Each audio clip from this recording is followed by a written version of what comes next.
lovely places. Before there was you, didn't notice. Driving, waiting through all of the gaps and the spaces. Stay out with you till the morning light. When I'm with you, it's everything just right. You got me so caught in this tonight, forgetting I was jaded, losing sight. Taking me out of this madness, keep me from seeing the sadness. You're under the light, I was shaded. You made me forget I was jaded. Taking me out of this madness, keep me from seeing the sadness. Under the light, I was shaded. You made me forget I was jaded. Lovely places, top of the sky to the pavement. What once was so faded, clearing it up, elevated. Stay out with you till the morning light. When I'm with you, it's everything just right. You got me so caught in this tonight, forgetting I was jaded, losing sight. Taking me out of this madness, keep me from seeing the sadness. Under the light, I was shaded. You made me forget I was jaded. Taking me out of this madness, keep me from seeing the sadness. Under the light, I was shaded. You made me forget I was jaded. Taking me out of this madness, you keep me from seeing. Under the light, I was. You make me forget. Even the shadows are starting to shine. Feeling the colors surrounding my eyes. Wherever you're standing, it's coming alive. Oh, I know where to find you.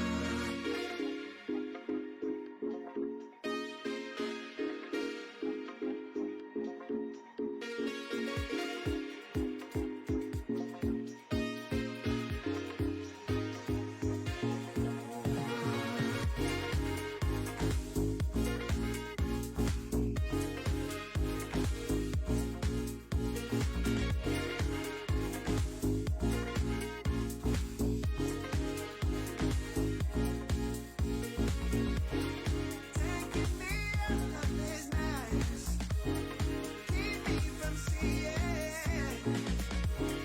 Under the light, I was. You make me forget.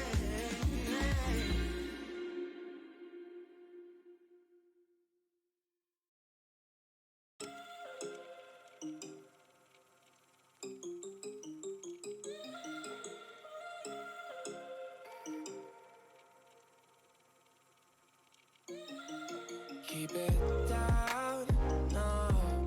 I think I went and figured it out, and you're what you're about. Well, I know that you never run far, cause you don't even answer. Wanted it and I got home. That one day you get some and you wake up with your problems solved. Yeah. I've been a fool, now I'm down and out. But I can only go to blow my soul. Gonna feel and I fell in love. Guess I wanna really take it all. Well, that's enough, babe. Hold me down just to try to keep me up, babe. That's enough, babe. Well, that's enough, babe. Hold me down just to try to keep me up, babe. Whoa.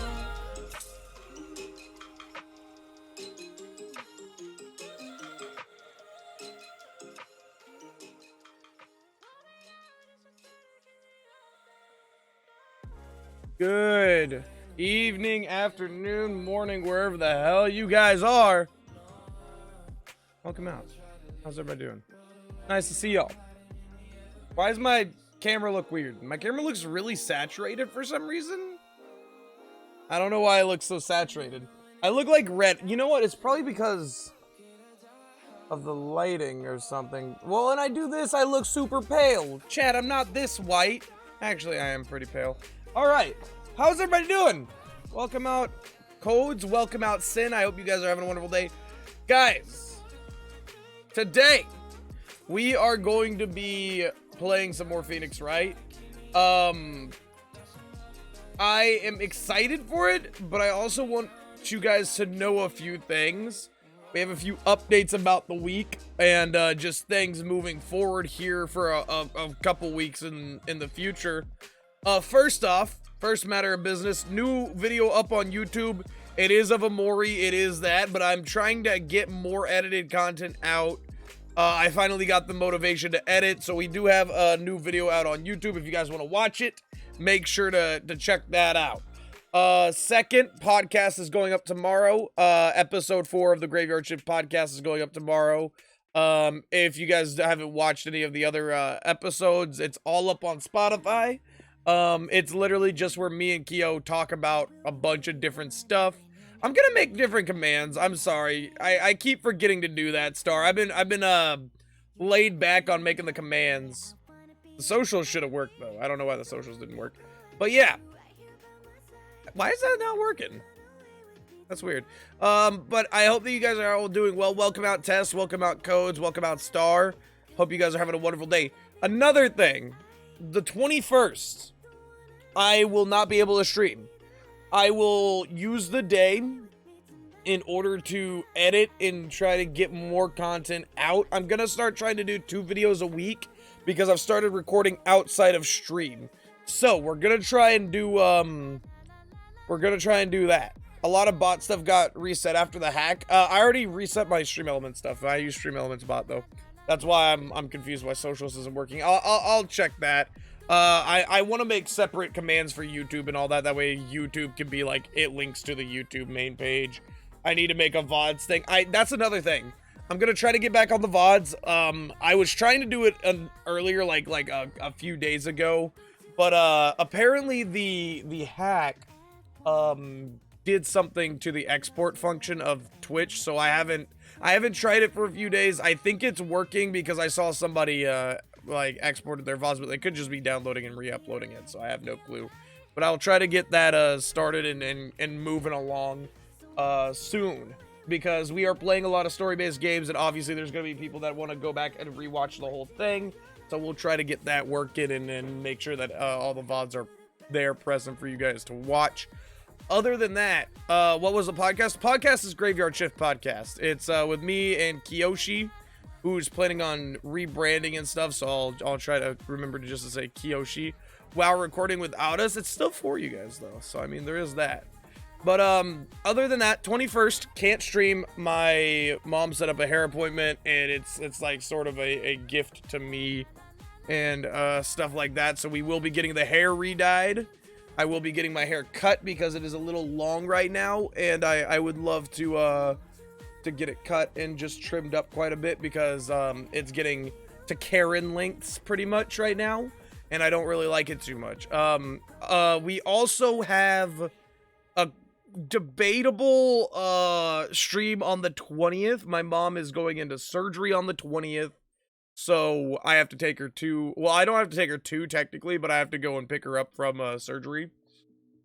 So depending on when she gets out, when all that happens, I'll keep you guys posted in the Discord about it. But essentially I'm gonna have to pick my mom up and bring her back from the hospital. So depending on how long they take, how long they keep her there and all that stuff, we might have to postpone stream. I will try to do a stream that day still, but it's just all gonna be dependent on how the surgery goes. Which they're just like doing some minimally invasive stuff on her arm to like patch up a tendon or something. Because like I think that like last time she got her arm surgery done, like something went wrong and it ruptured a tendon and it's been bothering her for a long time. But yeah, actually we will be essentially tentatively streaming on the 20th. Keeping the Discord to know about that. Other than that, the 23rd, we are planning on carving pumpkins. I really want to do a competition. So if any of you guys are planning on carving pumpkins, let me know. I would love to do basically a Reddit competition of some sort where I'm gonna make a Reddit thread and you guys can just like share pumpkins or your pumpkin carvings, whatever you have carved or your friends have carved or anything like that. I want to do like a little pumpkin carving competition and see, and whoever wins will be able to choose an alert for, or like make their own alert for the scary streams that are coming up on the 29th, the 30th, and the 31st. Is it the 29th, 30th? Okay, yeah. The 29th through the 31st. Because those 3 days I'm planning on playing all scary games.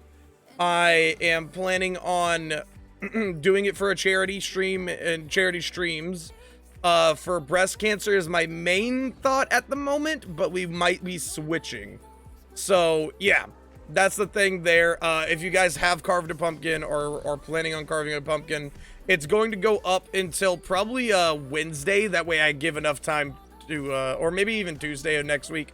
That way I give enough time to, you know, for the person to find an alert or make an alert or do whatever they want. You know, suggest an alert. And I'll have the time to actually implement it. Other than that, though, guys, that's pretty much all I wanted to talk about. That's all I had. I've been trying to get into some more news topics recently, though. I've been trying to get more knowledgeable of what's happening in the world. Apparently, a lot of people are upset about the Pope.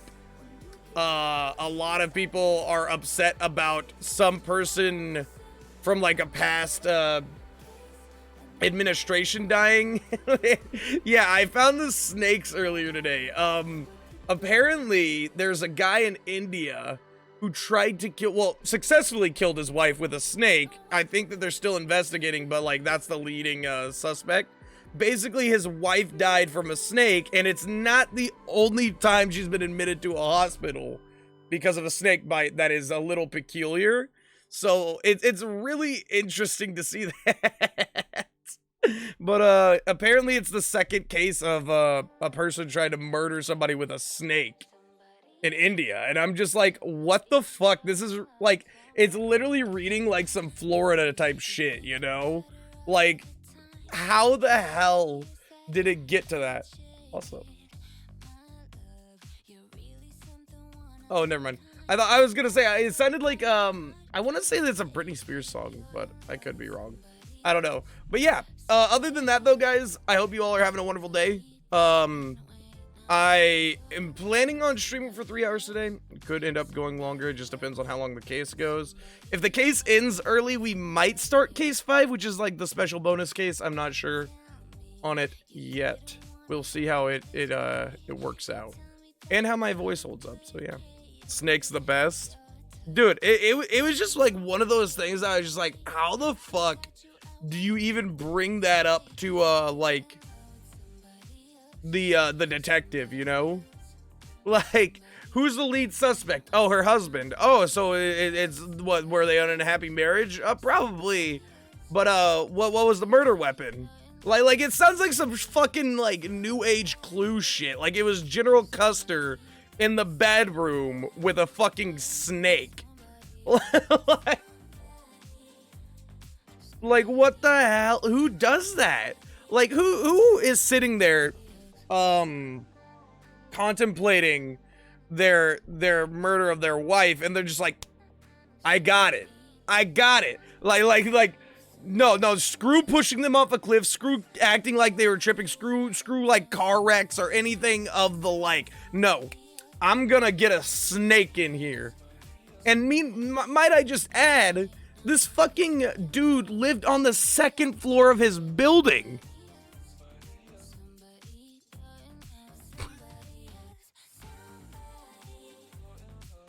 Like, how is the snake gonna get up there? It just makes no sense. It just doesn't make sense, dude. It doesn't make any sense at all. Lucid, you're giving me ideas on how to murder your wife? Well, that seems like a problem for your wife. Jesus Christ. I don't understand how they were sitting there and they're like, oh yeah, a snake's the easiest way to make it look like an accident. There's so many other ways that, like, genuinely, I feel like, would probably be easier to get away with than a fucking snake bite, man. This makes no sense at all. At all whatsoever. You know, but, hey. Maybe I'm not a criminal mastermind, but hey, I think that there probably was an easier way to get off the hook for that. Other than that, though, guys, now that we've been talking about murder, that is a great segue for us to jump into Phoneix Wright. We're gonna have to switch these screens around. We don't use webcam when we're playing Phoneix Wright, so just so you guys know that, we won't have webcam today. But I hope you guys are having a wonderful one. Sit back, relax, grab your popcorn, grab your whoozy whatsits and your whatchamacallits, and enjoy a fucking cinematic masterpiece developed by Capcom Studios.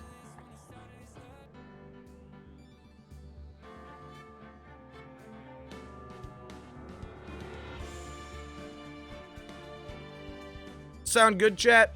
Everything sound good? Everything sounds great. But yeah, Sin, you said that you already carved your pumpkin. If you already carved a pumpkin, Sin, and we do this competition, you are free to put your pre-carved pumpkin in because you still carved it.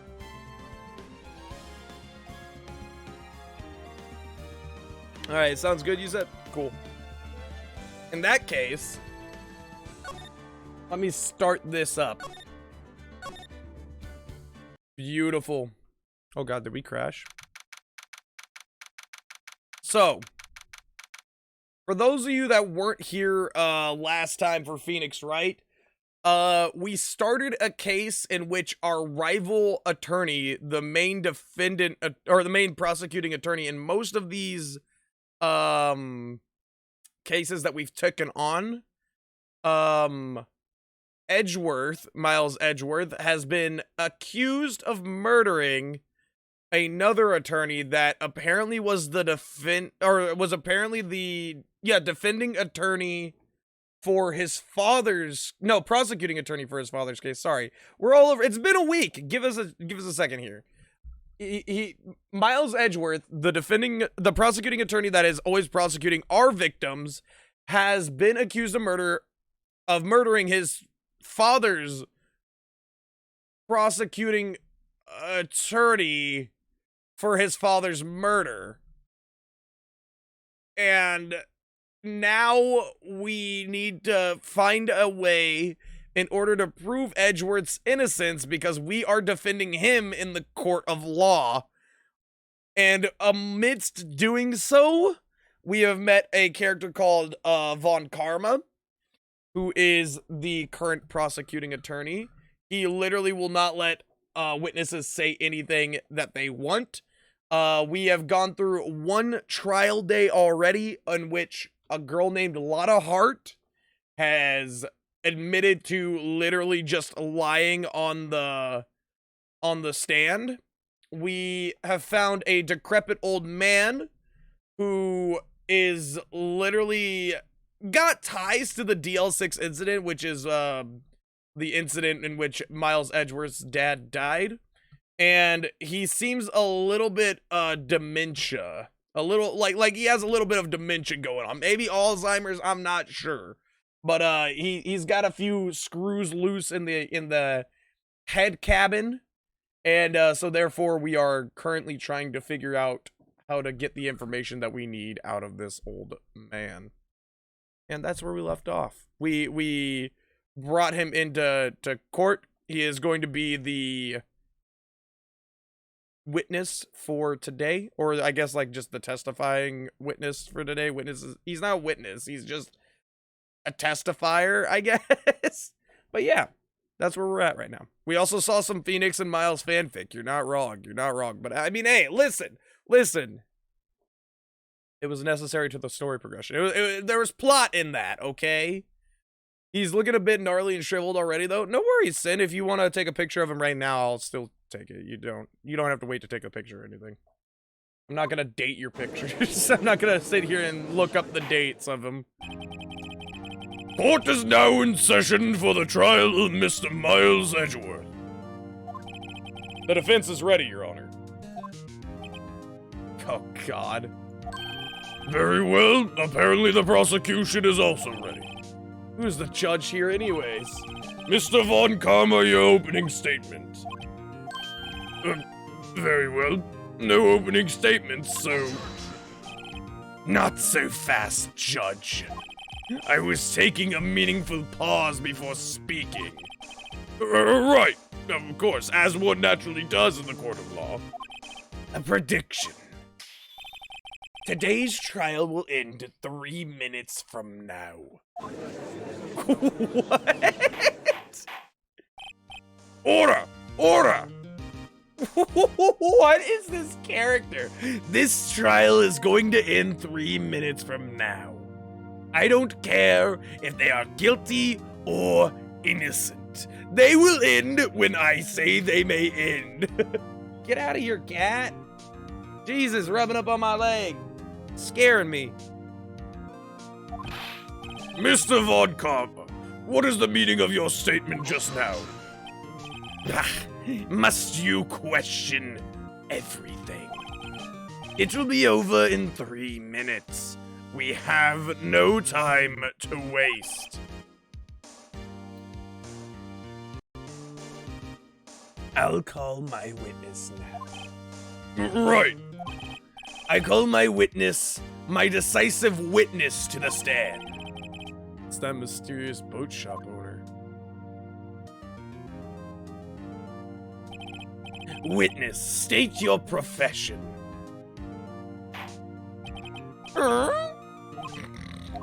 I'm the proprietor of the restaurant, The Wet Noodle at Gourd Lake. And I also rent boats. Dude, yeah, just anybody sitting here and seeing this old man and trying to think, oh yeah, no, he's in his right mind to testify here. Like, bro is wobbling on the stand. Like, he's obviously, if not drunk, then at some point, like, his brain's not currently in his own body. On top of that, he could lean on the stand. And two, like, don't they usually bring chairs? Like, the night of the incident, you were in the boat rental shop, correct? Yep, I was. Please testify. Wait a second. We still haven't heard who this old guy is. I am gonna raise an objection. Wait a minute. The witness hasn't stated his name yet. Because I did not ask him, Mr. Wright. Bah! I have predicted that this trial will end in 3 minutes. Not if I can help it. Stop asking trivial questions and cooperate. All I'm saying is if I can raise an objection to every single thing this man says, I will draw this freaking trial out to its absolute lengths. Yeah, right. The witness will state his name. Thank you, Judge.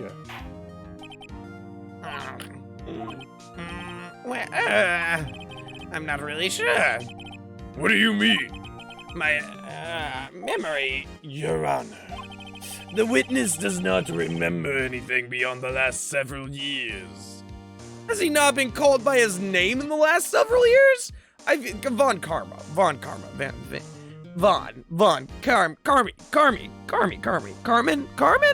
Carmen, can I call you Carmen? If this man has not had an interaction with somebody that he has met within the last several years, and he cannot remember his name that he has been called his entire life, I would say that's a little bit of a cause for an alarm, right? Just a little bit of a red flag on maybe he should not be testifying right now, Captain. Kinda hurting the credibility. Ergo, he cannot recall his own name.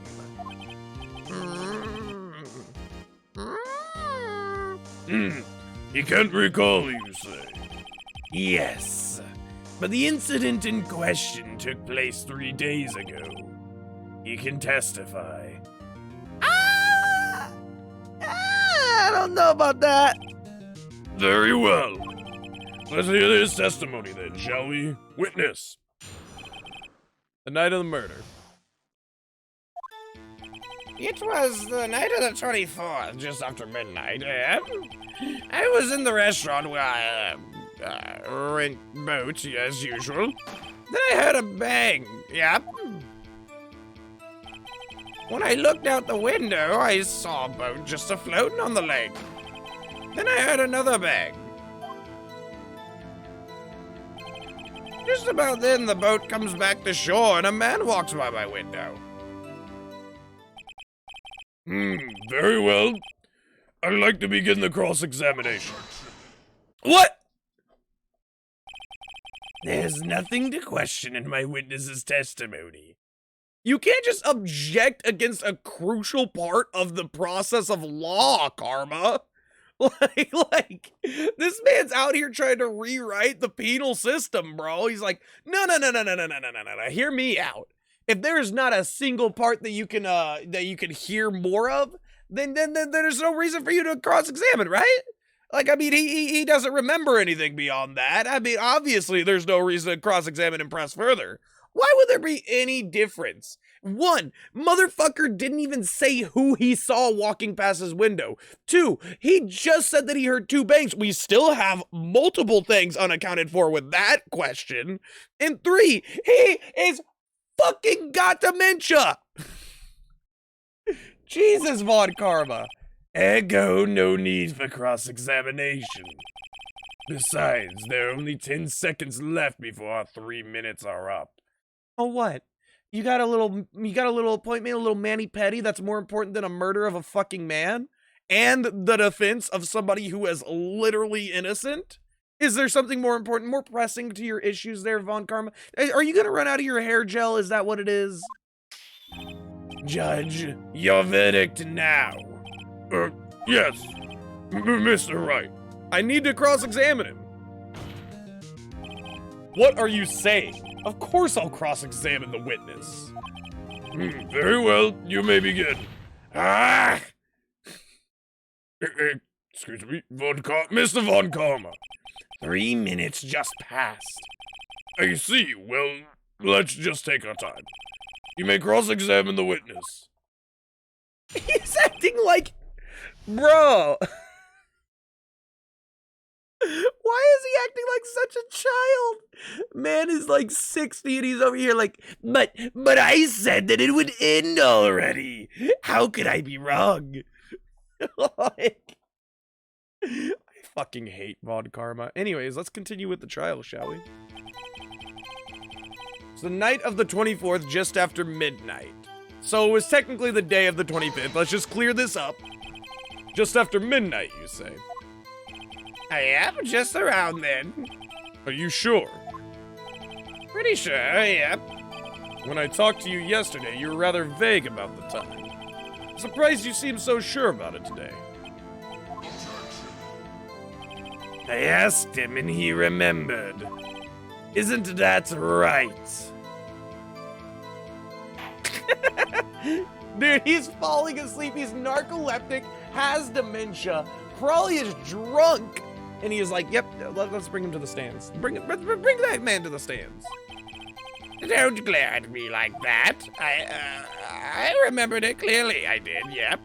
You see. Continue. I was in the restaurant when where I rent boats, as usual. You don't seem very confident in that. Is there anyone who can verify that? Well, I guess Polly could. That's not good enough for a court of law. Mr. Wright, exactly what's not good enough? Your Honor, this Polly is a parrot. Parrot? Don't be so hard on the girl, Keithy boy. Keith? The prosecution concedes that we cannot prove the witness was in the shop. Witness, please continue. If we can't prove that he's in the shop, how are we supposed to prove that his fucking testimony?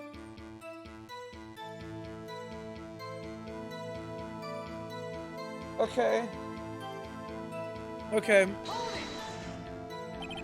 And where did the bang seem to come from? From the lake, I figure. Are you certain? Yep. Good. Continue. When I looked out the window, I saw a boat just floating on the lake. Was there someone in the boat? It was pretty far out there. I couldn't see clearly. But I figure there were 2 men out there, yep. But you couldn't see them clearly. Yep, at the time, that is. The time? Then I heard another bang. So you heard 2 gunshots total. Yep. That's what Lotta said in her testimony yesterday. Just about then, the boat comes back to shore and a man walks by my window. This is the part that we need to know the most. By your window. Yep, by my window, right outside the window of my little shack. And could you see the man's face? Well, the fog was pretty darn thick, but he was right there in front of me. I saw him. This is a rather important detail. Please add it to your testimony. I have a bad feeling about this. That man was the defendant, and he was saying, I can't believe he's dead. Okay. So Miles knew that he was dead, but for some reason Miles Edgeworth did not call the authorities.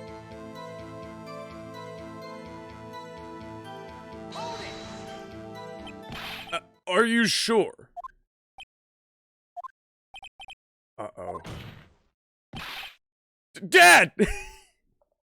Please! I need you!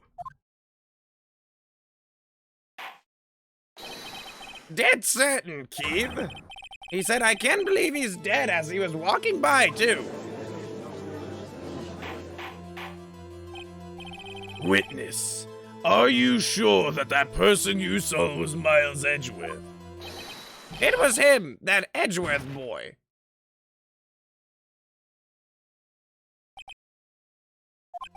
This sounds like decisive evidence indeed. I see no room for doubt. Did he just die? Are we gonna pass by the fact that this, like, 80-year-old guy... Sorry, I shouldn't assume his age. My bad. Let me just, This question mark age guy just fell on the floor and probably isn't in a time that we have life alert yet. Should we, like, you know, make sure that he's okay or something?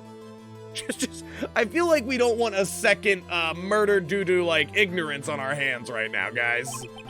Von Karma. He lured me into cross-examining so he could set me up for a fall. Nick, I don't like the way things are going here. Everyone in the courtroom is glaring at us. I'd better act quick or this trial is going to be over. Raise an objection. He needs to say his whole name. Your Honor, we proved in yesterday's trial that it could not have been Edgeworth who fired that gun.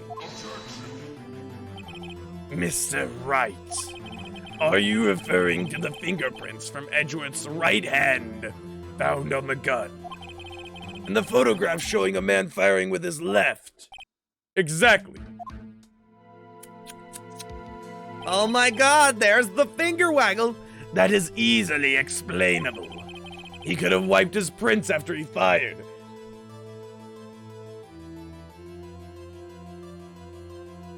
What? Von Karma, what does that even mean? You realize that if he wiped his prints, he would probably just wipe down the whole gun to make sure, right? Like, why would he leave prints from his right hand? He would not have known specifically where he put his left hand, much more, Anyways. You are ignoring the truth of the matter here. Everything in this witness's testimony is true. The judge is lost in thought. What should I do? Raise another objection. Your Honor, the witness claims that Edgeworth said, "I can't believe he's dead," but his word is all we have. If he were telling a lie... Mr. Wright, in a court of law, the evidence tells all. Apparently, you have yet to realize even this basic fact. But the man literally just called me Keith! He doesn't know who's who! If you say his testimony is a lie, show us proof. Ugh. Nick, do we have evidence? It's no good. There's nothing I can do. Are you sure? To be honest, I don't know what to do anymore. Please. Can you hear me, sis? Please. We need your help. Nick needs you.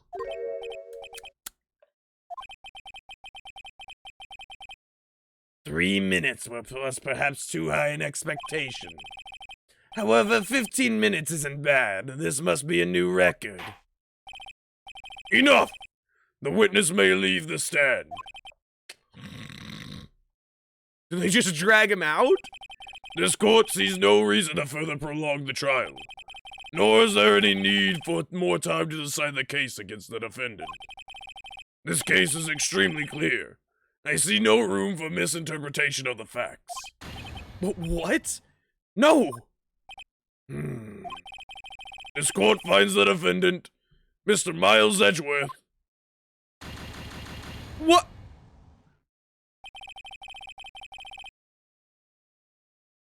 Wait, what?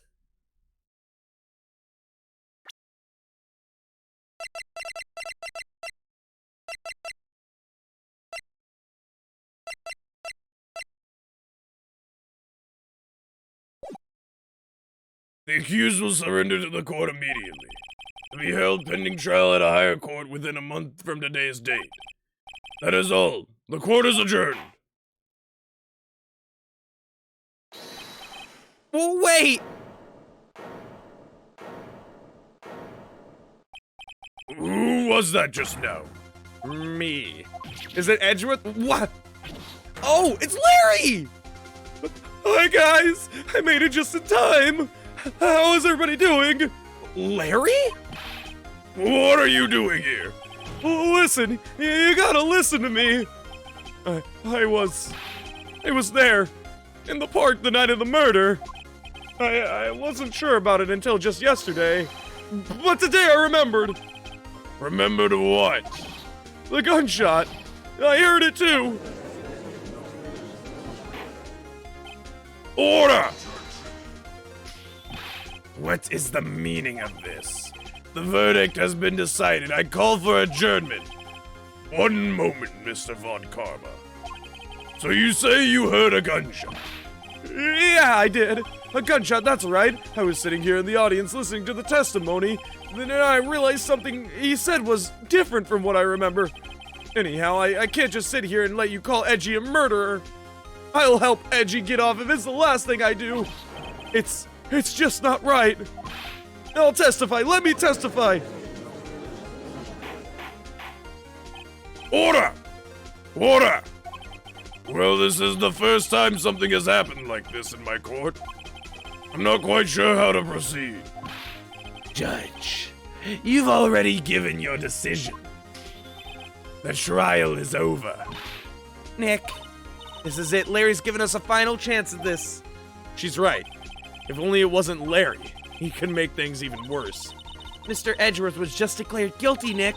It doesn't get any worse. You're right. Okay. Mahogany! Your Honor! If there's another witness, it is our duty to speak to him. Right here, right now. A waste of time. The verdict cannot be overturned. Bro, Larry literally is the hero of this story. I will die on this hill. Nobody else has done more for this case than Larry has. Yes. Did something smell? Yes. Was it the butts? Yes. But this motherfucker somehow smelt and dealt his way to us getting a testimony out of him and solving the cause of why everybody thought that freaking Gordy was in the lake. So maybe he's an idiot. Maybe he's a nincompoop. Maybe he's a fuzzy pants McSpazatron. But you know what? He's our friend. And in the end, isn't that all that it's really worth? Isn't that all that every anime is really about? Is friendship, chat? Let's hear him out, Judge. Come on. Let's hear him out. Allow me to speak my opinion. Oh, God. In all court proceedings, it is our duty to prevent an inaccurate verdict. In order to make sure that no mistake has been made, every witness should be heard. What is this? I withdraw my previous verdict of guilty. Oh, 15 minutes, Von Karma. Mr. Von Karma, I order you to call this new witness to testify. Now! What? The court will adjourn for a 5-minute recess. Oh boy, I get to go and play on the jungle gym. After that, we will hear this new witness. Court is adjourned.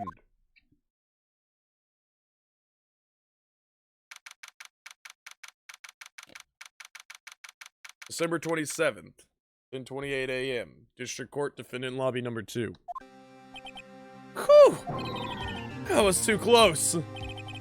Sorry to keep you on the edge of your seat like that, Edgeworth. I've seen worse. Yeah, right, Edgeworth. You're sweating bullets. I just wonder what Larry plans to say in there. Larry was at the lake that night. Yes. He said he went looking for the Steel Samurai balloon that flew into the lake. Oh, right. And he found the balloon in the air tank that night. Yeah. Hey, Edgeworth. Huh? You say something right. Yeah, a lot of things, actually. I kind of just explained where we got this new testifier from. You seem out of it. What's wrong? It's nothing. Mr. Edgeworth, there's something I've been meaning to ask you. What's that? Why are your fingerprints on the murder weapon? Oh.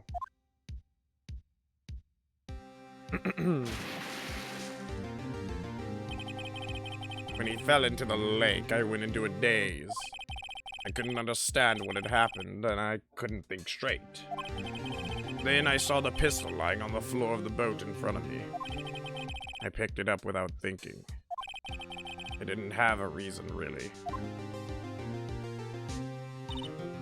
I see. Right. Yeah? This might be our chance. Our chance? Von Karma has only ever run perfect trials. Perfect trials? Perfectly prepared witnesses. Perfectly complete evidence. That's the secret to his success. This is the first time he's ever had to deal with something unexpected.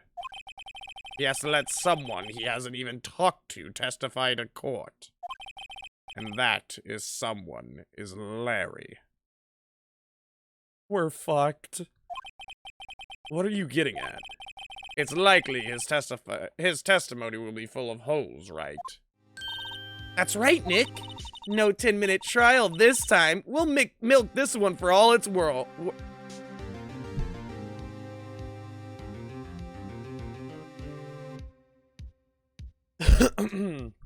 We'll milk this one for all it's worth. Hook it on Phoneix. Hey, it was 15 minutes. 15! Everything's on Larry now. Let's hope that Larry actually has a decent testimony. December 27th, 10:35 a.m. District Court, courtroom number 3. Court is now back in session. Witness, please testify to the court about everything that you saw on the night of December 21st, Dude. Ah, my mouth no worky. It just cry in the corner. Right, leave it to me. Please, Larry, don't mess this one up. I hate to admit it, but you're our last chance. Karma didn't even have time to prep this witness. I just hope Edgeworth is right about this being our big break. The night of the murder.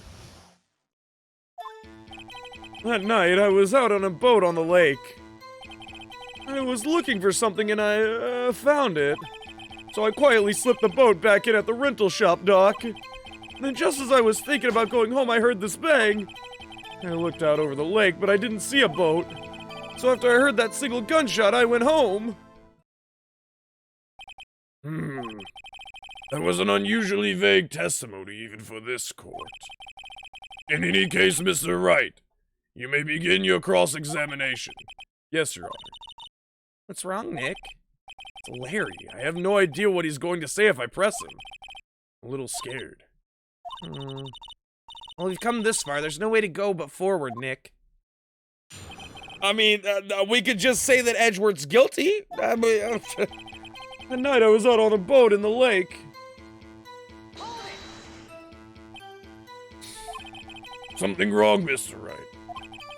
There were so many things wrong. I don't know where to begin. Well, okay. First of all, what time was it? Oh, it was a little after 11 when I went out in the boat. By that time, everyone had gone home for the night. So I waited until the coast was clear, so to speak. And why were you out on a boat at such a late hour? I was looking for something and I found it. Looking for something? Yeah. Mr. Butts, what was it that you were looking for? What the witness has searching for is irrelevant. Most likely he was hunting for this Gordy. Well, you're not far off there, Mr. Karma, sir. He was searching for Gordy, but he didn't know he was Gordy at the time. For you see, my friend is what they call a dipshit in most cases, and so therefore he might think differently on what he was searching for here.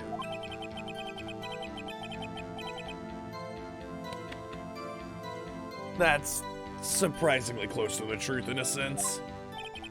This is all irrelevant. Let's get it over with.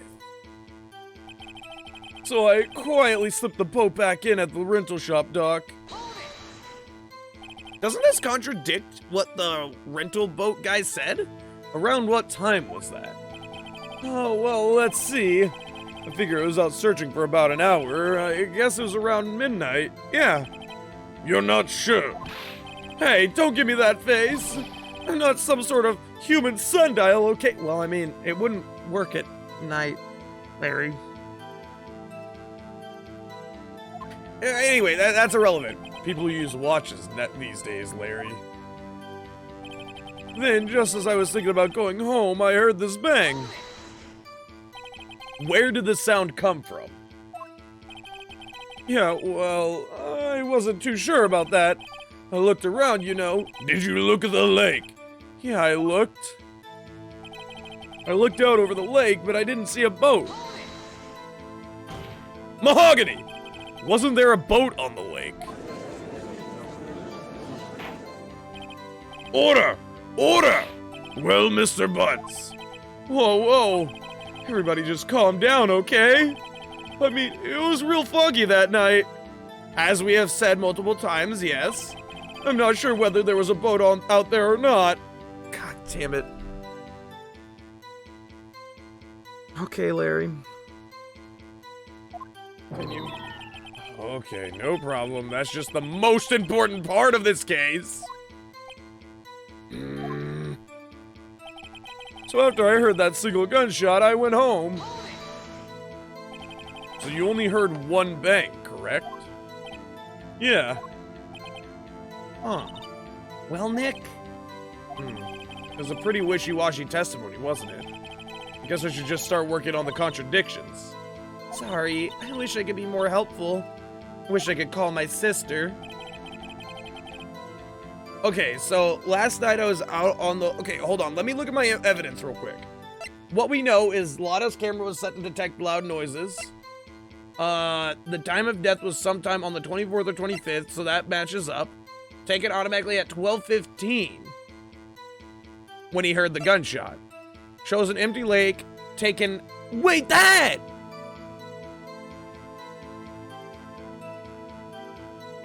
Hold the fucking phone?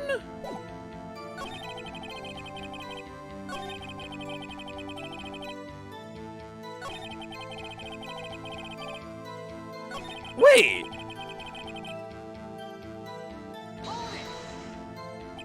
Around what time was that? Oh, well, let's see. I figure I was out searching for about an hour. Guess it was around 12, yeah. Okay. So if he was out for an hour, then the fucking... It should have shown... this, right?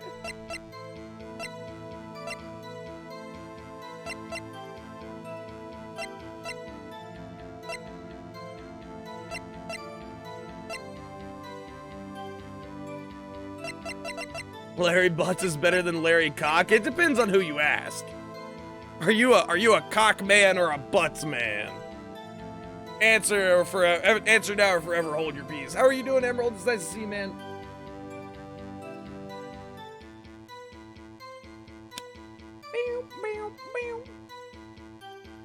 All right.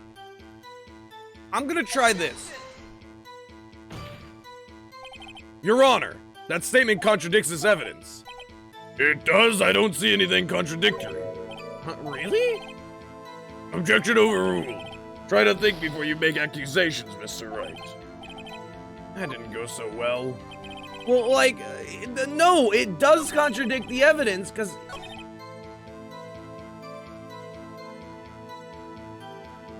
Okay.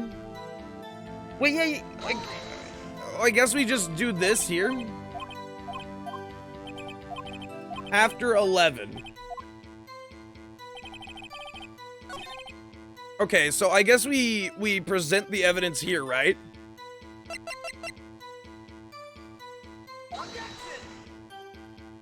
Nope. Nope. Okay, cool. Why doesn't that... That's a contradiction! That is literally a contradiction! It wouldn't show up in Lada's picture if he was on he would have shown up in Lada's picture if he was on the lake. Okay.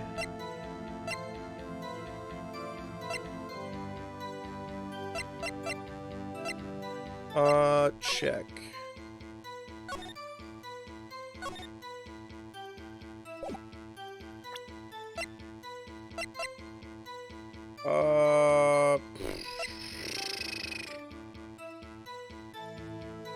What the fuck are we looking for here?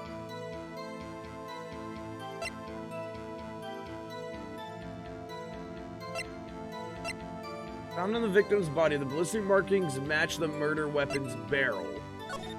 Overhead map, yeah, that's fine, whatever.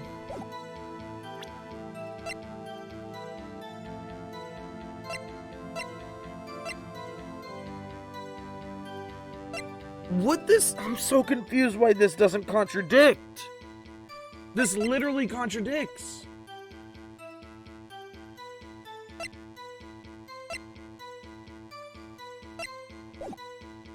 The night I was out in a boat on the lake. I was looking for something and I found it.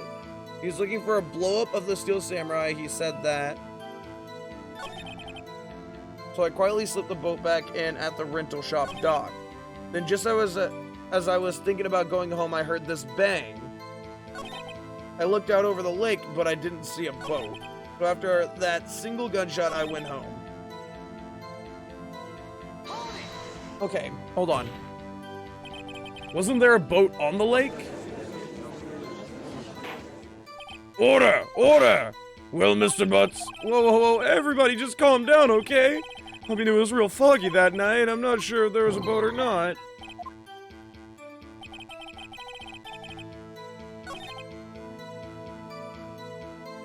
Well, that I guess this contradicts what this is.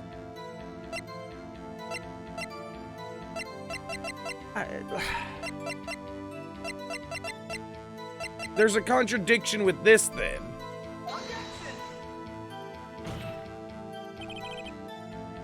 The witness's testimony is clearly faulty, Your Honor. I'm sorry, but I can see nothing faulty. What the? What do you mean? I must be on the wrong track.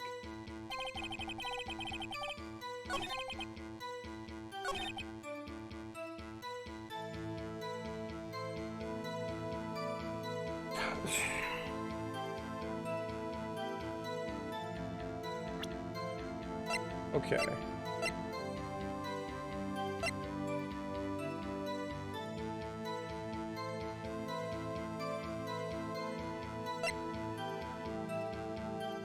Okay, he didn't see a boat. How is... Literally, it is contradictory that we have a photo of an empty lake, but he was out there looking at the lake. I don't know, use this here.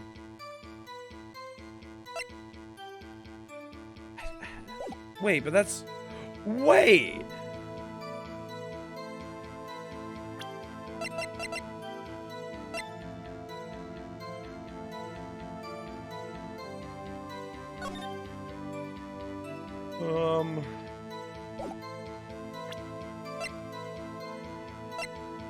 None of this other stuff contradicts.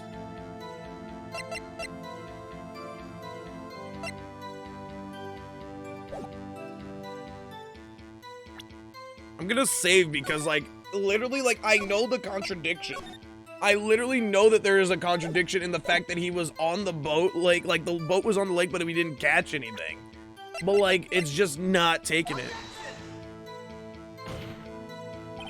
Your Honor. Oh my fucking God. How does that not contradict? How does that not contradict?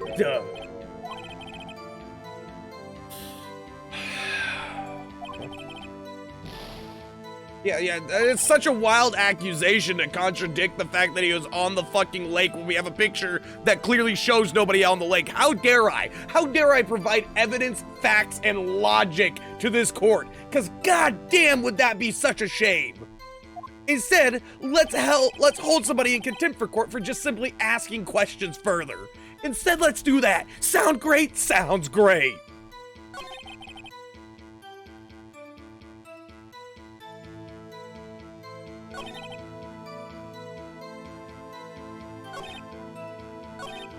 After I heard that single gunshot, I went home. Well, then I guess the two gunshots. I guess the two gunshots is the only other thing, right? Okay. Wait a second, Larry. What? You only heard one bang. You're sure? That's what I said. But Miss Lotta Hart testified yesterday that she heard two bangs. And the old man just now said the same thing. They both heard two gunshots that night. Huh? Were you even listening? Were you paying attention at all to what they said? Yo, Nick, please! Huh? You know something's been bothering me. I'm a witness, see? I'm like a customer here. So you gotta treat me nice and stuff, okay? I will press you hard, okay, Larry? Until you come up coughing and screaming with that rock hard evidence. Mr. Butts. What? You only heard one gunshot. Are you sure? Well, to tell you the truth, I'm not sure. Not sure? How could you not be sure? Yeah, well, I might have missed the other gunshot. I was listening to something else. Something else? My radio, dude, with my headphones. He was listening to the newest hit singles, man. He heard that there were hot singles in his area. Little did he know that it was music.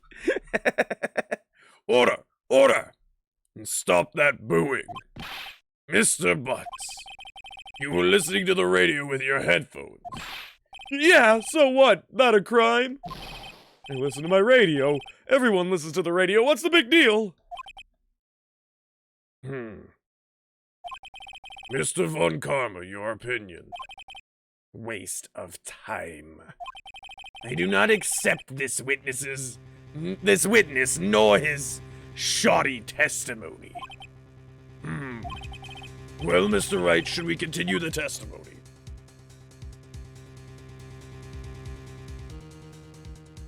We don't have anything else.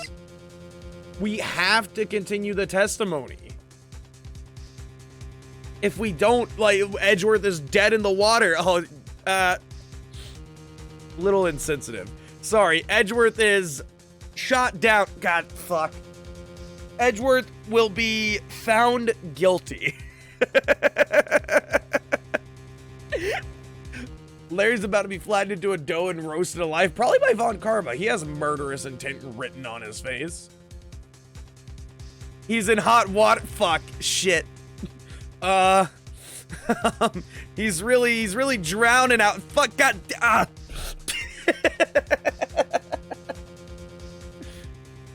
Oh my lord. I know for a fact he was listening to fucking Kids Bop, bro. Listen, okay. You gonna tell me them 12-year-olds aren't putting out some slappers, bro? Come on. He's gonna be seemed alive. No, fuck, shit.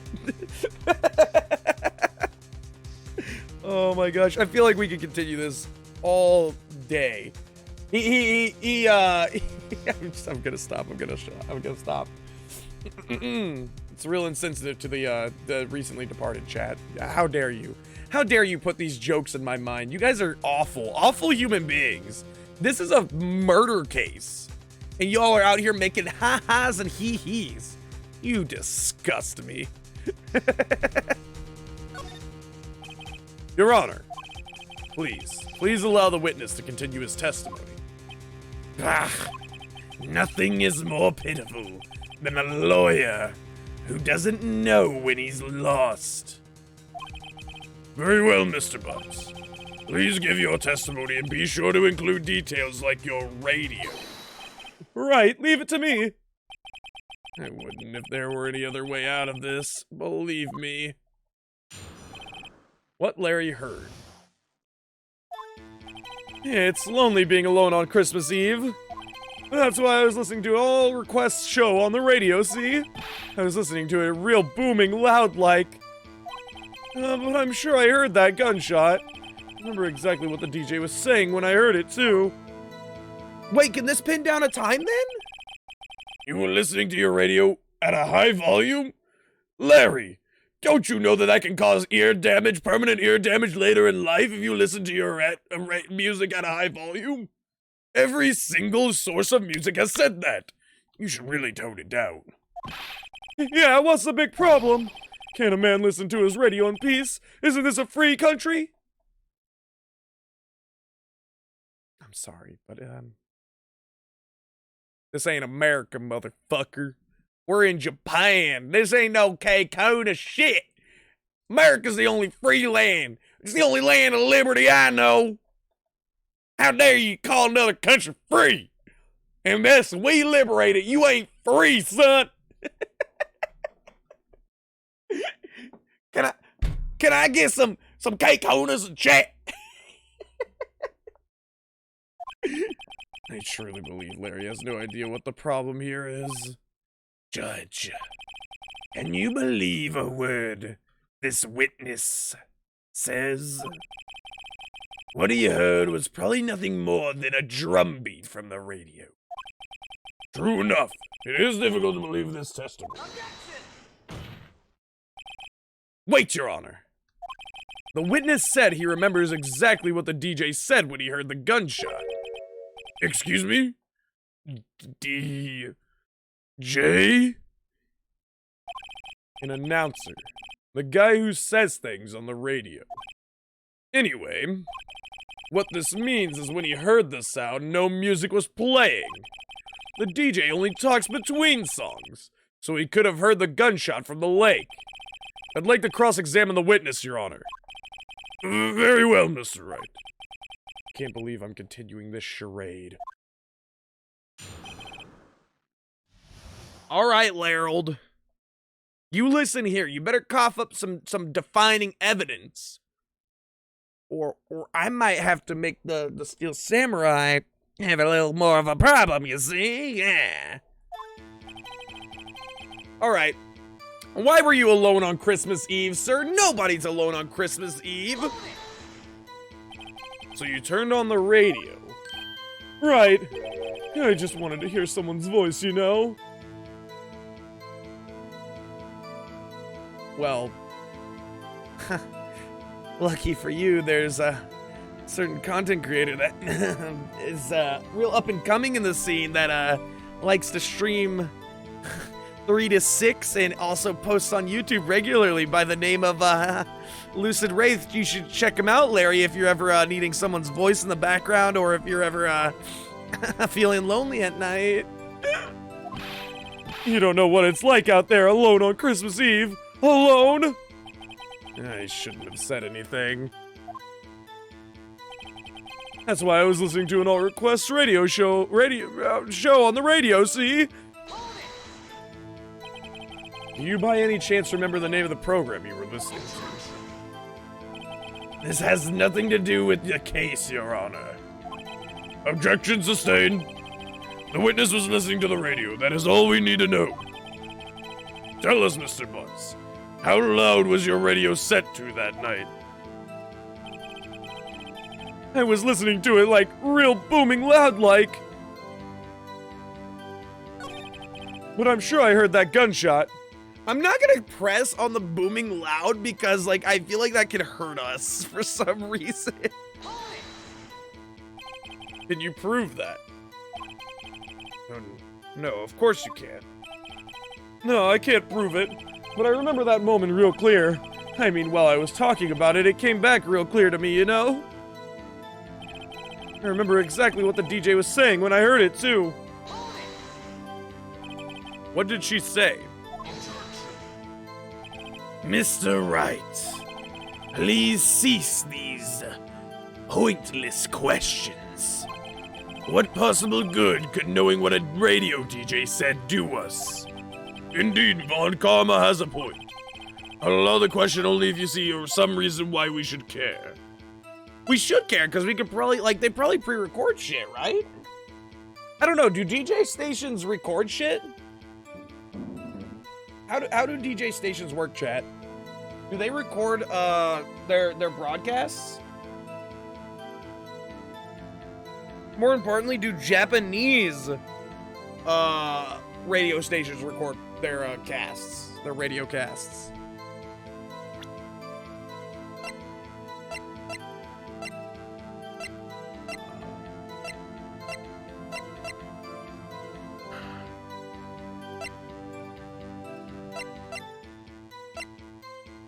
I feel like there's an important reason to do it. We should care. We should care, Your Honor. Of course we should. Why? Well, how do you know if we don't ask, Fine, very well. Mr. Butts, please testify to the court. What was the radio announcer saying when you heard the gunshot? Just when she said, "Hey, it's almost Christmas, I heard the gunshot." That means his gunshot was not on Christmas Day. Are you sure? Of course I am. She had this real sexy voice. Larry, that's irrelevant data. We don't need that right now. Maybe Von Karma was right. Not sure how that helped us at all. It's the most ludicrous testimony I've ever heard. There is one gleaming ray of hope in there. We've got to press it until we get to the bottom of what happened. It's lonely being alone. She said it's almost Christmas, but the fucking the death happened at 12:15. If that is true, this gunshot was not the murder.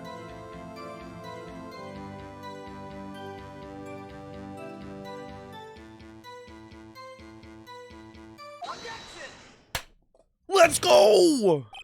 Larry, are you absolutely sure what you're saying is correct? Huh? What's with the face? You look scary, dude. Hey, if you're trying to scare me, you better know I don't scare that easy. Is something the matter, Mr. Wright? Your Honor, did you hear what the witness just said? The DJ said, hey, it's almost Christmas, when he heard the gunshot. Indeed, and? Almost Christmas means it wasn't Christmas. Do you realize what this means? When he heard the gunshot, it was still Christmas Eve. That would seem to be the case, yes. But he should have heard the gunshot after midnight. This photograph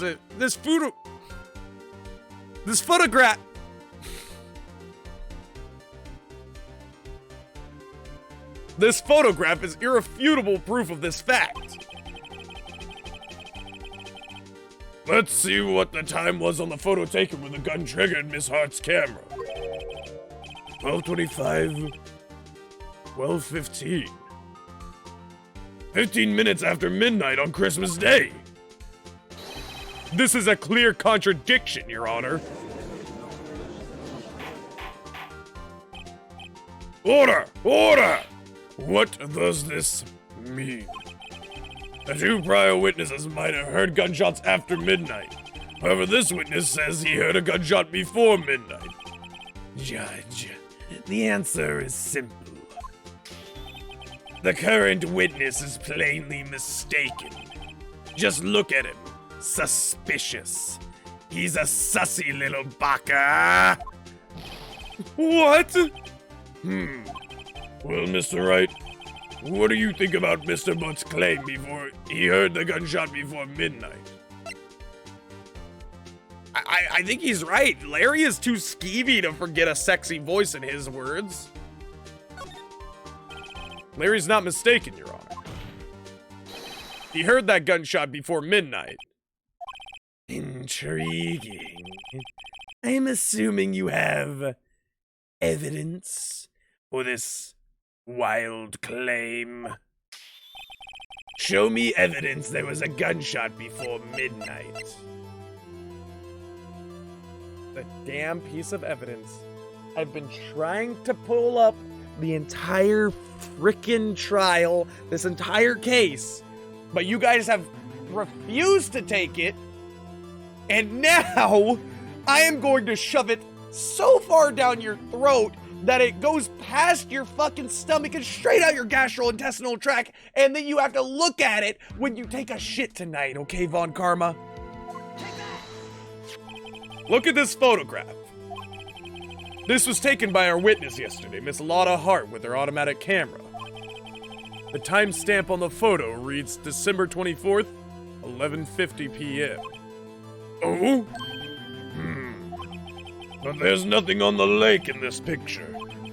Your Honor, the real issue here is not why nothing is shown in this photograph. It is why this photograph exists at all. What do you mean? Your Honor, this photograph was taken by an automatic camera. That camera was set to go off in response to loud noises. Uh-huh! Correct. There was a loud noise on the lake at 11:50 p.m. That is why this photograph was taken. In other words, when Larry heard that gunshot, it was most definitely still Christmas Eve. Indeed, it would seem that is the case. Then where does that leave us? Miss Hart testified that she heard the gunshots after midnight.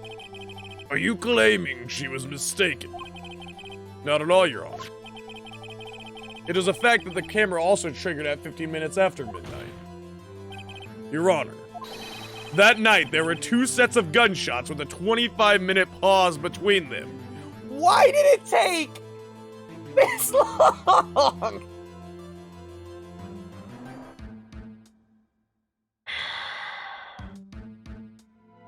Why do they just look at the evidence that is thrown in their face rather than looking at the whole fucking scene?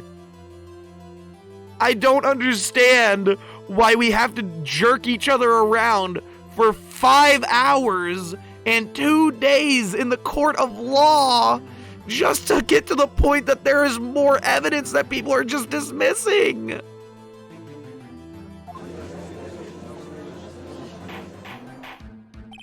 Why would this be? Don't be fooled, Judge. That camera was set to respond to loud noises. Yes? There's no proof that the loud noise at 11:50 was a gunshot. Why, the witness could have sneezed, triggering the camera. Hey, my nose was clear that night, man. Clear. Well, Mr. Wright, there's no turning back now. Can you prove that the loud noise at 11:50 was indeed a gunshot? Please show the court evidence if you have any. Oh, fuck.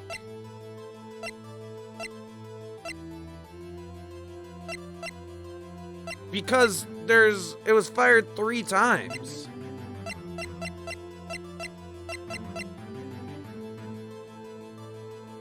There's 2 bullets that are missing from the clip.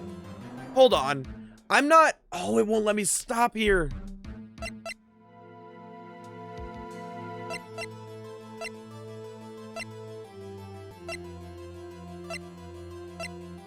Because I'm attorney, Your Honor. I'm an attorney. Why would I lie?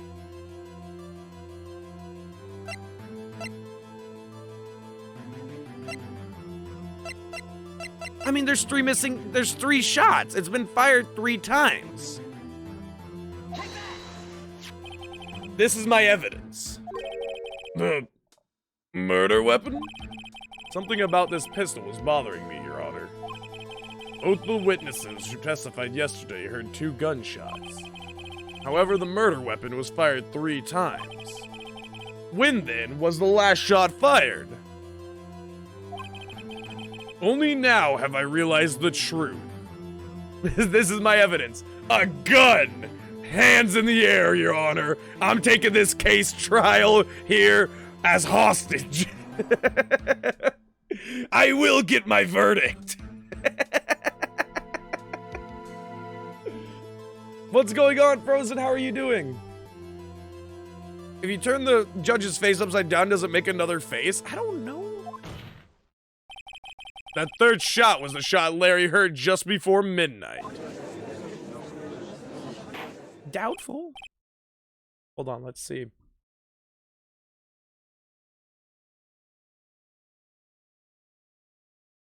OMG, we're in Australia, mate. Oh my god, let's continue with the trial now. Well, I was out walking my wallaby when I heard this gunshot on the leg, eh? I turned over thinking that a damn dingo dog took it off now.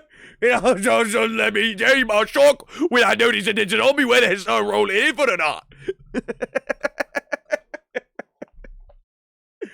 Oh, I can't wait to get canceled.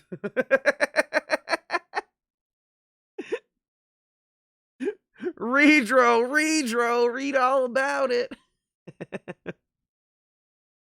I heard Macus was a jolly stroll that away. Thought this was a murder trial. I thought this was a murder trail. Well, I have yet to see murder this whole time. Do you wish to alleviate that, Judge? That would make sense of the evidence we've seen so far. However, this leaves me wondering exactly what did happen that night on the lake. Exactly. If this is true, there were 2 sets of gunshots, separated by 25 minutes.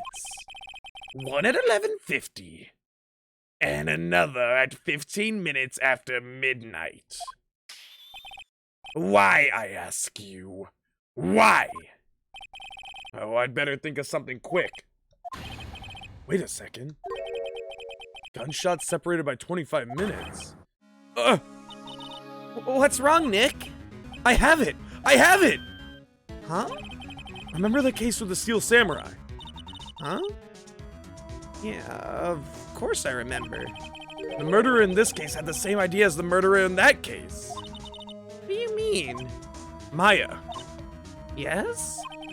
if we don't figure this out now, we'll never overturn Edgeworth's guilty verdict. I've got a hunch and I'm going to run with it. Right. I mean, is this safe? Safe? We've already gotten a guilty verdict. We have nothing to lose. You just watch and let me know if I say anything that sounds fishy, okay? Right, Nick. Your Honor. Yes, Mr. Wright? The testimony just now has cleared up this entire case. What do you mean, Mr. Wright? So you finally realize the truth. There can there can be no other murderer more than there can be no other murderer here than Miles Edgeworth himself. Wrong, Von Karma. A man was shot that night, but it wasn't Edgeworth who did the shooting. Listen, rookie. Take a deep breath and consider the facts. At the time of the murder, one boat was on the lake. This was shown by the witness's photograph. The defendant, Edgeworth, and the victim, Robert Hammond, were on the boat.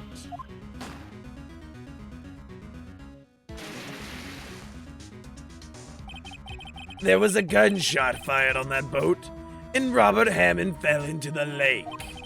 The distance of the shooting was 1 meter. It couldn't have been suicide. Well, the guilty party has to be the other man on that boat. I admit, it is hard to imagine any other possibility. Yes, but this assumes that the victim was shot at 15 minutes after midnight. What do you mean by that, Mr. Wright? We have a photographic evidence at the time of the shooting. The timestamp of the photo says 12:15. But Larry heard a gunshot 25 minutes before that. Robert Hammond was killed then, 25 minutes before the shot on the lake. It's the only way that Edgeworth could be innocent. Mr. Wright, are you quite mad? Explain who the two men on the boat are.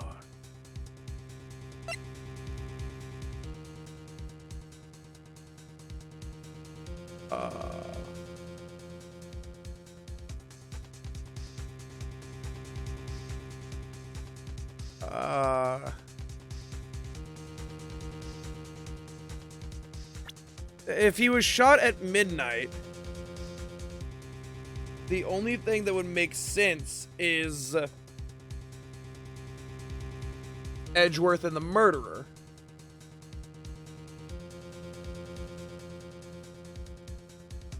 Okay. I'm gonna save here because I don't trust this. So, wait, no. Is the murderer in Hammond? Hold on. If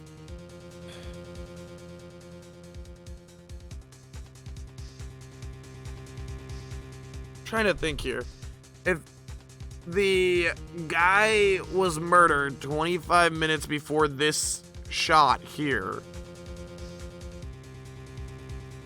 then who would have been on the boat?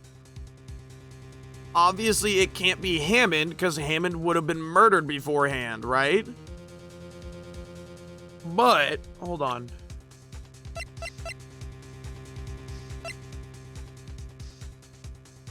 If he was murdered here, and then this was taken at 12:15,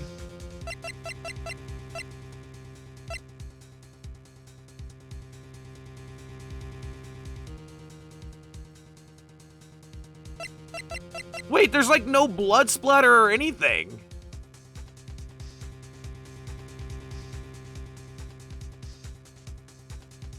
So he missed?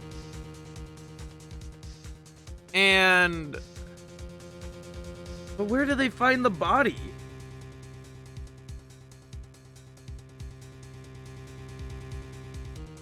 Hold on. I'm trying to think.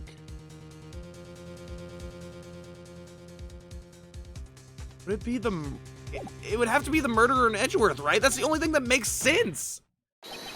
Of course, it was Edgeworth and the murderer. After the murderer killed Robert Hammond at 11:50, he assumed the guise of Mr. Hammond and met Edgeworth.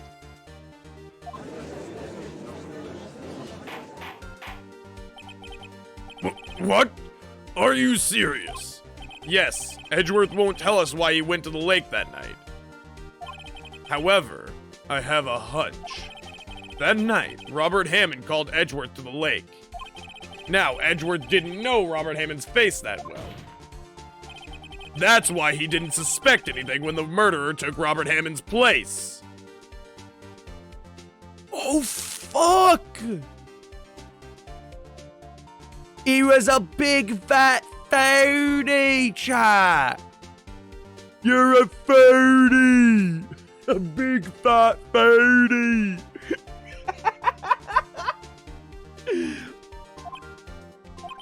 I'm not sure what to make of this.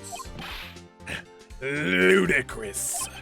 Mr. Wright, tell us the name of the murderer then.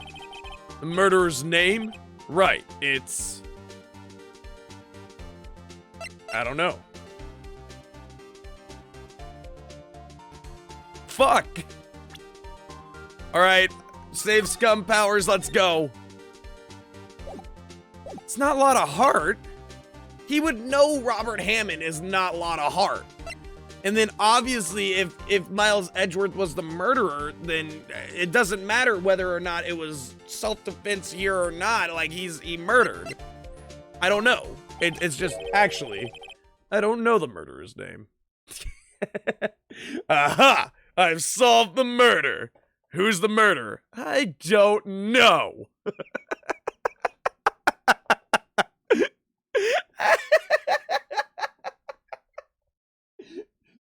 Mr. Wright, how do you solve the murder without knowing the other guy? Some other dude.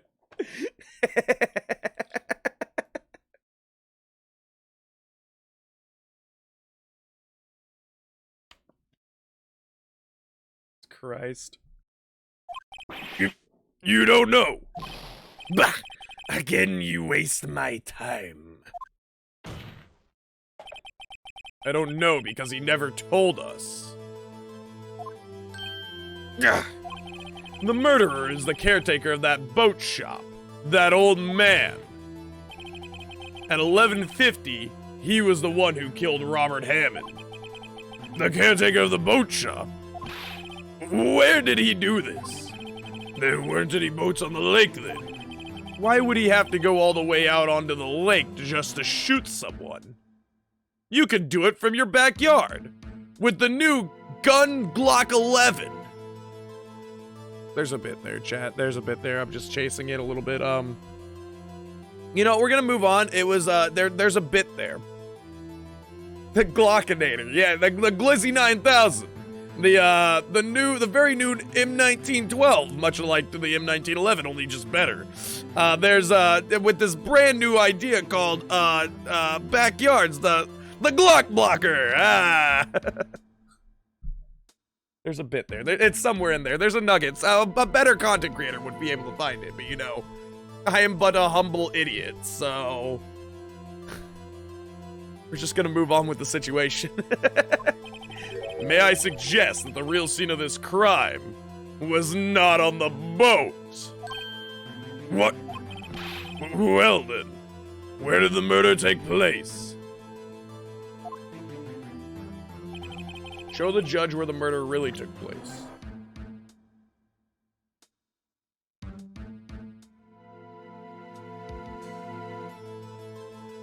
fuck? How am I supposed to know?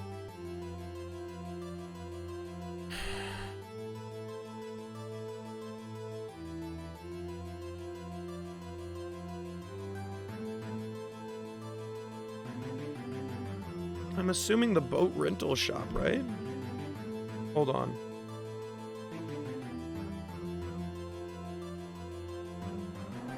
Trying to think here.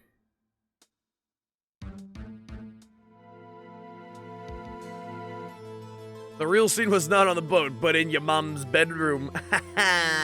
Fuck. Behind the gun business. It's a gun. It's like a gun you stroke your dick. What? Excuse me? Well, it would have to be this, right? Here, of course. The boat shop where he lives. That way he can meet with the victim without anyone seeing. Do you have proof that the boat shop was the scene of the crime? Recall Larry's testimony, if you will.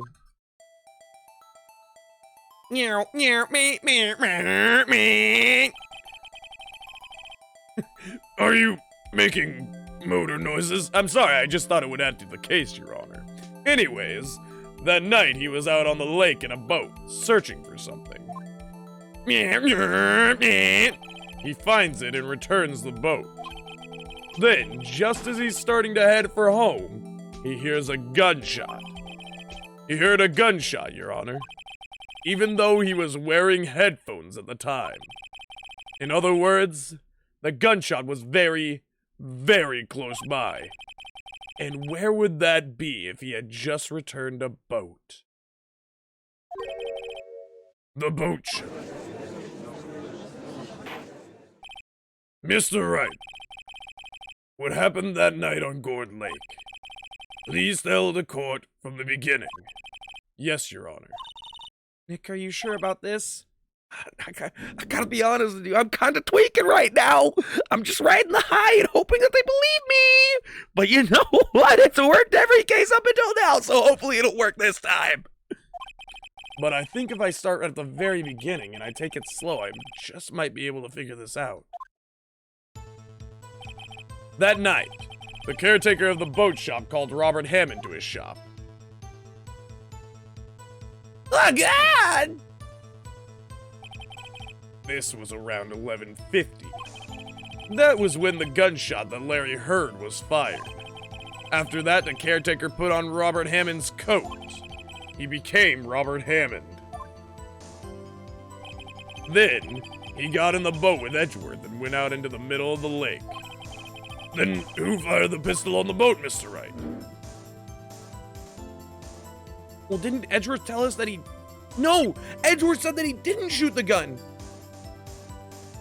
Because Edgeworth said that he just picked it up at the end. He said that he didn't shoot. The boat shop caretaker. Of course, it was the murderer who shot the pistol. He shot twice. Both missed Edgeworth on purpose. Wait a minute. Yes? Why would he shoot twice if he didn't mean to hit anyone? Details. Know this, Mr. Wright. The moment you run out of explanations is the moment you lose. Tell us why the murderer had to fire twice. Create a witness. It's the only one that makes sense. Excuse me!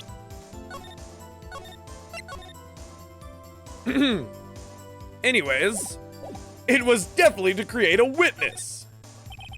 I believe he shot twice to create a witness, Your Honor. Create a Oh, because if he shot once, people would look, but they wouldn't be able to tell that it was the person on the boat. So he had to shoot once, wait a little bit, shoot twice to make sure somebody saw the gunshot. The murderer lifts his pistol and fires one shot. That ensures that anyone who heard the shot would look at the lake. Indeed, Miss Hart did exactly that after hearing the first shot. Next, the murderer waits a bit and he fires again. Then... the murderer jumps from the boat himself, leaving the pistol in the boat behind him.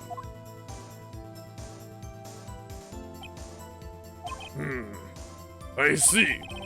Someone looking from the edge of the lake. It would appear that one of the men on the boat had shot the other.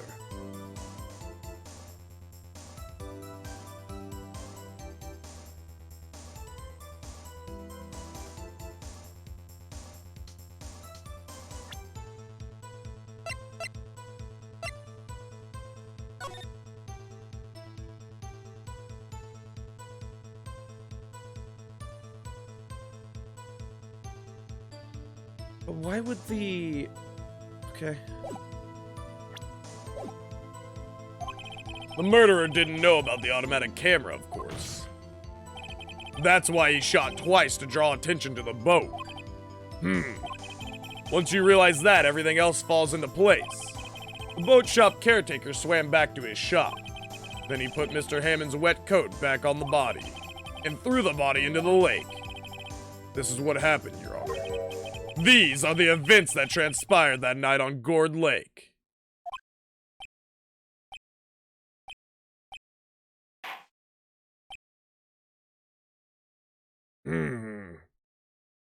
Finally, some fucking silence in this courtroom.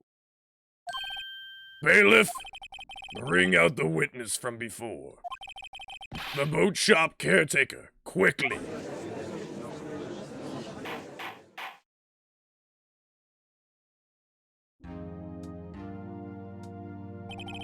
Very well. While we are waiting for the caretaker, I would like to ask the defendant, Miles Edgeworth, a few questions. Mr. Edgeworth, please take the stand. Mr. Edgeworth, you heard what the defense has said. Yes. Well, why did you go to the lake that night? What Wright has said was mostly correct. Astonishingly so, actually. Yes. Several days ago, I received a letter. The letter was signed Robert Hammond. He asked me to come to the boat shop by the lake at midnight on Christmas Eve. He said he had something very important to discuss with me. Something important? Sorry, I can't say what it was. Your Honor, sir. Bailiff, we are conducting a trial here, and I ask that you remain quiet. The witness has disappeared. He isn't at the boat shop either. What? What should I do? Find him! Quickly! We cannot allow him to get away. What the f...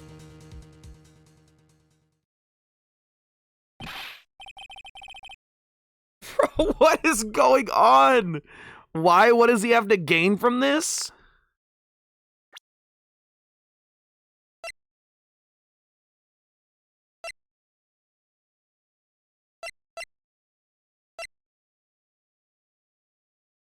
Oh, fuck. Is he who murdered Edgeworth's dad?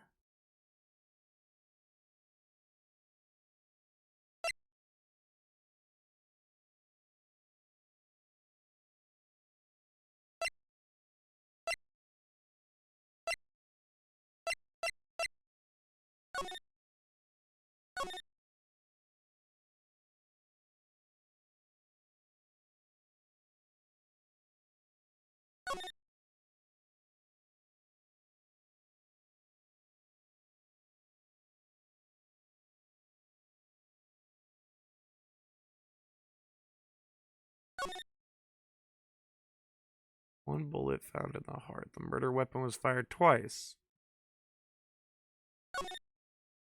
Court bailiff trapped in the elevator with the Edgeworths. Memory loss due to oxygen deprivation after his arrest. Fiancée Polly Jenkins committed suicide.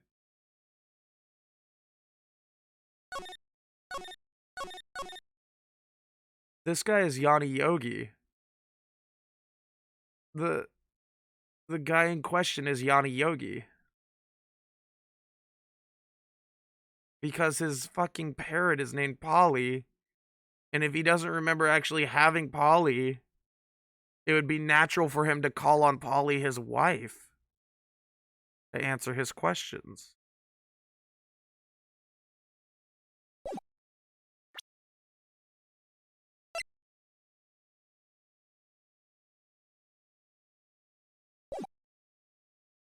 This is the motherfucker that killed Edgeworth's dad. Mr. Von Karma, your witness has disappeared. A search warrant has already been issued. It goes without saying that I cannot declare a verdict under these circumstances. I will extend the trial until tomorrow, the final day allowed. I request that the police department utilize all its forces to find that witness. Am I understood? One more thing. Just who is that boat shop caretaker? I think his identity has become very important to this trial. I want him, and I want to know who he is. Very well. Court is adjourned.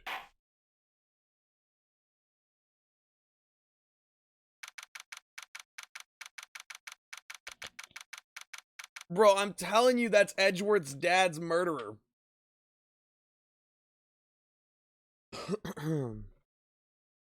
December 27th, 1:22 p.m. District Court, Defendant Lobby number 2.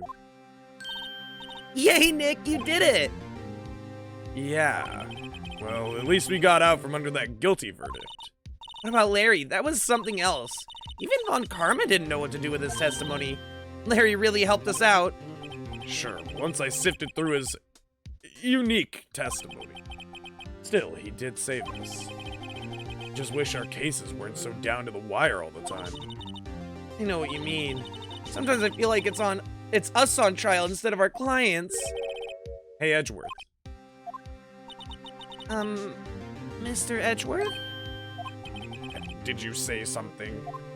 I can't do his voice for some reason. I can't remember how to do his voice. Don't look so pained. I mean, it looks like you're probably going to get off the hook. You could try to smile a little. Relax. I'm sorry. But I fear it's not over for me. Yet. What do you mean? Right. There's something that's been troubling me for a long time now. And I don't know whether or not to tell you. Edgeworth? No. There's so little time left. I want to tell you. To get it off my chest, but...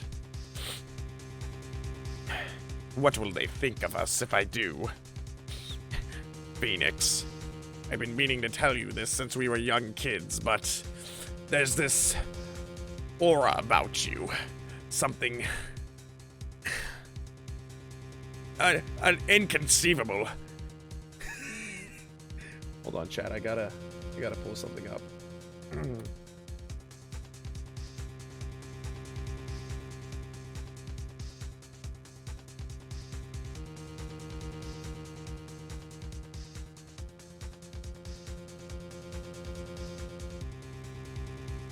Phoneix. There's something I've been meaning to get off my chest. And I'm hoping you feel the same way. Miles, I didn't know. Oh, but I think you did. Deep down inside. Oh, anyways. I can't make up my mind. They really make this seem like a fucking... they really make this seem like a confession of love, man. What is this about, Edgeworth? It's a nightmare I've had. A memory of a crime that I committed. A crime? Committed? A memory of a murder. What? Wait, did he kill his dad?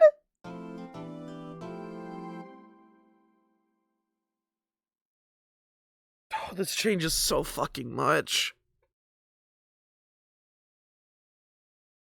What? Wait.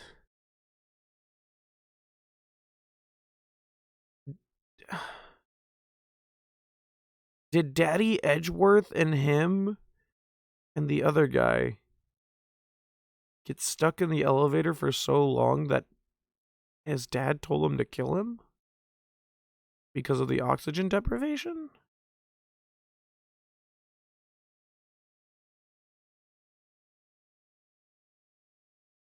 And then Yanni Yogi took the fall for it? Or whatever?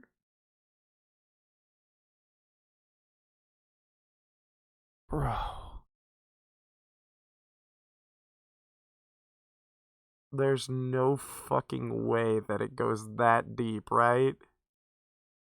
There's no fucking way that the developers out here actually played 5D chess, where they made Edgeworth kill his dad to protect the other 3 people, or the other 2 people in that elevator. And then Yanni Yogi said, you know what, you saved me, I'll take the fall. Wait, no, he was insane because of sleep deprivation or oxygen deprivation. Oh my god, dude. This is so fucking weird. This is so fucking weird, dude.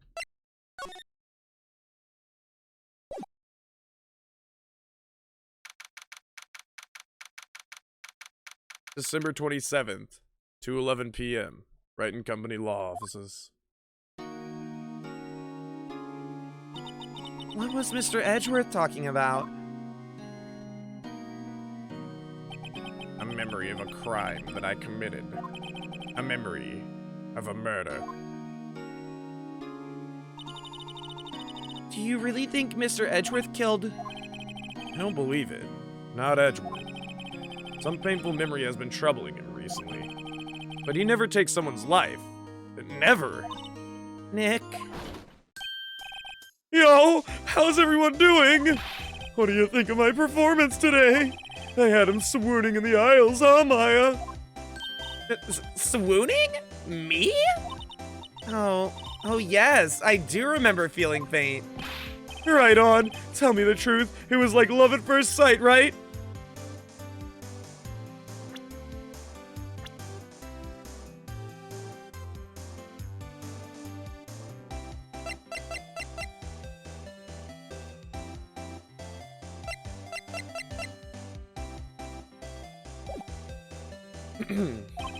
Right, Nick? Huh? Me? Well, maybe my heart skipped a beat or two. I think you could do better than that. Come on, I saved Edgeworth in there, dude. Edgy! You guys should be bowing before me. Yeah, bow before your hero. Not gonna do that. Sorry, Captain. Larry, you really helped out in the trial today. You did. If you weren't there, Larry, I'm sure Mr. Edgeworth would have been found guilty. But seriously, Nick, that boat shop caretaker guy is pretty suspicious. One might even say he's a little sussy, but Edgy ain't off the hook yet. Way to spoil the mood, Larry. Hey, I'm just a guy sitting in the audience, you know? But from where I was sitting, Edgy seemed pretty... edgy. Where'd you learn that one, Butts? Huh? School of good jokes, huh? Did you get that one at the joke store? Listen, I think that we found the joke at the same place. I'm gonna be honest with you here because like it's just not working out for me. Today I'm really off my game with my jokes. Okay, leave me alone. I mean, you really know he's telling the truth about that night? Nick? I don't know, but what I do know is I'm going to believe in you two until the end. Because friendship. Believing is friendship. Us two? Edgeworth and who else? You mean me, right? No, he means me, right, Nick? Yeah, you, Larry. Not me? But why you, Larry? Huh? Actually, yeah, why me, Nick? Not with the silent treatment. Nick, why do you trust Mr. Edgeworth so much? I mean, he's changed recently, true, but when we first met him, he was kind of a jerk, don't you think? You didn't know him back then. Flashback time?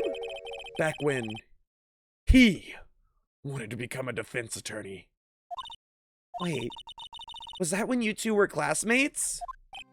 Yes, in grade school. They saved me. Miles and Larry. They saved me, and I'll never forget it. That's why I became a defense attorney, you know. What? Hey, Larry, what's he talking about? Huh? Sorry, I kind of forgot. Okay, Nick, out with it. I'm gonna hear this story today, that's final. Okay. It's kind of a long story, so hang in there. Strap in, guys. It's time for a story. It was the very end of 3rd grade. I was on trial. A class trial. A class trial? And we just leave her hanging.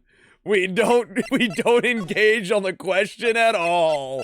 So about that parrot, am I right, Chad?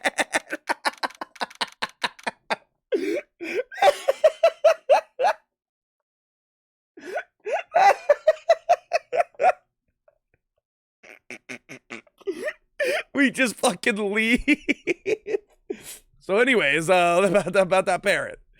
December 27th, Gourd Lake Park entrance. Hey, pal. Long time no see. Oh, Detective Gumshoe. Close one today, eh? I got so worked up, I snapped my tie in half. How? Why? Where did you get a crusty tie? How did it get crusty, and why did you almost snap it in half?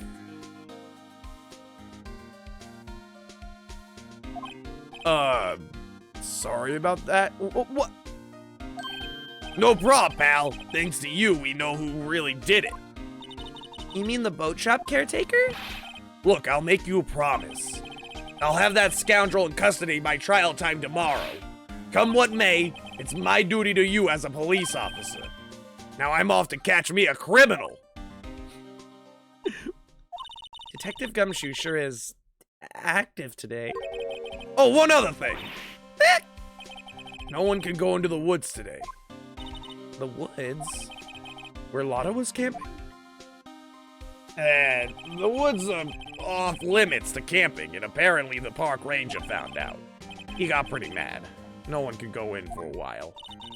I guess Lotta's in a lot of trouble.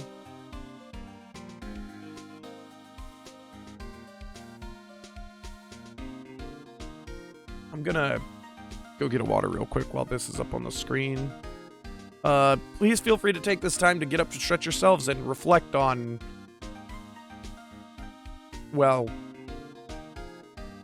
some of the writing in this game. I'll be right back.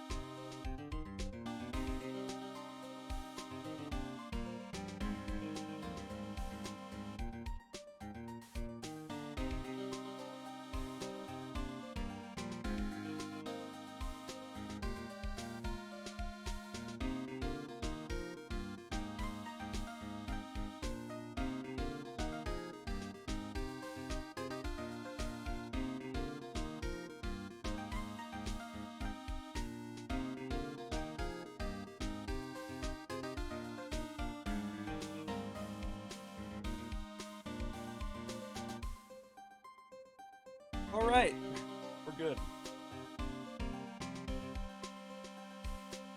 Whew, let's continue and skip past that dialogue again. Anyway, I'll be seeing you tomorrow. All right.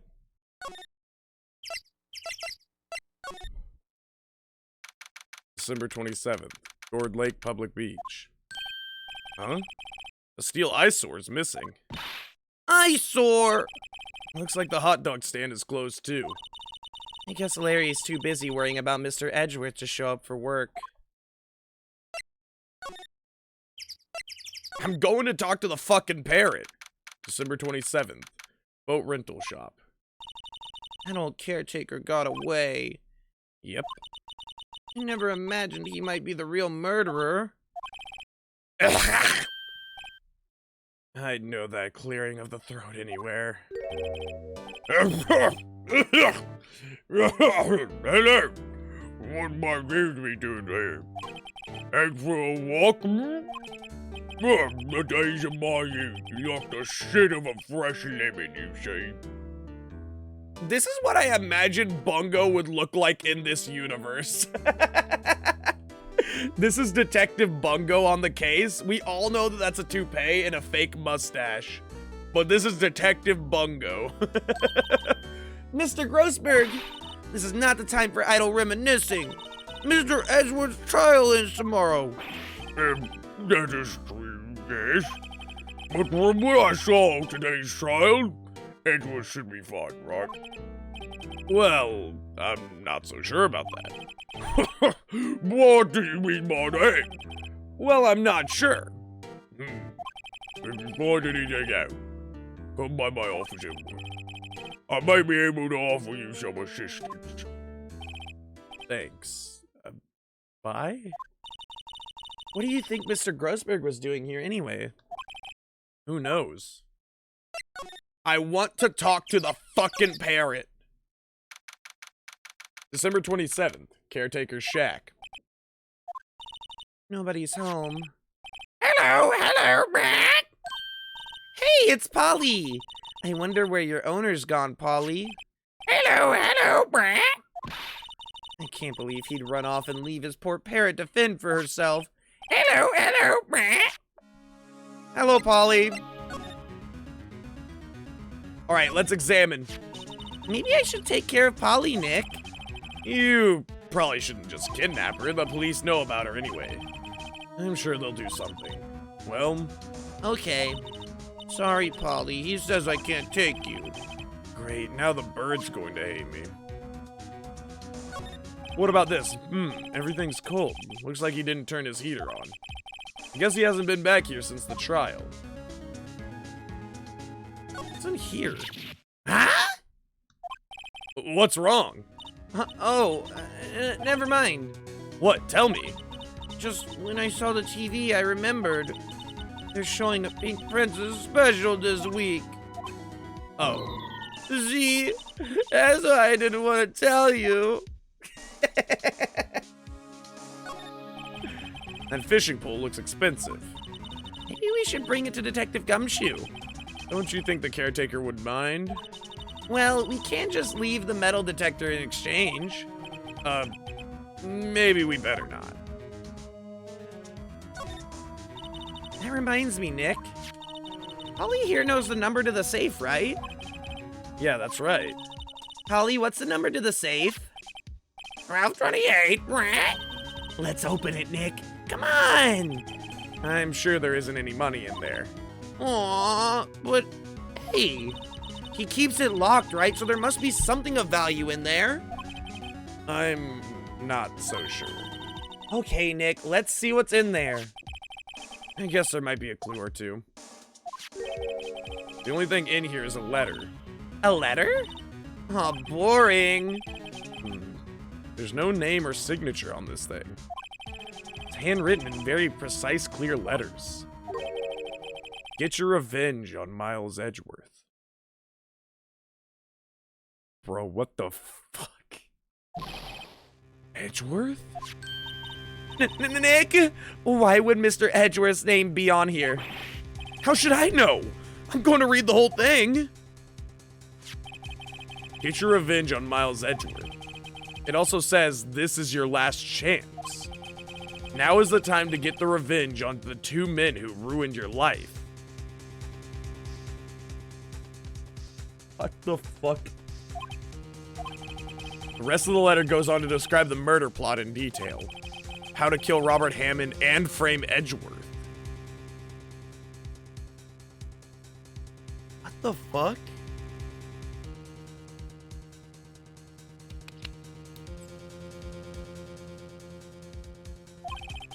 calling Edgeworth out to the lake, getting on the boat, firing twice. This is exactly what I figured out today in court. It's all here, in perfect detail. What do you think it means, Nick? I don't know, but it looks like these are instructions for that caretaker. When he killed Robert Hammond and called out Edgeworth, he was following instructions. But who could have written that letter? And what does it mean to get revenge on Miles Edgeworth? Look, I don't know, okay? But one thing's for certain. This letter is an amazing clue. Letter from the safe added to the court record illegally. Don't forget about that last part now. There's nothing left in the safe. I wonder why the caretaker didn't take the letter with him. He left in a hurry, right? I don't think he even came back here after the trial.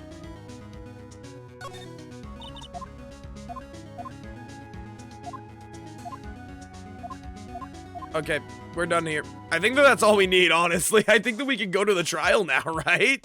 I thought it was gonna be the bird that we would get information from. I thought we were gonna talk to the bird and it would like, we would be like, hey, Polly, hey, yo, hey, bippity boopy, you know, like, give me a little bit of that sweet sauce, the sweet clue sauce, if you will. And I forgot about the safe actually being there. Let's go here. Wait, Grossberg also wanted us to see him at the law firm. Let's go see Grossberg. You know, we could go and ask about the class trial. Nah. Detective Gumshoe, you here? December 27th, Police Department Criminal Affairs. Looks like Detective Gumshoe hasn't gotten back yet. Gumshoe won't be coming back today. Oh, really? He said there was some guy he had to arrest by tomorrow. The boat shop caretaker. He shouted something about catching him if it's the last thing I do, pal. Good luck, Gumshoe. How do I go to Grossberg? Didn't he tell me to go to Grossberg Law Offices? Oh, there we go. December 27th, Grossberg Law Offices. He's out. Again. When does he work anyway? Now, don't be harsh. Guess we'll have to come back later. I guess we'll go to the detention center and ask more about Edgeworth? December 27th, detention center visitors room. Looks like Edgeworth is back in questioning. We have our own questions for him. Let's come back later. Yeah, I guess so. Don't forget, okay? Are they really gonna make me recount the fucking trial?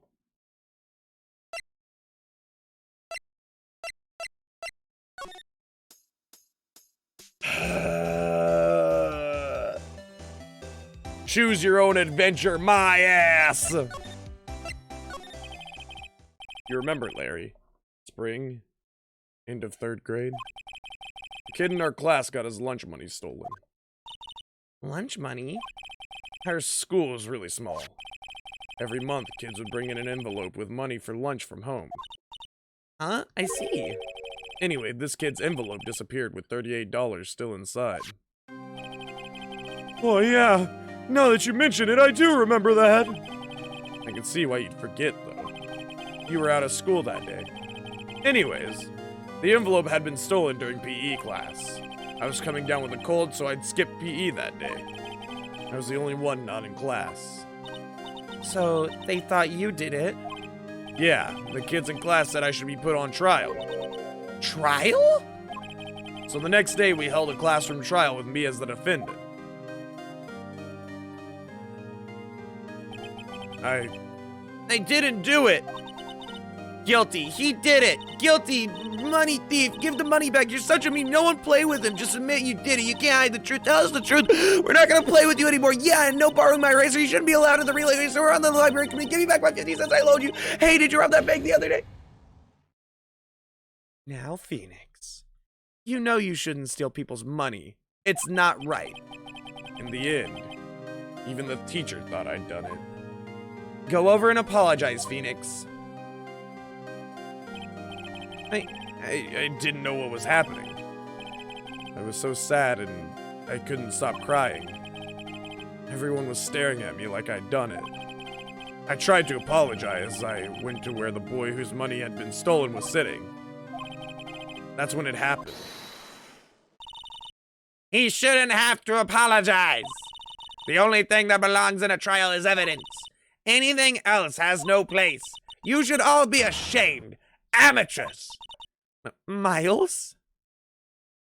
Oh my god, look at how dapper he is! It wasn't you who stole my money, was it? No. Then you shouldn't apologize.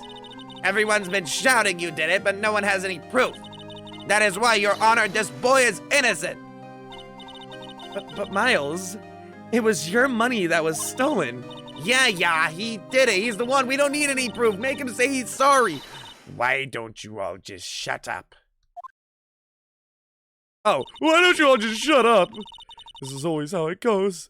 Everybody ganging up and picking on.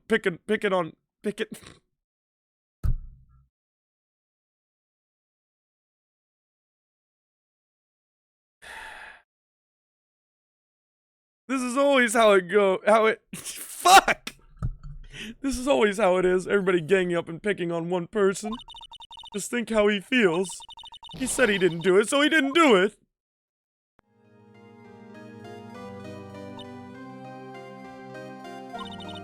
Very well. I'll replace the money myself. This class trial is over. That's how it happened.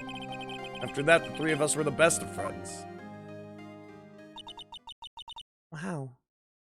I had no idea. Yeah, I had no idea either. I mean, I forgot. That's when I learned what it meant to be alone. Totally alone. Without a friend in the world. Much like Larry over there. Hey! You did a good thing, Larry. Yeah, well, I was just lucky that I took the day off from school. If I'd been there, they would have thought I'd done it. So I took it kind of personally, see? If something smells, it's usually the butts. Anyway, Edgeworth and I talked after the class trial. That's when I heard his father was a defense attorney. I remember his eyes would shine when he talked about his father. I'm going to become a defense attorney, just like my father, you see? Yeah. I went into young fucking Gumshoe instead of this guy. I'm gonna become a defense attorney, just like my father, see? Yes. A famous defense attorney. Then a few months later, he suddenly transferred to another school. The DL6 incident. Right. I'm not sure, but the transfer probably had to do with his father's death. It's so sad. It was several years later when I heard Edgeworth's name again. There was an article about him in the newspaper. The headline was something like, "Dark Suspicions of a Demon Attorney." Fabricating evidence, manipulating testimonies, covering up facts. The article said he'd do anything to get a guilty verdict. Anything. But why? What happened? I mean, that's not the Edgy I used to know at all. That's what I thought too. Tried to get in touch with him, I don't know how many times. He never replied. He ghosted me. We matched on Tinder once, and after he realized who I was, he decided to unmatch me. I guess he didn't want to see his old friends. I couldn't just drop it, though. I wanted to meet him, to learn why he had become who he had become. That's when I decided. Wait, you don't mean that's why? That's why you became a defense attorney? To meet Edgeworth? If I was a defense attorney, I knew he'd have to meet me whether he wanted to or not. I went through 6 years of school, passed what is commonly known as the most difficult professional test in the history of mankind, just because I wanted to see somebody who had become a persecuting attorney. Makes complete sense, you know that, Phoneix? Complete sense. In court, Edgeworth believed in me, and I believe in him. He's in pain, and no one is on his side. I'm the only one who knows the real Edgeworth. I'm the only one who can help him. Whoa, Nick! So is that why you helped me out for free? Yes. I helped you because I believed in you. Except I don't remember saying I'd do it for free. Oh, Nick! Nick! Nick, we have to save Edgeworth. That's the last thing we do, okay? Right. Very well may be. First, there's that rental boat shop caretaker. Let's put some more titles on there. Rental boat shop caretaker, no name person.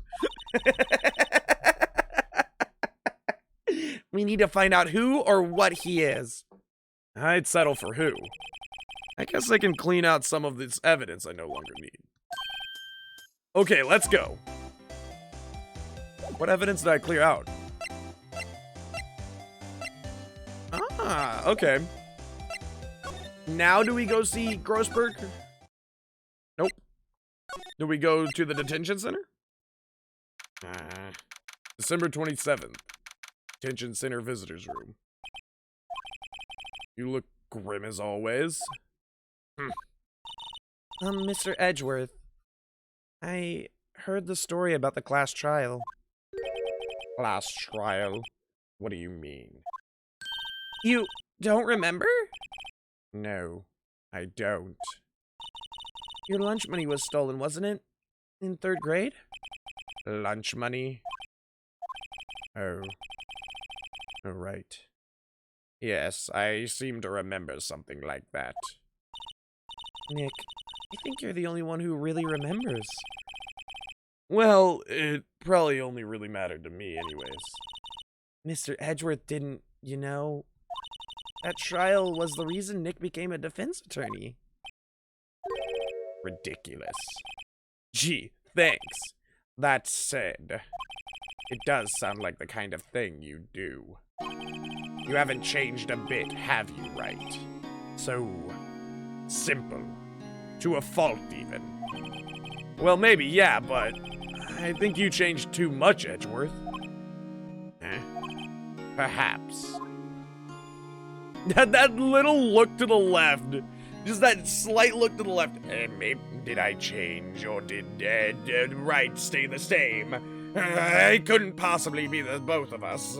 No, I'm perfect. Okay, you know what? Game, you did it. You did it for me. I kind of like Edgeworth. Hey, Edgeworth. Why did you become a prosecutor anyways? You used to look up to your dad. You said you wanted to be a defense attorney, right? I couldn't let myself deny a reality like you. What do you mean? My father was taken from me, and you want me to defend criminals? I'm sorry, Wright, but I'm not that good of a person. One suspect was apprehended in your father's murder, right? Yes.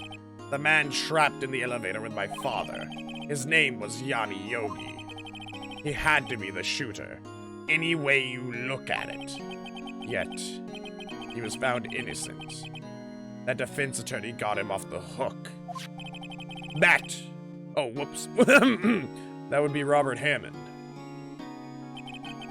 On that day, 15 years ago, the 3 of us were trapped in that elevator for 5 hours. When we were rescued, we all suffered oxygen deprivation. I had lost all memory of the murder. Lost your memory? Even now, I can't recall what happened in that elevator. What was the crux of Yogi's attorney's argument in court? He claimed Yanni Yogi had not been of sound mind due to the oxygen deprivation. Yogi was released due to a lack of evidence. Innocent. That's when I changed my mind. I started to hate defense attorneys. I started to hate my father. He said it was a phase, that I would only be a prosecutor for so long. But it wasn't a phase, Father. I'm a prosecutor through and through. What's your relationship with Von Karma? He's my teacher. A man who deserves respect. I learned everything I know of courtroom techniques from him. Trust me, I have noticed, Edgeworth, and I gotta say, kind of fucking hate it. So he's like my sister was to you, Nick. Great, you found out how to tell what a teacher is, Maya. 17 years and you finally did it. I'm so proud of you. He's a perfectionist in all things. In court, in his personal life, he's obsessed with doing everything perfectly. Perfectly, huh?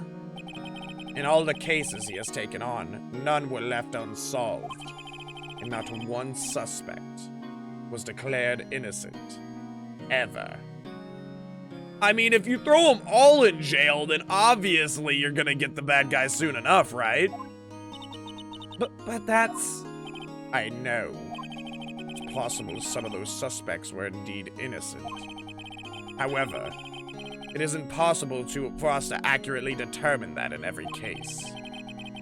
All Von Karma does is his job, to find the suspect guilty. Perfectly. In any case, it's nigh well impossible to find a weakness in him. Should a weakness appear, he would do everything in his power to make it go away. Edgeworth? If what you're saying is true, you're headed for a guilty sentence tomorrow. He's right. There's no time to praise the enemy, Mr. Edgeworth. It's a strange situation in which I find myself, I'll admit.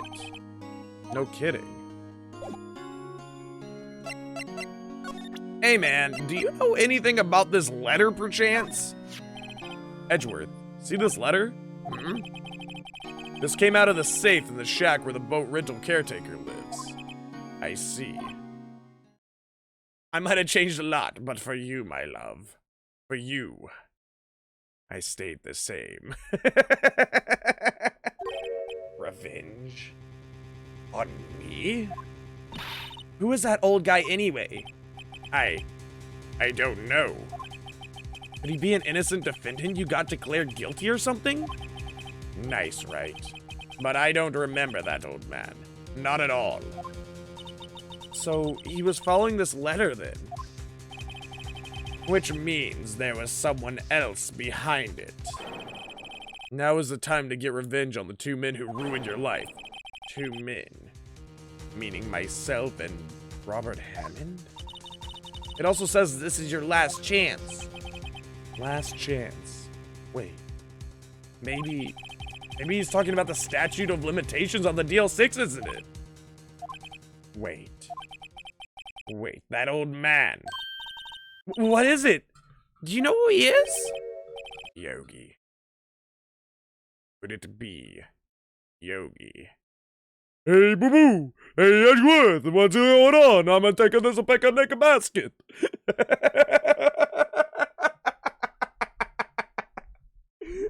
I'm taking this a picnic basket and you're alive. You're gonna get a sentence to life in prison.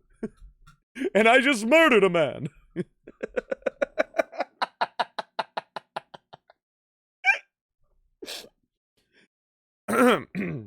Very serious topic, chat. Stop joking around. It's not funny. Yogi? The suspect in the DL6 incident. The one who was found guilty. I mean, innocent. Sorry, shit. I'm just so used to saying it.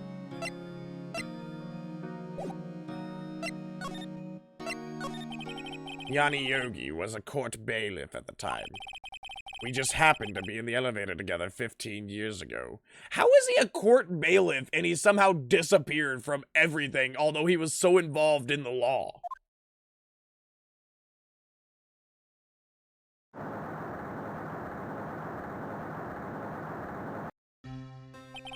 The quake was incredibly strong.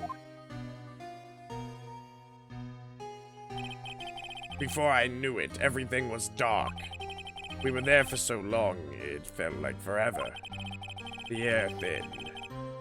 And the darkness closed in on us like that little box. We became unsettled. Help! I can't breathe! Quiet. I said quiet, you're not making this easier. I want to get out. Help us get out! Don't shout. You'll just use up more oxygen.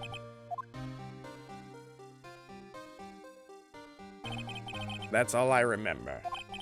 When I came to, I was in a hospital bed staring at the ceiling. In court, Yanni Yogi's mental condition was called into question. They claimed the oxygen deprivation and stress had caused temporary insanity. In the end, the claim passed the court and Yogi was found innocent. Huh. But isn't that strange? This letter tells him to get revenge on Edgeworth. Why would he want to take revenge on you? Right. Yeah? There's something that's been troubling me these last few days. I didn't know whether or not I should tell you. You mean the nightmare? It's a nightmare I've had. A memory of a crime that I committed. A crime you committed? A memory of a murder. Yes, it's a murder! I think the time has come to tell all. Tell me about your dreams so that we may interpret them in this dream book. Were you being chased by a giant crab at that time? Because that could mean that you're very insecure in your current job status. For the last 15 years, I've had the same dream almost every night. I wake up in a fearful sweat every time. What kind of dream? It's a dream about my father's killing. In the dark. Help! I can't breathe! Quiet. I said quiet. You're not making this any easier. I want to get out! Help, get us out! Don't shout. You'll just use up more oxygen. Why does little Edgeworth kind of look like Sasuke? Naruto! I can't breathe. You're using up my air. What? Stop breathing my air. I'll stop you. What are you? Stop breathing my air. No, Father. He's attacking Father. And then I see the pistol lying by my feet. I don't know if it was evidence from that day in court or the bailiffs. In a daze, I pick up the pistol. Get away! Get away from my father!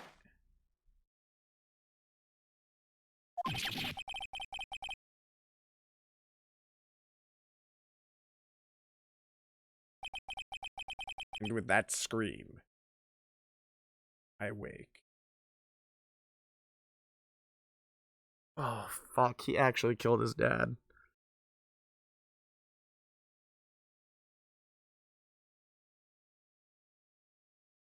Edgy boy.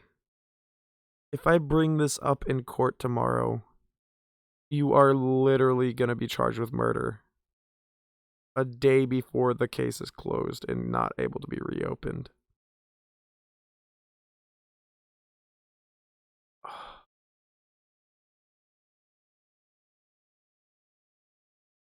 It honestly, poor Edgeworth. He's been replaying his fucking father's murder for every single night pretty much for the past 15 years, dude. Like, I'm not one to get that serious on stream, but like, that sucks. Like,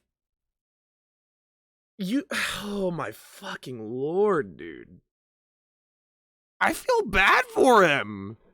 Like, he's kind of a dick, and he's been badgering me at every single turn, but like, damn. How do you not have bags under bags under bags of your eyes? And not clinically insane to be admitted to an asylum at this point?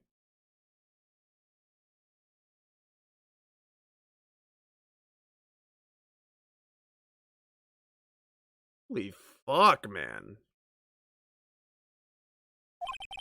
It's a bone-chilling scream. A scream that has rung in my ears for the past 15 years. But that's just a dream, right? Right? That thought is the only thing that has kept me sane for the last 15 years. But what if I'm wrong? What if it's real? They say that sometimes people shut out memories in self-defense. Maybe it was I who killed my father. What? If you think about it that way, this letter makes sense. Get your revenge on Miles Edgeworth. Think about it. Yogi was really innocent. That's why he wanted revenge against me. Wait, Edgeworth? You mean... It was me. I was the true criminal of DL6. I shot my father. This is bad. What are we going to do, Nick? What can we do? I don't know. I don't think there's anything we can do, like it or not. If there's someone else who knows a lot about the DL6 incident, maybe. There is, Nick! There is someone else who knows about DL6. Alright, let's go see Bungo.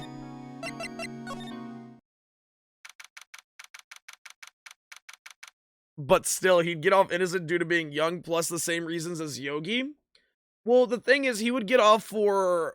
Okay, so the thing is, he was young. The case diminishes tomorrow. It is 15 years ago to this day. If he murdered his father, right?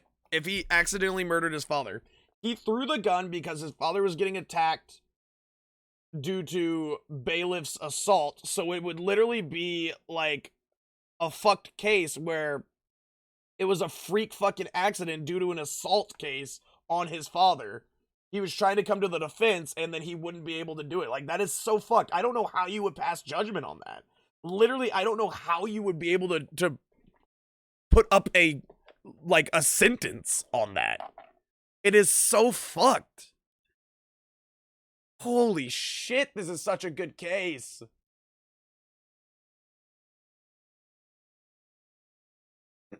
Anyways. Manslaughter and self-defense. It wasn't self-defense, though. It was defense of his father. It's kind of like vigilante justice, but, like, he's also, like, fucking 7.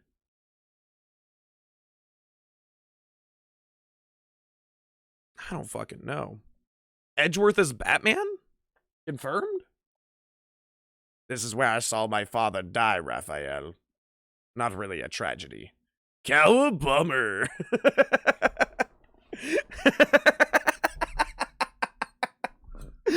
Oh my god. December 27th, Grossberg Law Offices. Mr. Grossberg! Oh, hello there. What's wrong? You in trouble? No kidding. I can't believe you're not. My part. Just come down and tell me what's happening. It's Mr. Edgeworth. He...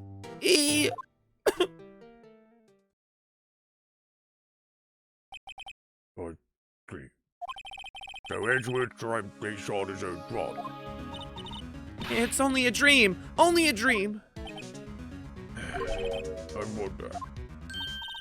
What? If that's the case, then why do you two look so troubled, hmm? Well...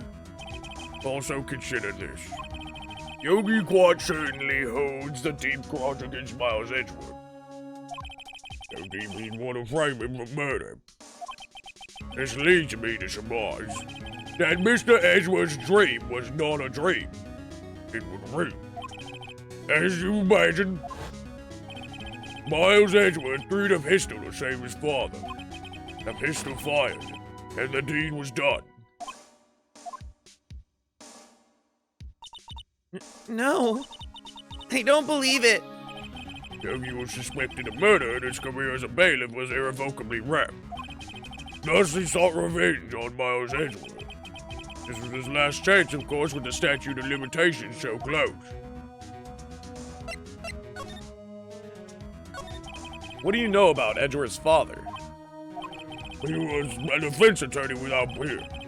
It sounds trite, but it's true.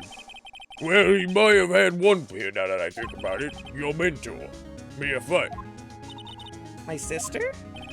Gregory Edgeworth was very disapproving of Mr. Von Karma's techniques. That's no surprise. Von Karma is an extreme man. Forged testimonies and evidence were nothing to him. The result, he has a perfect win record in court. Yo, and this week we follow the perfect win record of Von Karma as he tries to go 50-0 in this lawyering season. Woo! Give it up for Von Karma, everybody. It made him. Gregory Edgeworth tried to call attention to his methods. And? He lost. He died in despair, as it were. I see. When Gregory Edgeworth was killed, the police called on a spirit medium. That was his mother, Misty Fay.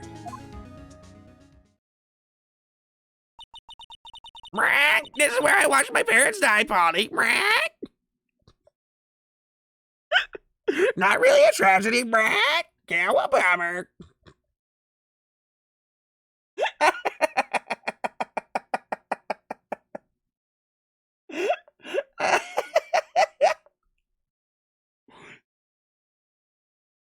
I am Gregory Edgeworth. I have been killed.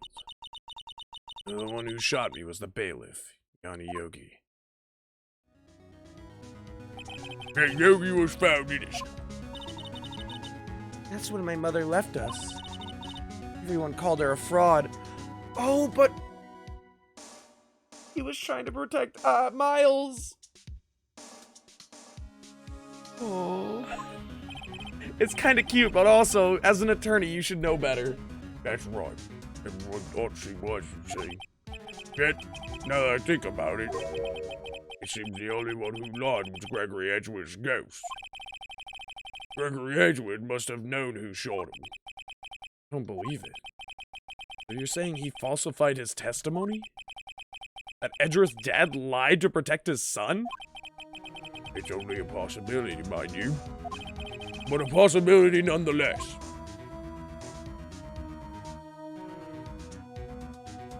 Bro, it keeps getting fucking better! Okay. Do we present the letter to him? Uh-huh. So this is the letter. It does seem that Yogi was following this letter when he killed Hammond. But why kill Robert Hammond? Hammond was a skilled defense attorney. But he defended clients not for their sake, but for his own. Huh? His own sake? He never trusted his clients. And one, the only thing he trusted was his own inability. But he got his client found innocent, so why should it matter? Actually, my dear, it's quite different. He won that innocent verdict, but with no one but himself. Yogi was a free man, but socially he was rude. Huh? You'll understand soon enough. Wait, What is it? this letter. I've seen this handwriting somewhere before. A long time ago. Whose handwriting was this? Do you have any idea who wrote this?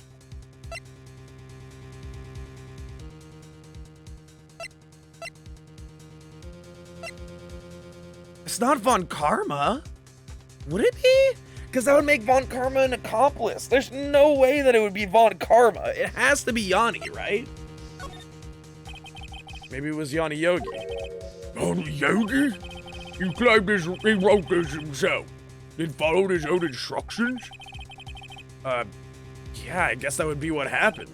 Perhaps you think Yogi has a split personality, I think that's definitely a possibility, yes. No, I think not. I do not know this Yogi in any case. There's no way I would recognize his handwriting. Oh, right. Yes, right. I'll ask you again. You have any idea who wrote... Wait. Wait, what?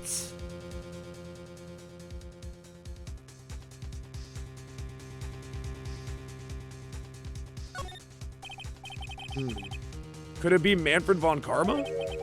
Von Karma? Why would he have something to do with this? That's what I was thinking. Well, I'm not sure. Von Karma. Wait! You're right, my boy!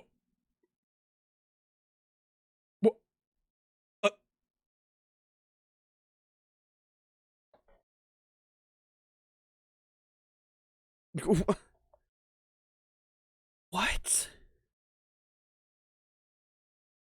Why would...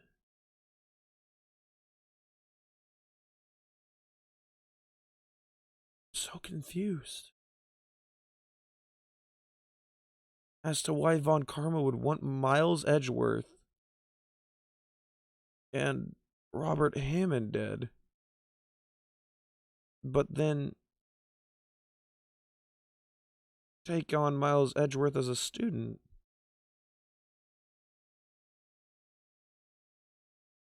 What the fuck?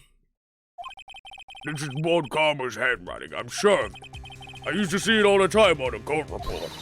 What? But that means the one who told Mr. Yogi to kill was... Correct. Manfred Von Karma himself. What does this mean then? Why would Von Karma want to frame Edgeworth?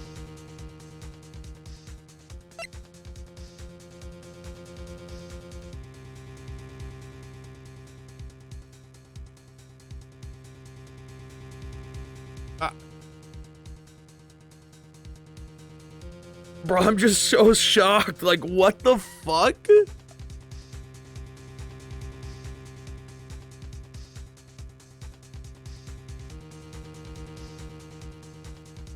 Why would Von Karma want Edgeworth and Hammond dead? Like, Gregory questioned his methods, but... What?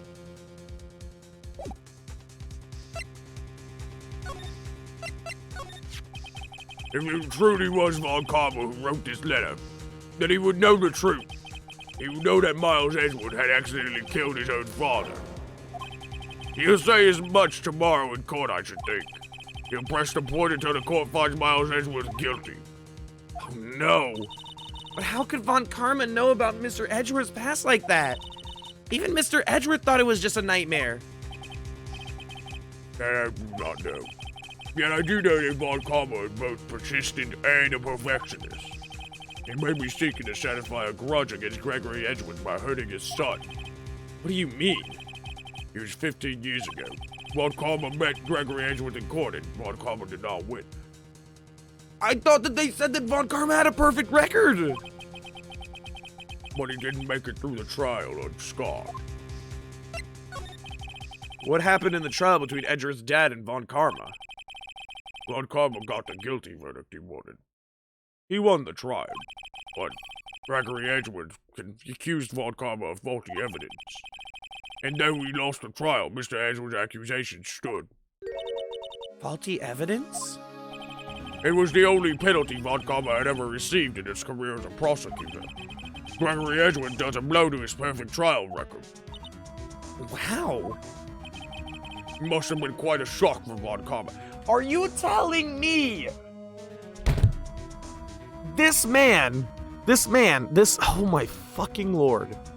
Are you telling me that this man held a grudge against Gregory Edgeworth, Miles's dad, and then I'm assuming he was planning on doing something to Gregory Edgeworth. I have no fucking clue. And then Gregory Edgeworth turned up dead. He found out the truth behind Edgeworth's murder, got Yanni Yogi in contact, gave him a list for 15 fucking years down the line.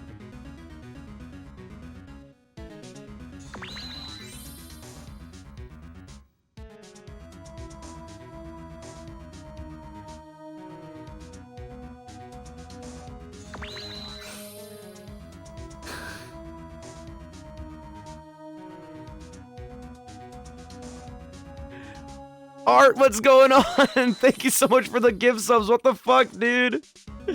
How are you doing, Art? What the fuck? Dude, thank you so much for the 5 gift subs. Sorry, I was like in my fucking head right now. This is actually fucking insanity to me. This is the most interesting case I have ever had the pleasure of like, this is a fucking phenomenal case.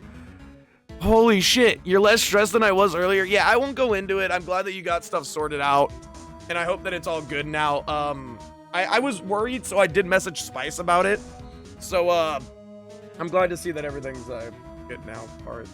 I'm sorry to hear that all that happened, though. Also, thank you so much. Thank you seriously for the 5 gift subs. I appreciate it. Yo-Yo, Cat, Hellbound, Romhack, and Lunar. Welcome all of you guys to the spirit world. Hope you guys are enjoying your time here, and you are now among the lost souls. I hope you guys enjoy the penguin emotes, the cutest damn penguin emotes on Twitch. But yeah, Ari, I'm sorry. You came in at a point where I'm like literally just like, wow. What the fuck? What the actual shit? Von Karma is easily the most petty person in the world. He got one strike on his fucking record by this kid's father, this 7-year-old's father. And he's like, I'ma fuck his entire life up. Like, oh my God. How petty do you have to be to get one strike on your record, hold a grudge against the father, see the father's dead, find out the truth, go and investigate the whole entire process, come back, tell the Yanni Yogi, you know what? Fuck it, you're off innocent, but fuck this kid in particular. How petty do you have to be?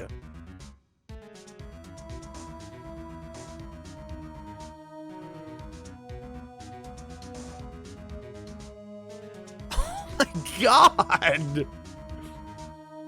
I did it at the worst time. I wouldn't say it was the worst time. I was just like, I'm just like genuinely in shock. And I hope that doesn't downplay how much I appreciate the gift subs. Like seriously, Art, like thank you.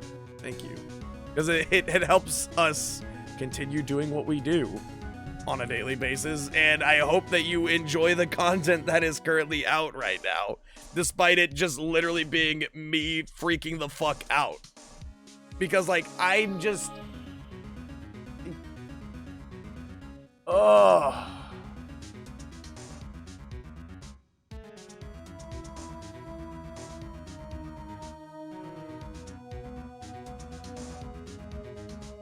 You are like 30 years older than him, Von Karma. You are 30 years old picking a fight with a 7-year-old, man.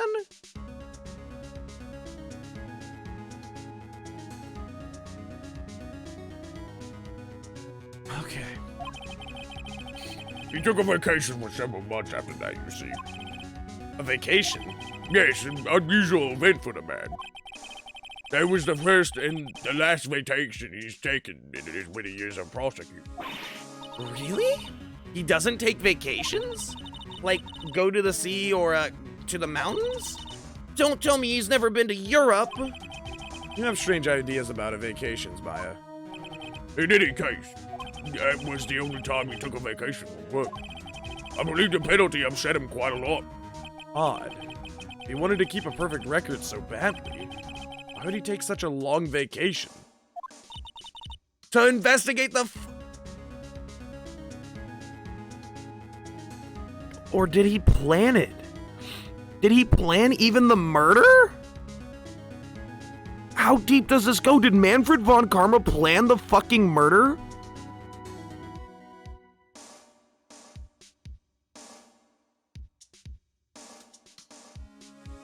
Where does the puppet string end?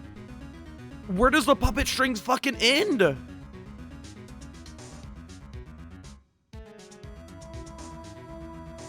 God damn it, dude. Because he took the vacation literally right after his his strike. Oh my God, sounds like a Karen. He's beyond a Karen. He's a Manfred. I will dedicate every last instance of my will and hatred to fuck over this child's life. It's legitimately like just the most obscene and obtuse thing in my vision. Like, how? What do we do, Nick? Von Karma's going to bring up DL6. You can bet on it. What if Mr. Edgeworth pleads guilty to DL6? I won't let him. Yes, Mr. Wright. I hate to say this, but even accidental murder is murder, you know. I know that. I just believe in Edgeworth's innocence. I can't believe he'd killed someone. But Nick, Mr. Edgeworth admits it himself. His father must have lied to protect him from beyond the grave. I don't care. I know he's not guilty. Mr. Wright, if you say so, I suppose I could go check again. The police files might hold something of interest. Mr. Grossberg, thank you. I can't promise anything. In fact, I think the chances of finding something are slim. I understand. The police materials,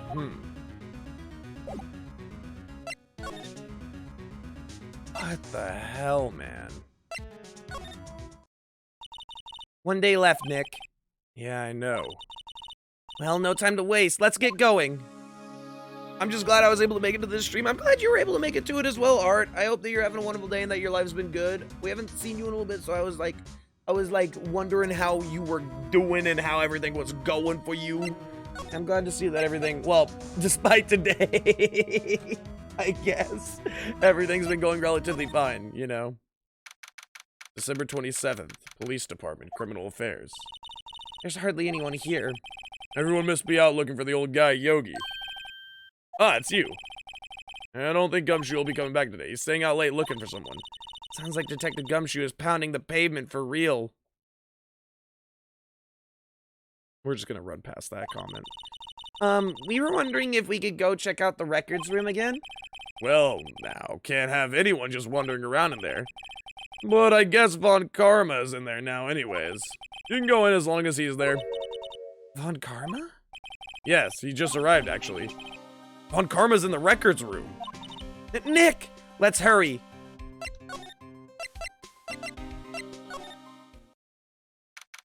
December 27th, Police Department records room. Just hella busy with work. I assumed it's something like that. A lot of people are going back to work now, Art, so like that's what I assume a lot of people are doing. But it's still like I'm still wondering about what's going on in people's lives and stuff like that, you know? Dusty as always. We were only here just yesterday. Sure they haven't had time to clean. What's wrong, Nick? Nothing. I was just noticing that he isn't here. On Karma. Huh? One of the drawers here is open. Someone must have been looking in it recently. The label says unsolved cases, evidence. Solved cases? Nick, the file for DL6 is completely empty. What? What are you doing here? Von Karma? You. How do you know my name? Huh? Have we met? What?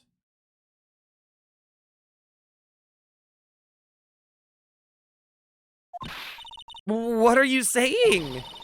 We see each other every day, don't we? We're Miles Edgeworth's defense team.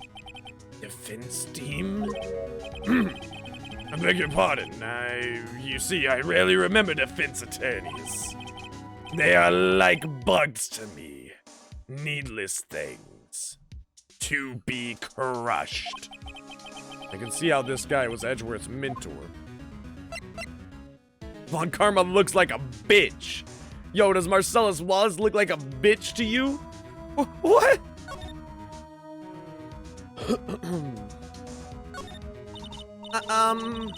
Mr. Edgeworth is your student, right? A romanticist who still can't shed that veneer of amateurism. Just like his father. Always second rate. Mr. Von Karma, you had an axe to the grind with Mr. Gregory Edgeworth, didn't you? Me? A grudge against a mere defense attorney. Why? Because he dealt a blow to your otherwise perfect trial record?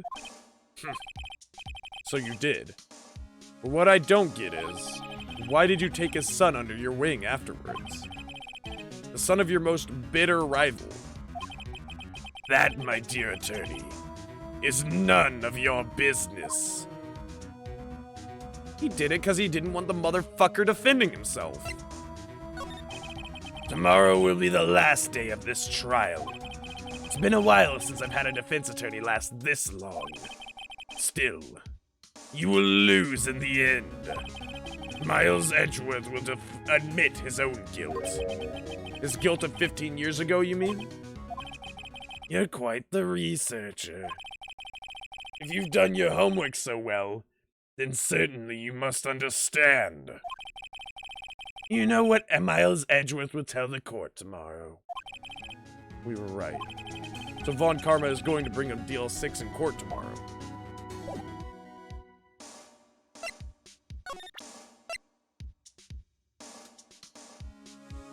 Do we bring this up?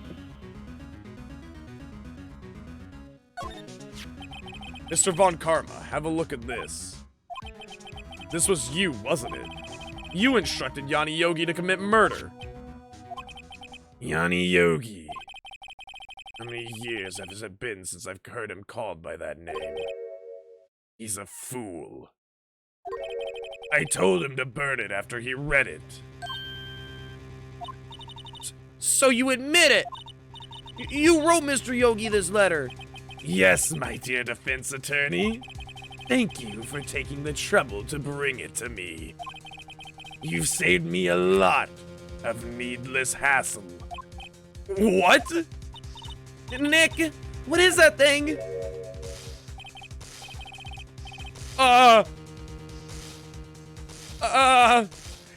It's time for nighty-night, Mr. Phoneix, Wright. A stun gun. Or self-defense, usually. Indeed. 600,000 volts will course through your body like a dog touching an electric fence. 600,000? Oh, don't worry. People don't die from it. Usually. Now, give me the letter. No. No! What are you? Nick! Ah!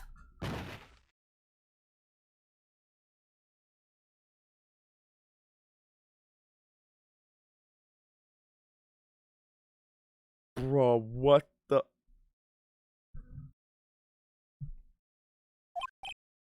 Maya! Out of my way!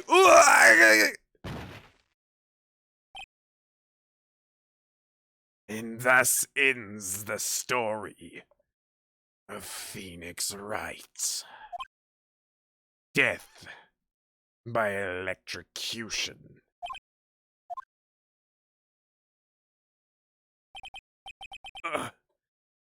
He got us.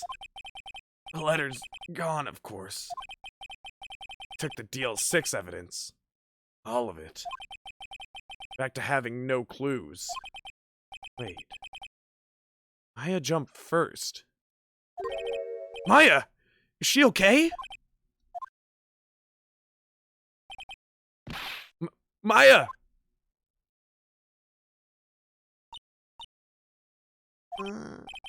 Maya, open your eyes. Dude, this fucking fly has been buzzing around my room the entire day. Pissing me off. Maya!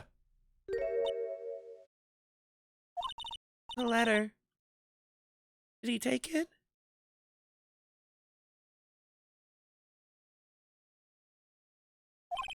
Huh? Oh. Yeah, are you okay? I couldn't stop him. Jumped as fast as I could, but one shot from that thing knocked me out cold. I'm useless. I'm no good as a lawyer or a medium. I can't even call my sister. You just got tased with 600,000 volts. I think that maybe we should address a couple other issues other than the medium and the lawyering business, okay? Not even now, when we need her the most. I wish I hadn't woken up at all. Jesus fuck. Maya. There has to be some way I can help her. You better do something about her self-confidence first. 1 second, chat. I gotta get this fucking fly, dude.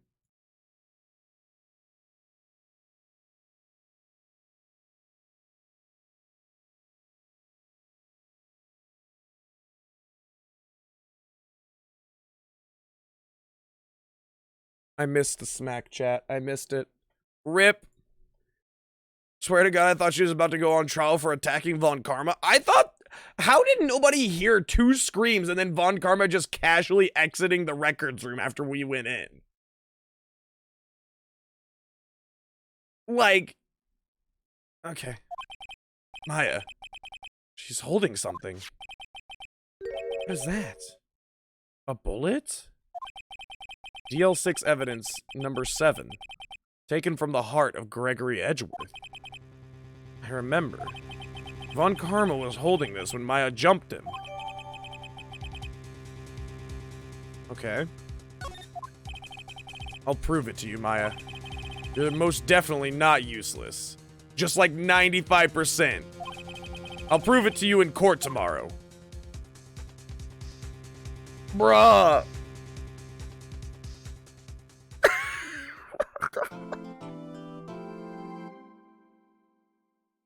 This is literally just... like... how? Hold on, the fucking fly is back.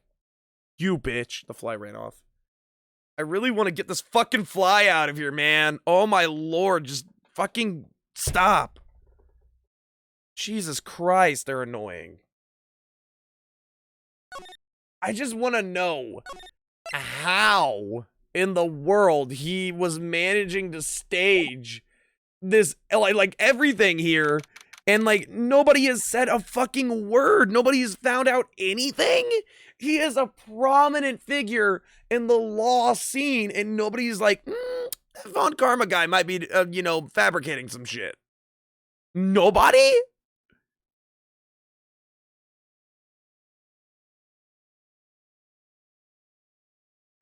Fuck that. I'm sorry, chat. This fly is really pissing me off. I'm trying to get it. I'm trying to get it.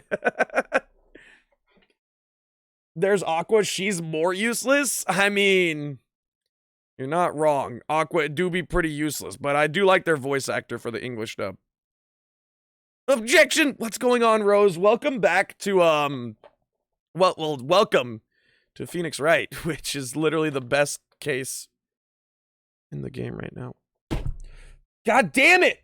Ah! I don't know if I got it or if he landed on my finger, I'll be honest there, chat. I might have gotten him. Might have broken his little fucking legs. Kneecapped his bitch ass. Yo, get kneecapped, bitch. Where's he at? I don't know where he's at now, though. Rip. Well, if he's not bothering me, I guess the show must go on. The fly has done nothing wrong. You provided no evidence to his wrongdoing. This is a no-fly zone, and that was not meant to be a pun. It was meant to be a reference to, like, you know, there being designated areas where you can't have aircraft in, but he's also a fly, and... Ha ha ha, made a funny. How are you doing, Rose? How's your day going? Objection! I'm sorry, can you provide evidence that this is a no-fly zone? Bad pun? You know, that's fair. That's fair. Anyways. December 28th. 9:51 a.m. District Court, Defendant Lobby number 2.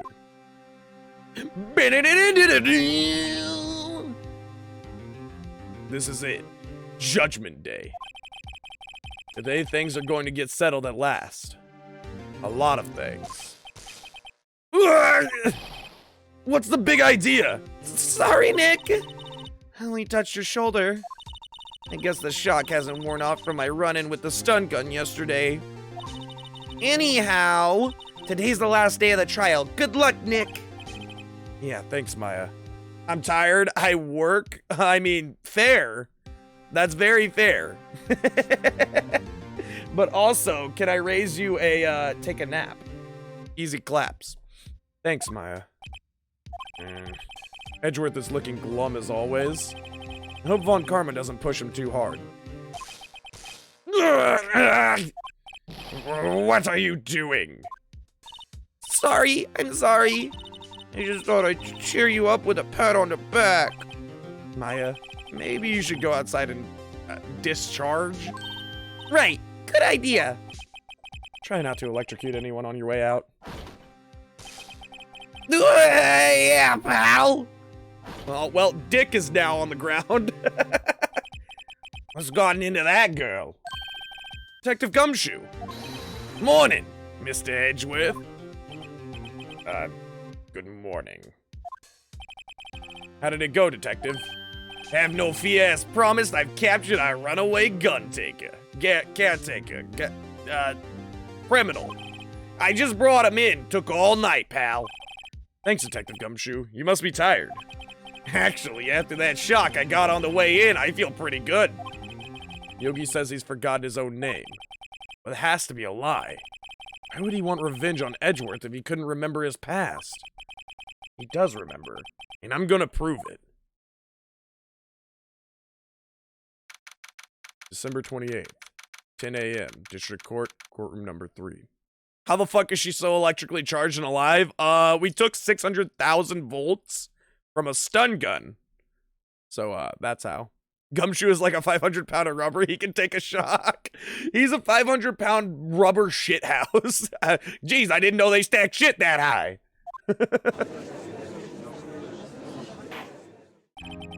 Court is now in session for the trial of Mr. Miles Edgeworth.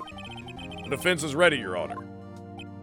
The prosecution is ready. Right, very well.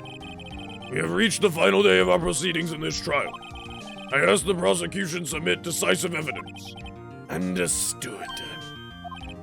Come on, don't be awed into silence by every little thing he says. Very well.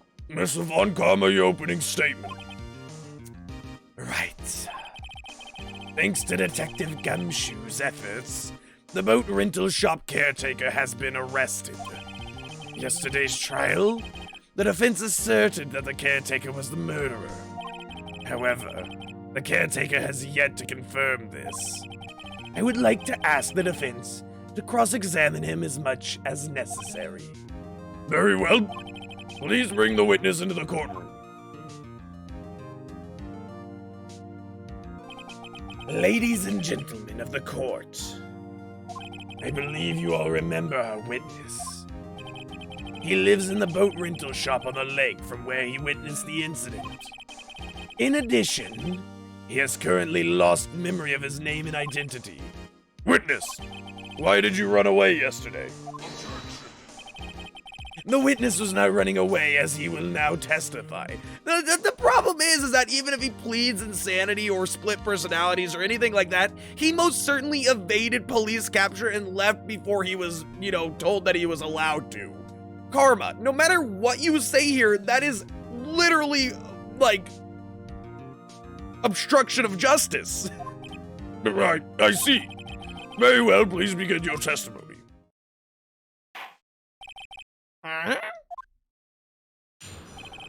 Why I left the court? I'm really sorry about just leaving yesterday like I did. But I wasn't running away or nothing. I went to buy some food for Polly, you see. I figured I got nothing to do with this incident anyhow. I mean, I need one of those motive things, right? And I don't got one. So my testimony yesterday stands as is. Very well. Let's begin the cross-examination, shall we?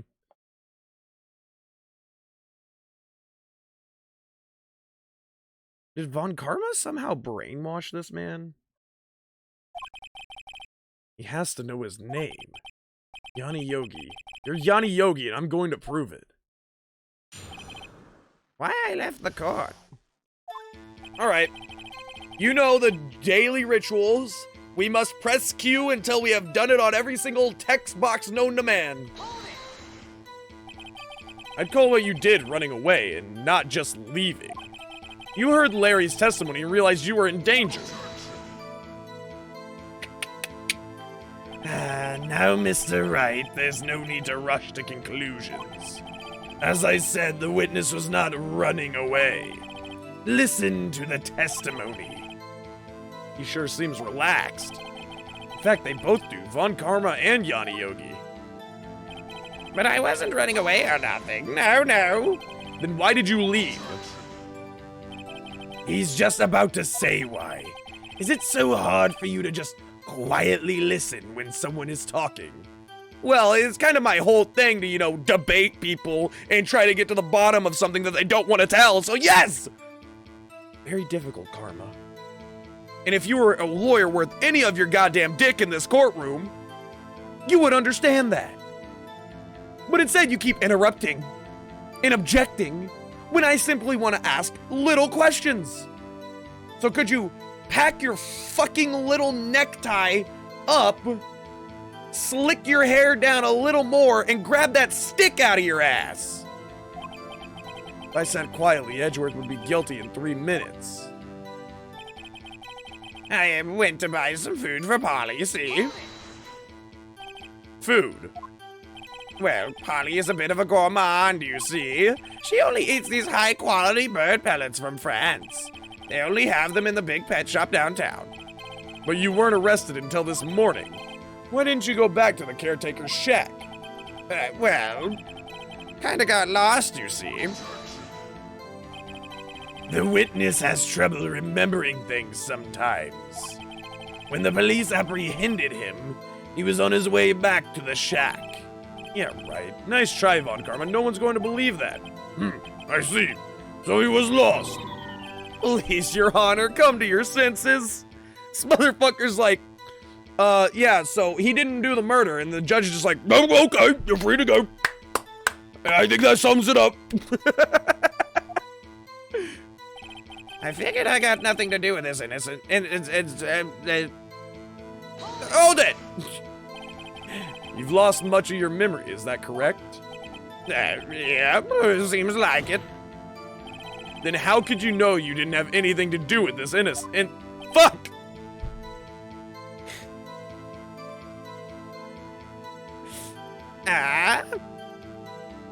How could you know that you had nothing to do with this incident? Or maybe you're lying about not having your memory, You know exactly who you are. The witness has testified quite clearly that he has no memory of who he is. If you claim he's lying, then show the court your proof. How am I supposed to prove what's going on in that old codger's head? Impossible. I'm glad you've come to your senses, Mr. Wright. Very well, witness, please continue. I need one of those motive things, right? I don't got one. How can you say you had no motive? I say you do. You had a grudge against Edgeworth and the victim, Robert Hammond. That's why you took revenge on them, right? Please don't make me repeat myself, Mr. Wright. This witness has no memory of anything beyond several years ago. He can't hold a grudge. It's impossible. I have to prove he's lying about his memory.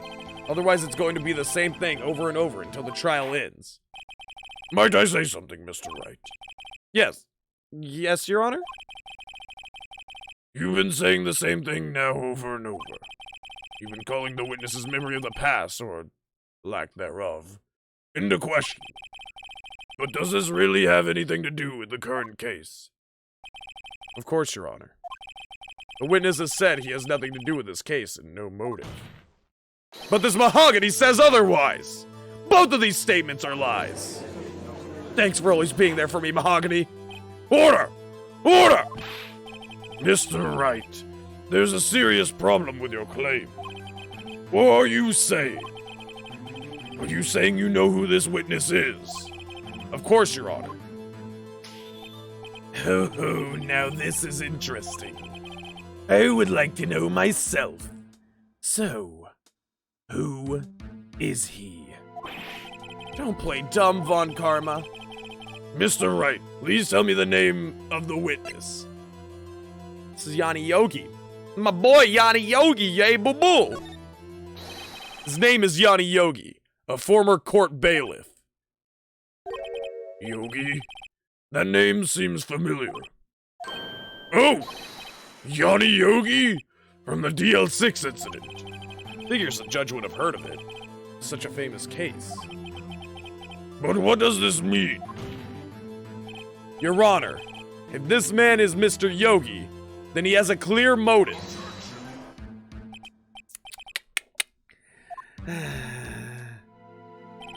Jumping to conclusions again, Mr. Wright. The only thing I'm about to jump is over this fucking desk to punch your schnoz if you don't shut the fuck up, bro. This man, this witness, is Yanni Yogi.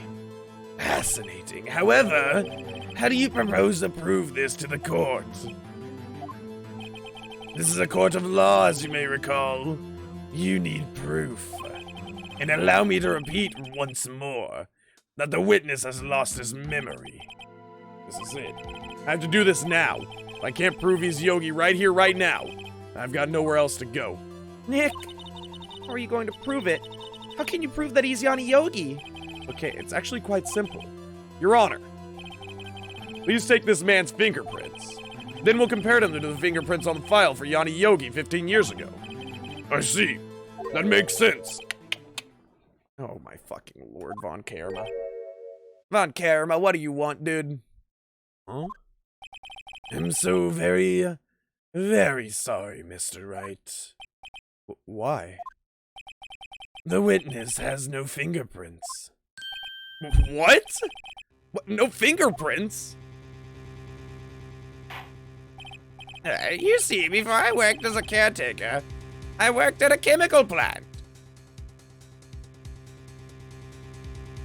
Are you fucking kidding me?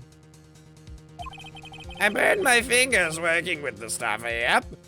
Did fucking Von Karma take this old-ass man to a chemical plant and burn his fucking fingers off to protect evidence? And that's why his fucking fingerprints didn't show up on the gun? Yes, I burned this old codger in the chemical plant. Therefore, as you can see, his alibi is rock solid. Or should I say in your terms, mahogany solid. Bro, what the fuck, dude? Take off the flesh suit of that picnic haver. You'll find he's a bear. And now we will reveal his accomplice, Von Karma's true identity.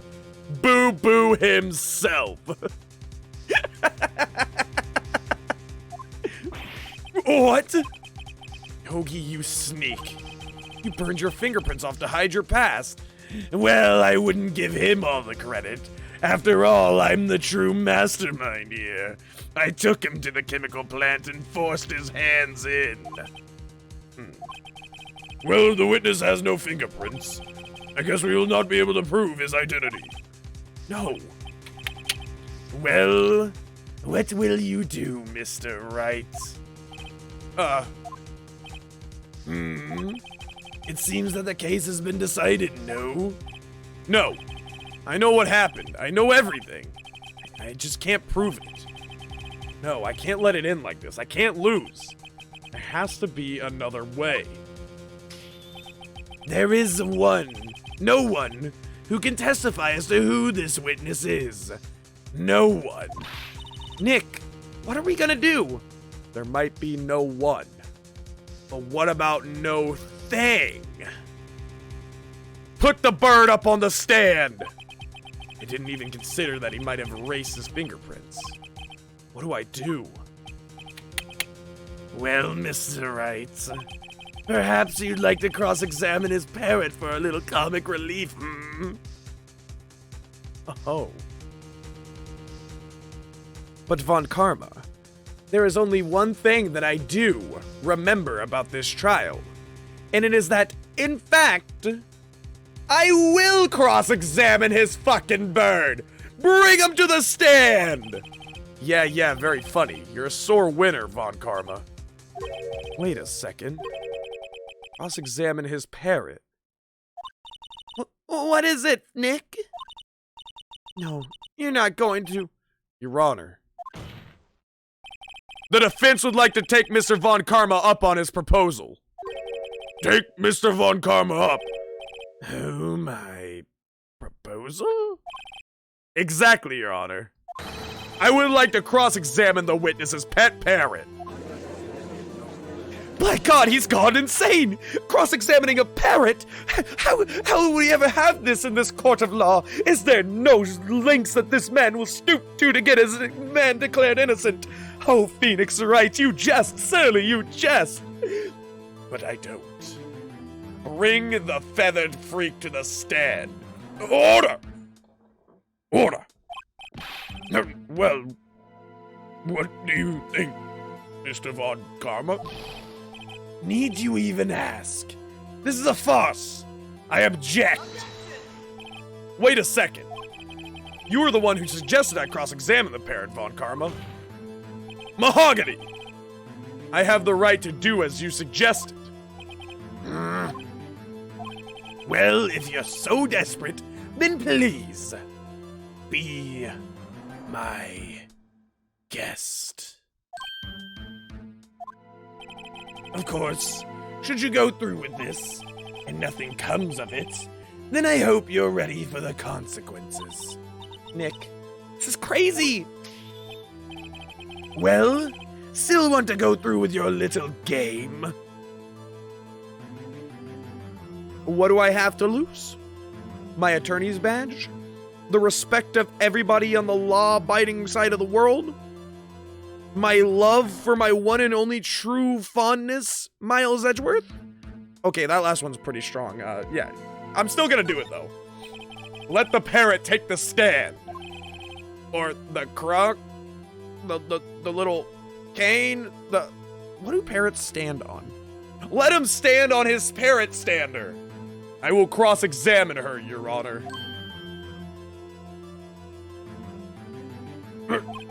This is the most ridiculous thing I have ever heard. Von Karma's rigged every person's testimony, every piece of evidence, except the parrot. She's my last chance. At least, I think so.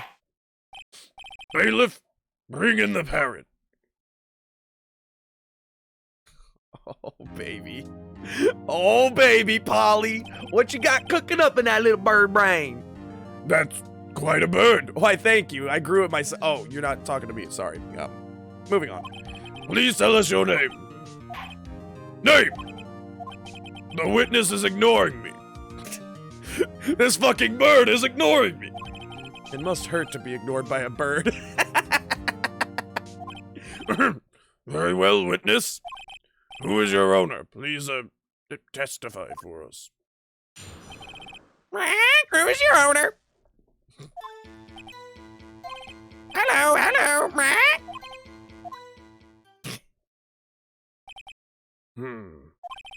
Certainly the most concise testimony we've had so far.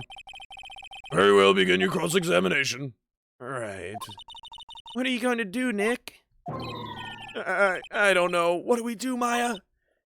Von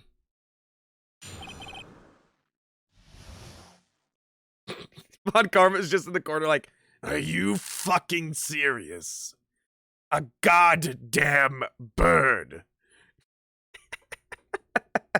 Do I need to take the bird to the fucking chemical plant too? I'll burn his feathers off right now. This bird cost me my fucking perfect record. And getting revenge on this little twerp. I will personally turn you into KFC. Hello, Mahogany! Witness! You can't just say hello and expect us to get anywhere. I want you to testify. Phoenix, I don't think force is the answer here. Maya, you talk to her. Right, what do I say? What's your name? Bless his heart, he's trying. He's really trying. As I recall, 2 days ago. Polly, have we forgotten something? Don't forget DL6, Local attorney yells at Bird. I can get Polly to say that here. That'll prove that the caretaker had something to do with DL6.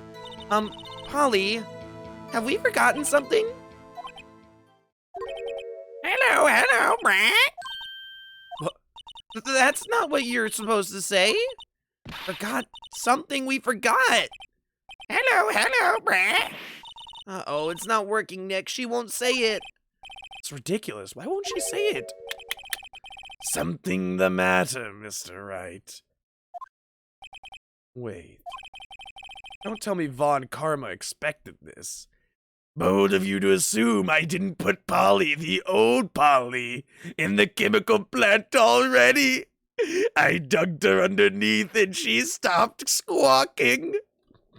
This is new Polly, the new model. Better, faster, stronger. And let me tell you, Parrot KFC tastes oh so delicious. He couldn't have restrained the parrot, could he? Did he train her not to respond when we asked if we'd forgotten anything? Hello, Witness, you're here to speak. You must speak to me. Frankly, I can't believe that you're speaking to the parrot. Well, I guess we should try to get some information out of her. We need to show the judge that their owner is Mr. Yogi.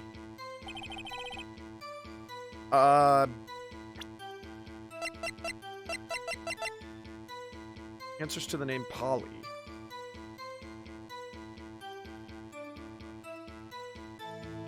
Okay. Does this do anything? Witness, you can't just say hello and expect to get here. I want you to talk to her, right? What do I say? What's your name? What's the safe number? Oh, because the safe number was the date, wasn't it?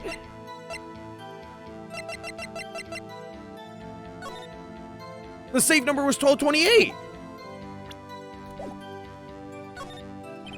Maybe I'll get her to say the number of that safe. Huh? The safe? Why? Let's just try to get her to say anything, okay? Polly, what was the number to the safe in the shack? 1228. My, what a reckless parrot. Well, Mr. Wright, you aren't claiming that this number has something to do with the caretaker. Actually, it does. That's why I had her say it. Ridiculous. How can the number to a safe tell us who the caretaker is? Show us your proof. What could possibly link this number to the caretaker's true identity? Might I just show you a little bit of this? The DL6 case file. What is this obsession you have with that case? Mr. Wright, where in this file is something relating to the safe number? Case summary. It's the date. It's on the case summary page. The case summary? Specifically, the date on which the DL6 incident occurred. The date of the incident. December 28th? That's today's date. 15 years ago. And the number on that safe is 1228. Look, he used the date of the DL6 incident as the number for his safe, Your Honor. That's how important that date was to him. I see. Certainly is an interesting coincidence. People often do set their secret numbers to dates. Bah, this is not tangible proof. I set my ATM card's number to 0001 because I'm number 1. What are the 3 numbers on the back? By just out of curiosity, because did you set those too? I have a couple transactions that I need to make. This has nothing to do with a date. Nothing. Indeed. Alone it is a little weak for evidence in a murder trial. We'll need some other corroborating evidence. Where am I gonna find that? Nick, we're getting closer. One more. If we can just get one more piece of evidence. Right, but what? Very well. Very well. Witness, you may continue. Okay, can we not do the same thing? Because wasn't... It's literally his name. The name of the parrot is Polly, and the victim's fiance was Polly, right? Yeah, Polly Jenkins. All right. Hold it. All right, tell us your name. Okay, whoops, I was supposed to do it on this one. What's your name? Maybe I should get her to say her name. Polly, what's your name? Polly's rat. Mr. Wright, I think we've established that this parrot is named Polly. Does this have anything to do with her owner's identity? Of course. Yes, it does. You see, he was sleeping with the parrot. Fascinating. You claim that the parrot's name will prove her owner's identity. Then show us this proof. That's one thing you can't burn off in the chemical plant, Von Karma. You can't burn off this parrot's name. Ick, don't you think you're taking the bluffing a little too far? Listen, we're not here to answer the question of who is the caretaker. We're here to prove that he is Yanni Yogi. All we have to do is tie the name Polly to Yogi. Your Honor, the proof that the parrot's name reveals the caretaker's identity is, once again, the DLC fucking case. A DL6 case file? That's quite a large file you have there. Which page is this proof on then? He's sleeping with the parrot, Von Karma. Fascinating. Show us or stop wasting our time. Very well. Mr. Wright, please show us the page. Where in this file is the information concerned to this parrot's name? The suspect. It's on the suspect data page. This page has all the information about Yanni Yogi. Right after he was arrested, his fiancée committed suicide, see? Yeah, she could have been a little bit of a suicide, see? Indeed, it does say that, yes. What was his fiancée's name?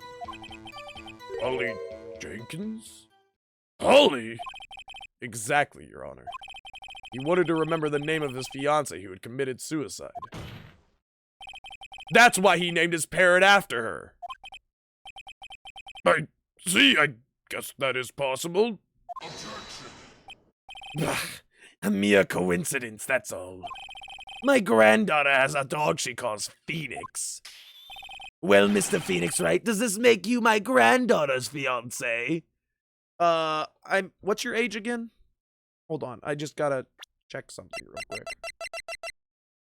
You're 65. If you take 20 minus 20, that would make you 45 during your first daughter, and then if you minus the 20 from that, your granddaughter could be 25, possibly.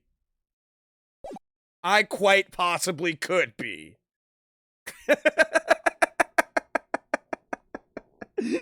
What's it to you, Dad? Or should I say, Granddad? She's only 7. Oh. Well, now this is awkward. That's enough.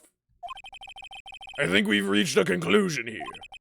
This is a mere coincidence, that's all. True, that is a possibility. However, 2 coincidences at the same time seems more like a pattern to me. What are you saying? Summon the caretaker of the boat shop. Immediately. I'm taking a little nap. Witness, tell us your name. Wait! This witness, he doesn't remember! No, it's okay. I have accomplished what I wanted to do. I'm done. Nick! He looks totally different! This is the real Yogi, I think. Finally! He's been acting feeble to hide his true identity. Acting for 15 years! Well, let me ask you again. Please state your name for the court. My name is Yanni Yogi. 15 years ago, I served as a bailiff in this very court. Order! Order! Yanni Yogi, so was it you who killed Robert Hammond and tried to frame Miles Edgeworth for his death? Yes, it was me. I did it. They put me on the witness stand 15 years ago. Robert Hammond, he said I was mentally unsound. He told me it would make me innocent, get me off the hook.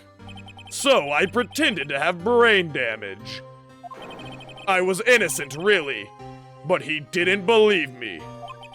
We won the trial, but I lost everything. I lost my job, my fiancé, my social standing. Then, this year, 15 years later, a package arrived. It was a letter and a pistol. A plan was written out in careful detail. It was a plan for me to take my revenge on the people who ruined my life. I didn't care who sent it. I thought this was my chance. After 15 years, this was it. What the fuck? Don't let him go on. Just literally, he admitted he's guilty. Just take him into custody, shut him up, make him close his stupid fucking mouth. Finally, a chance to have revenge on Robert Hammond and Miles Edgeworth. Okay, so here's what I'm thinking, right? The reason he wants revenge on Miles Edgeworth is clear. Miles Edgeworth killed Gregory, and the blame got put onto him. That's understandable. He's petty as fuck, whatever. Robert Hammond, I think what happened is he told him to plead insanity. He told Yanni Yogi to plead insanity because he obviously wasn't getting off the hook, right? That being said, when he pled insanity, he probably ruined his social standing, lost his job. Therefore, his wife thought that he was clinically insane. She couldn't see him going insane, but he had to keep up the act in order for him to keep out of jail. And thus, seeing her husband fall to these heights, she fucking took her life.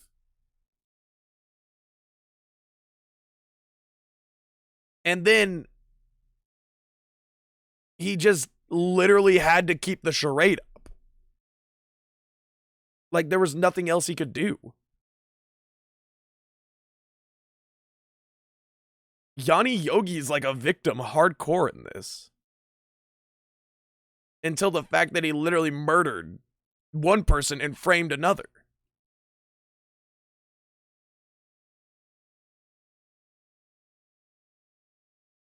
He literally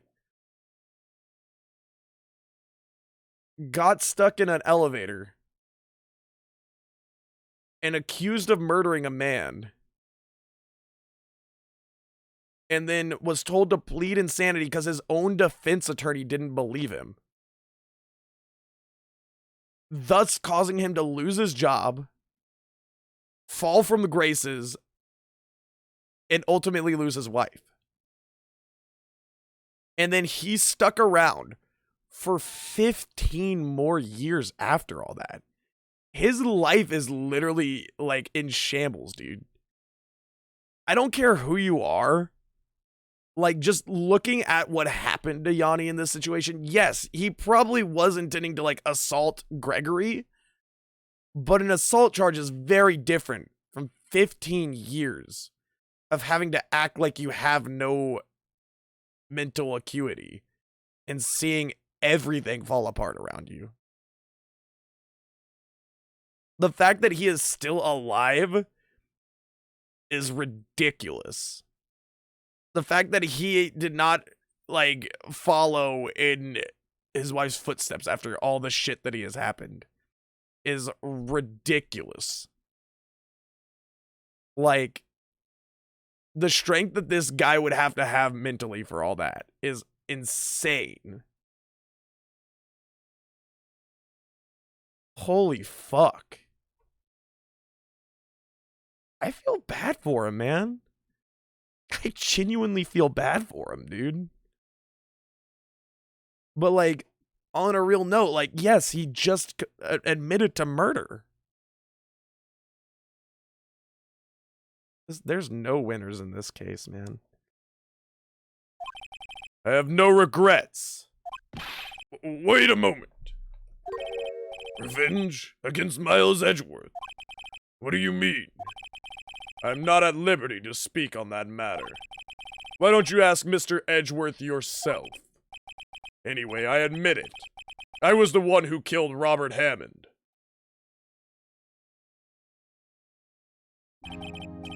Von Karma, where is Mr. Yogi? Under arrest, Your Honor. I saw no room for error in his confession. Then, the defendant, Miles Edgeworth, is innocent. In this case, at least. Very well. Will the defendant please take the stand? There are a few mysteries left unsolved. Still, you are clear of suspicion for this particular case. So I'd like to pass judgment on the murder of Mr. Robert Hammond. Any objections? I don't believe it. Why isn't Von Karma saying anything? Very well. This court finds the defendant, Mr. Miles Edgeworth, not guilty.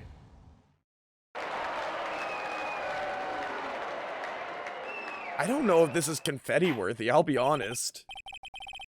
I don't feel like that was very confetti worthy. Like, when you shake aside the fact, yeah, we won the case, everything else, it's a sad story, man. That is all. This court is adjourned.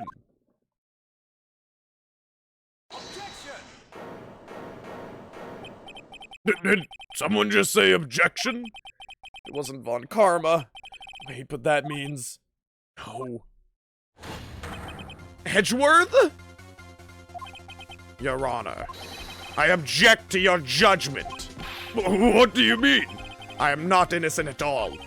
As we have heard, Johnny Yogi killed Robert Hammond in revenge. But revenge for what? Nick, Edgeworth is trying to confess. He's going to say he's guilty. He's going to tell him that he was the murderer in DL6 incident. He's going to tell him he killed his own dad. Oh, what do I do? This isn't my fight. Oh, no. This literally isn't my fight, though. Like, I think that I have to because of the game, but this isn't my fight. This isn't where I need to step in. He's gonna be fucking feeling guilty if we don't...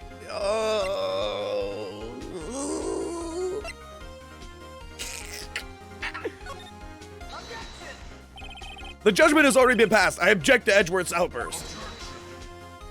Didn't something like this happen yesterday, too? I believe a certain witness raised an objection after a guilty verdict was passed. That would be Larry. We must hear this new statement. We must hear Miles Edgeworth. He's right. We have a duty to hear Mr. Edgeworth out. Fuck. For 15 years, I have had a recurring dream. A nightmare. It's only a nightmare, that's what I told myself. But now I know it wasn't a dream. Johnny Yogi wasn't the killer. You mean in the incident where your father died? From the distance of the shot, it wasn't suicide either. Everything was as clear as day. The murderer. The criminal in the DL6 incident. It was me. Your Honor, I confess my guilt. I am guilty for DL6, the statute of limitations of which ends today. The culprit is me. Order! Order! This is certainly unexpected. The defendant declared innocent is confessing to a different crime. A crime for which the statute of limitations runs out today. I'm not really sure how I should deal with this. Bah, it's obvious. We hold a trial right here, right now. We try this man for his crime of 15 years ago. Oh, fuck. Are we gonna have to defend him? I think I would like to have a 5-minute recess. During this time, I will consider the appropriate course of action to take. Court is adjourned. Oh, fucking shit. God damn it, Edgeworth. You couldn't shut up for 10 seconds? December 28th, 2:24 p.m. District Court Defendant Lobby number 2. I'm sorry, Wright. I've just wasted all of your effort. Mr. Edgeworth, I just don't believe it, sir. I mean, you... kill your dad? I didn't want to believe it myself, Detective. But it's the truth. I deserve to be punished. Murder is murder, no matter what the circumstances.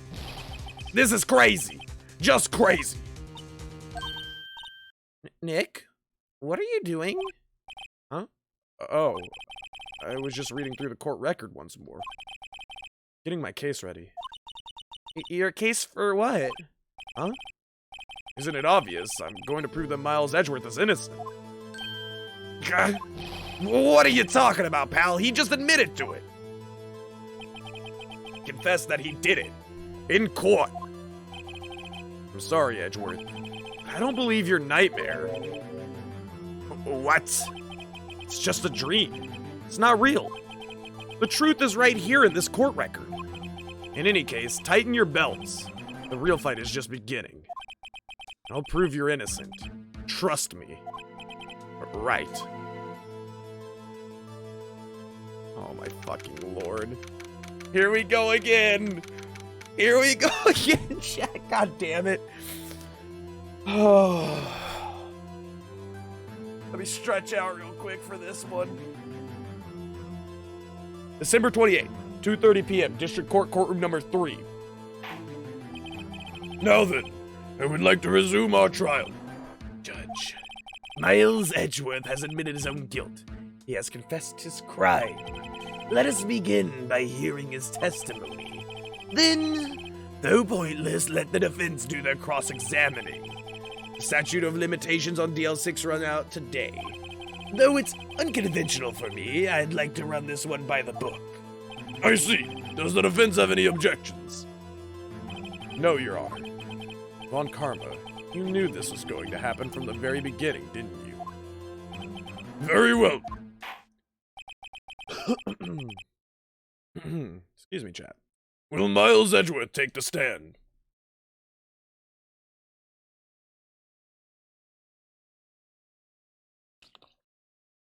Oh my god. This is going on a lot longer than I expected it to. I really want to finish this today, dude. I really want to finish this today. I can't.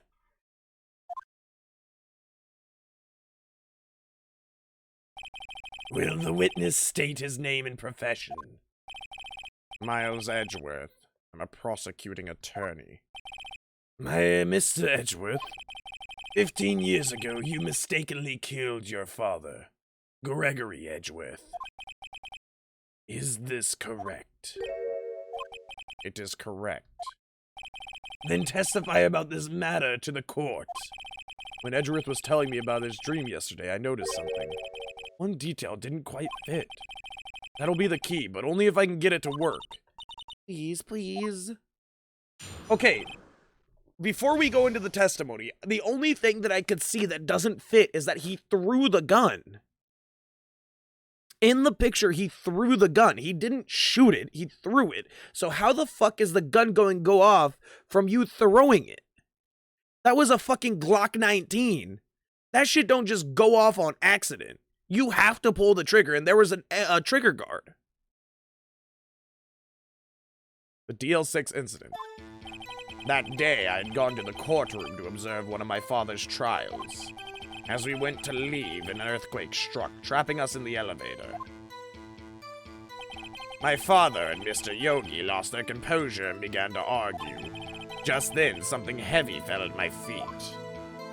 I picked it up and threw it at Mr. Yogi. I wanted to stop them fighting. A moment later, there was a single gunshot, then a scream. It was a terrible scream. I remember it to this day. That's all. And until now, you thought this memory was a dream. We were stuck in that elevator for 5 hours. The oxygen in the elevator ran out and I lost my memory of the events. The same claim Mr. Yogi has made. Very well. Mr. Wright, your cross-examination, please. Yes, Your Honor. He threw the gun. That day I had gone to the courtroom to observe one of my father. I picked it up and threw it. Did you know it was a pistol when you threw it? I think I knew. I knew it was dangerous, but the air was getting so thick I panicked. So you're saying that you threw the pistol at Mr. Yogi? I was in a daze. A moment later, there was a single gunshot, then a scream. Wait, what?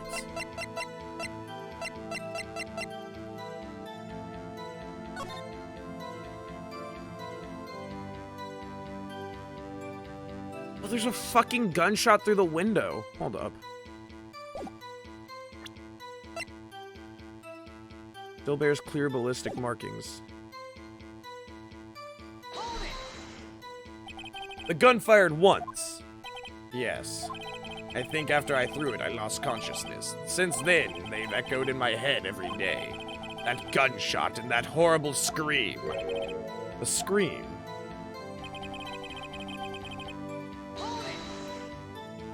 To this day. Yes, I can practically hear it now.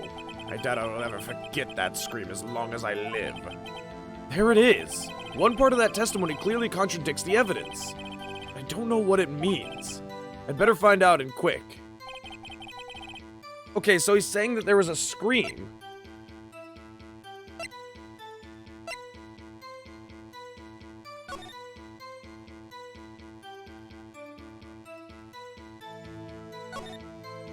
How would you have been able to scream if everybody was, oxygen deprived?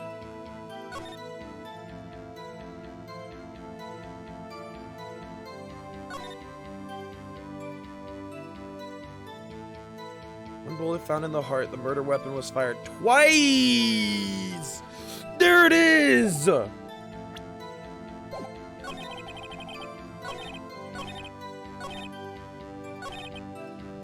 single gunshot! Yo, it was fired fucking twice, dude. You idiot. You idiot, you papega. You thought you murdered him, Edgeworth? You're stupid. You didn't murder shit. Are you sure you only heard one gunshot? Yes, I'm sure about that. I heard the shot and the scream. Then everything faded. I was unconscious until the rescuers came. I see. No, Your Honor. Unfortunately, you don't. Look at this file one more time. This plainly contradicts the witness's testimony. You do enjoy dragging out that file, don't you? I don't accept this evidence unless you can tell us what page it's on. What page contradicts Miles Edgeworth's testimony? This is the victim data, right? It was victim data. The murder weapon was fired twice, yeah. Which page contradicts Miles Edgeworth's testimony? It was fucking victim data, dude! Look at the victim data in this file. It says it's quite plainly, the murder weapon was fired twice. Miles Edgeworth only heard one gunshot, yet the murder weapon was fired twice. The first shot was the accidental firing when the pistol was thrown. So, who fired the remaining shot? Was there perhaps another shooter who fired that second shot? Your Honor, as I'm sure you're aware, this incident occurred 15 years ago. The evidence is dated. The pistol did fire twice, however, we do not know when that second shot was fired.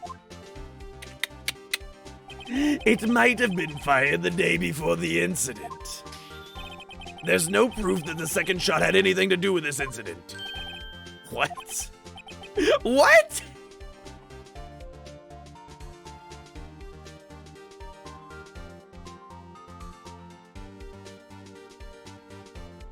Wait, what? I see.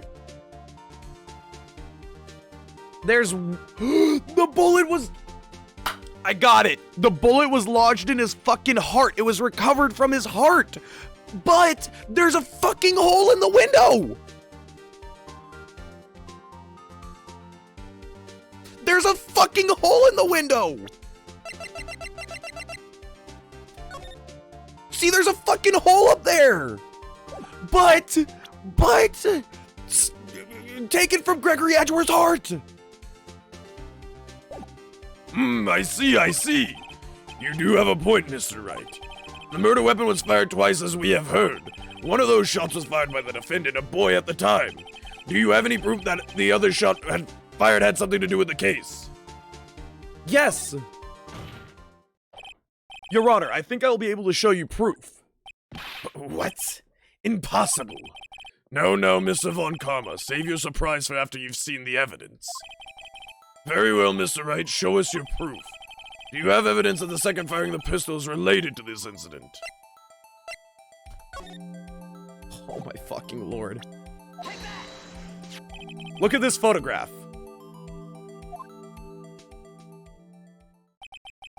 This is a photograph of the scene of the crime, 15 years ago. I can see that the victim is lying there, is Gregory Edgeworth. This proves the murder weapon was fired twice at the time of the incident. This photo proves it. So let me get this straight. This photo proves 2 shots were fired. Where? Your Honor, please, get a clue! Show the judge the contradiction in the photo. It's right fucking here. As should be obvious, the contradiction is here. I see a bullet hole in the door. Your Honor, Gregory Edgeworth was killed by a shot from the pistol. Yet there's also a bullet hole in the elevator door. We also know that the murder weapon was fired twice. Thus, someone other than Edgeworth fired that second shot. Order! Mr. Wright, what are you driving at? It's simple, Your Honor. I never got my license. I don't know where I'm taking this. At the time of the incident, 2 shots were fired. One went into Gregory Edgeworth's heart. The other hit the elevator door. Remember that the defendant lost consciousness after the shot he fired rang out.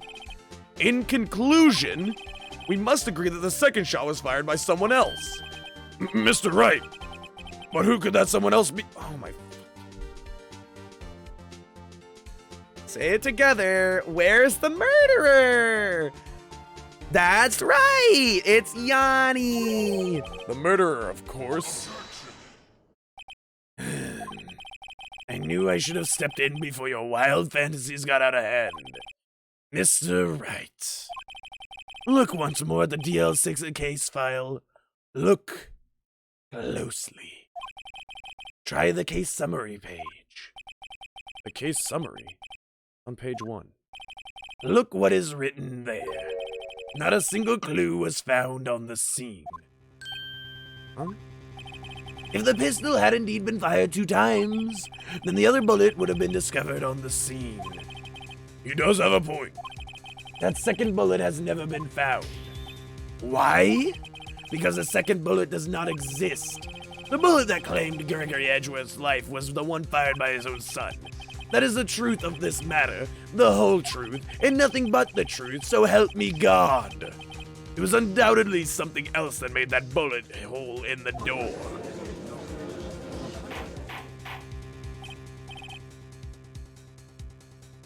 Yo, you guys just got random ass dudes just firing off pops, like desk pops in a fucking elevator?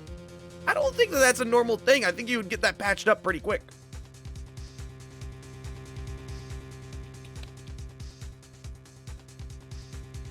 Order! I will have order!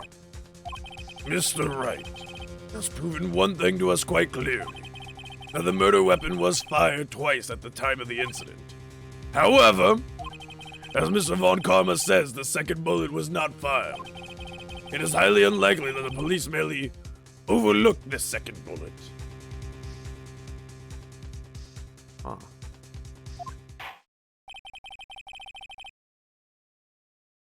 I just got a question for you, Judge. Have you not realized the detective that has been on every one of our cases up until this point, Detective Gumshoe? He's pretty incompetent. So, hey, sorry about that. But hey, listen, bud. I just got to call it like I see it to get Edgeworth off, okay? He's pretty incompetent, okay, Judge? And I'm sorry to say, but you guys say I think the police might not have overlooked it, but I would like to believe that there's a certain probability that maybe, just maybe, that is exactly the case right now. At least put that in your brain. I understand that's probably not what happened, but our police are not exactly top notch, I would say, so yeah. All we have is a single bullet fired. I'm afraid I have to discount the defense's claim. I praise the judge for his wisdom in this matter. Ugh, how did this happen? I don't believe that the second bullet didn't exist. Was I wrong? I've been wrong about this whole incident? What are you doing, Nick? Why aren't you raising an objection? Sorry, Maya. I had to take a sip of water so my throat doesn't get destroyed. What? It looks like I was wrong. Nick? The second bullet wasn't there, then all my conjectures are for nothing. No. But you said you'd do it, Nick. You said you'd get Edgeworth declared innocent. Sorry. It's just when I saw the photograph, I thought the 2 shots had been fired. I was so certain of it. I thought I'd won. I thought there was another person, someone else who fired the killing shot. But now, it's wrong to think that it could be that simple. This case has stood unsolved for 15 years. Nick. Well, it seems that we have finally cleared up this incident. Only one bullet was found at the scene of the crime. That shot was fired by Miles Edgeworth. Precisely.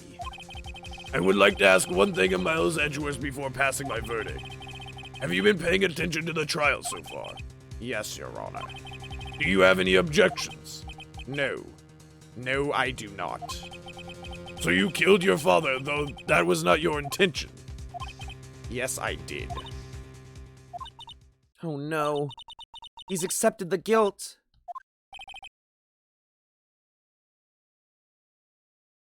Do people just accept that there was a random fucking bullet hole in the window? Very well. Statute of limitations on the murder of Gregory Edgeworth runs out today. Therefore, I must pronounce the verdict on the defendant today. Right here. Right now. Indeed. Does anyone have any objections? I've been here before. It's just like my first day in court. There's so many things I know I should be saying, but my mind's gone blank. I can't find the words. Mr. Wright. I have an objection.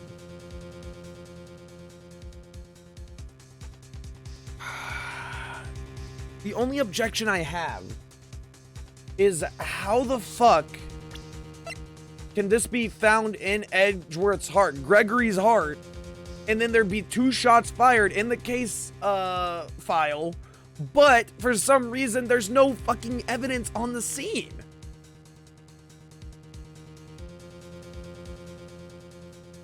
I mean, Yanni Yogi worked as a bailiff. He knows the ins and outs. He would know to pick up a stray bullet, right?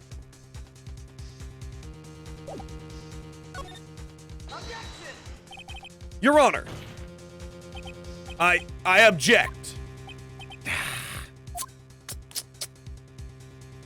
Mr. Wright, on what grounds do you object,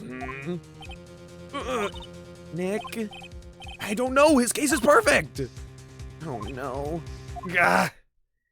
What the fuck? That was weird. It must exist. The second bullet. What? What did you just say? Nothing? The second bullet must exist. But where? Someone took it.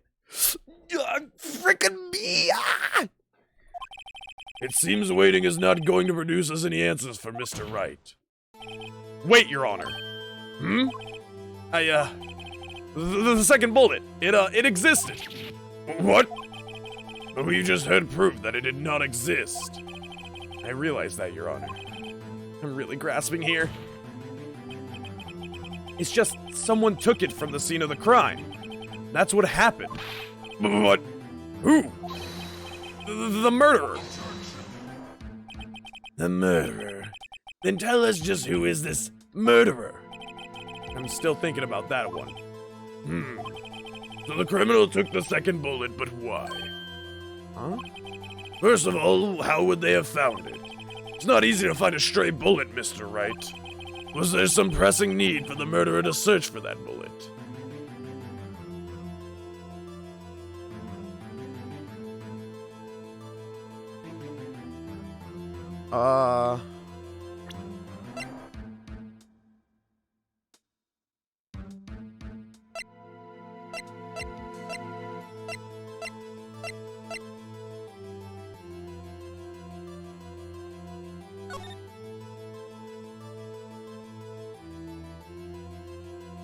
Okay. Defense attorney trapped in an elevator, returning from a lost trial with son. Miles Edgeworth, age 9, one bullet found in heart. The murder weapon was fired twice. Court bailiff trapped in elevator with the Edgeworths. Memory loss due to oxygen deprivation after his arrest. Fiance. Did he forget and just picked it up? The murderer didn't need it. Why would the murderer have spent the time to look for that stray bullet? I haven't got a clue. What's wrong, Mr. Wright? The murderer had no reason to take that bullet. You don't want to admit it, but it's true. Had to take it. What does that mean? You're thinking too normal. Think crazy. Don't think why the bullet was taken. Think why the bullet had to be taken. Mr. Wright, yes, Your Honor. I have no idea what I'm doing.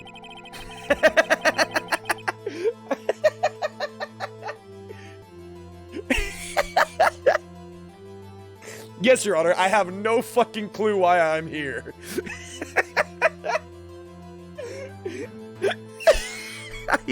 I just read it in the same voice because this has been going on for so long that I forgot that I should do a slightly different voice for him when he's thinking. Oh, fuck. Well, the murderer had no intention of taking the bullet from the scene. But, the murderer had to take that bullet. Had to, Mr. Wright. What do you mean? Well, for instance. For instance, what? Maybe the bullet, hit the murderer? Oh. The bullet hit the murderer? Just saying, for instance. I mean, if it hit you, you would have to take it with you, wouldn't you? But there's a hole in the fucking window. That wouldn't make sense, Phoneix. It's not like you can perform surgery right there. You know? Wait a second. I was just talking off the top of my head, but what if that's really what happened? No, it's not what happened. I know that's not what happened, because there's a fucking hole in the window, Phoneix. Let me get this straight. So at the time of the murderer themselves was shot. And they left with the second bullet still inside of them. Thus leaving only one bullet at the scene of the crime. Yes. I guess that's how it would work, yes. But there's a problem with that. The other two people rescued from that elevator, Miles Edgeworth and Yanni Yogi, were both unharmed. So that would mean the murderer came from outside, yes.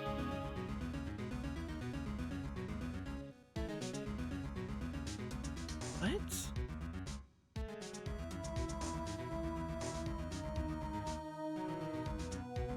But that doesn't make any fucking sense. The elevator was stuck.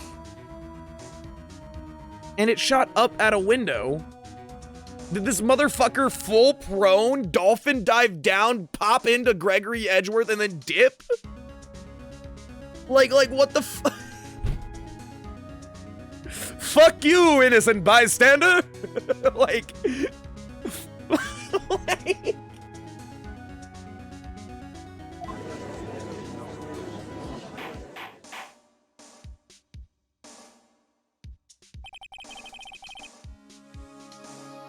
Miles Edgeworth shot a poor fucking construction worker. That's what it's looking like. What's going on, ROM Hack? Welcome out. Welcome. Oh, I love Saikuno's emotes. How are you doing? Are we really on the same case? Okay, so technically we're not on the same case, Star. We're technically on a second case, but the same, like, trial. Look, Judge, I have an attorney's badge. I don't know how I got it, but I do. Exactly. That's what it's all come down to at this point. How are you doing, though, ROM Hack? Welcome out. We're nearing the end of this trial, I'm hoping, because this has been going on for a while. But I am fucking adoring this case. It's so good. The two men fight inside the elevator. Trying to stop them, the boy picks up the pistol at his feet and throws it. The pistol discharges and the bullet... Swing! The bullet goes through the elevator door and hits the murderer outside. The boy loses consciousness.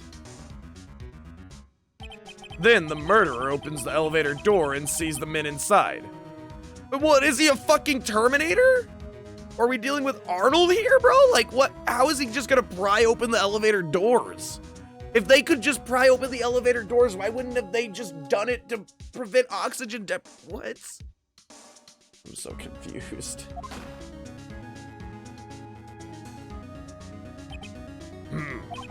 Mr. Wright, you are truly the most unpredictable defense attorney I've ever known. I can tell you're grasping, yet I cannot deny the possibility of what you say. What are you saying? Deny it! Deny it before I take you to the chemical plant! It was Von Karma. Von Karma was shot. He was ready to murder already. That's the only reason that he would have had the fucking whole thing planned. That's why he would know so much about DL6. And as a prosecuting attorney, that's why he would know to take the bullet with him and everything. That's why he's trying so vehemently to deny this. He's still being petty and trying to take it out on Edgeworth. No one involved with the incident was wounded. There was no murderer. No one was wounded at the time of the incident. He's right. I can't think of anyone. Hey, Nick. Huh. I just thought of something really crazy. Crazy? Remember what Mr. Grossberg said yesterday? Gregory Edgeworth dealt a blow to his perfect trial record. Wow. It must have been quite a shock for Von Karma. He took a vacation with... He had to heal up his fucking shoulder. He couldn't be seen because he had to heal his fucking shoulder and go get help from, like, black market sources. Yes, an unusual event for the man. That was the first and the last vacation he's taken in many years of prosecuting. What if Von Karma didn't take the vacation because of shock, but took it because he was injured? Which would mean, could only mean one thing. He was the murderer in the DL6 incident. He was the man who shot Gregory Edgeworth. It was Von Karma. Oh, man. Something wrong, Mr. Wright. You seem... dazed. No, Your Honor. Well, you have indicated the possibility that the murderer came from outside. Can you give us the name of your suspect? Uh-oh, should I come out and say it now?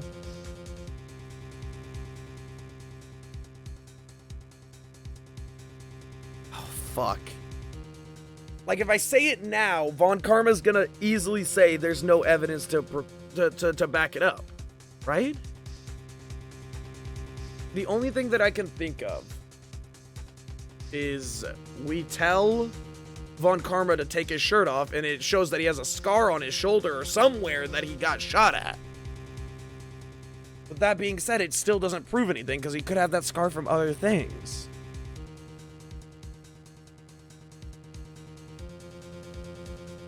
Is there anything we got to prove it? After 15 years, a scar would heal? No, not a bullet wound, Emerald.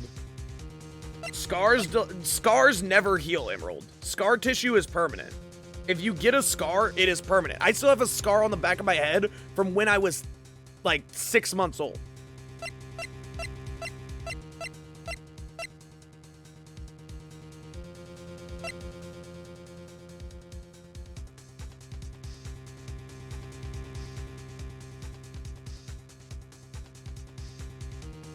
Wait.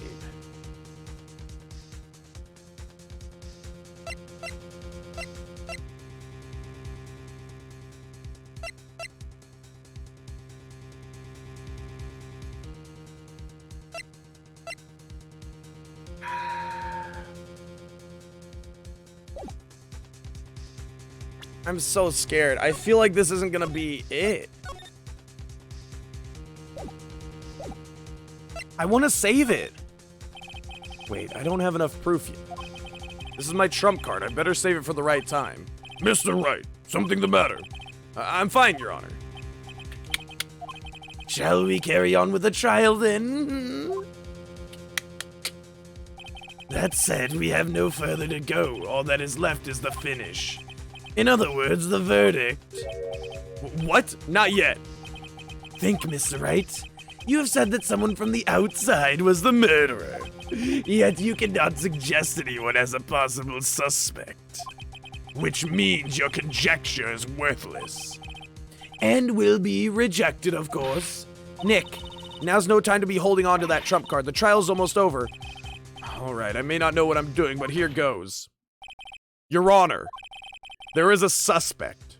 One lone suspect. Well, this is certainly interesting news. Very well, Mr. Wright. Who is your suspect? My hands are shaking. What? Von Karma. What is this? Do I need to take you to the chemical plant as well, Phoneix? I'll burn off much more than just your fingerprints. I'll take you all the way down to even the spiky hairdo you call a... Anyways, I couldn't figure out the last part there.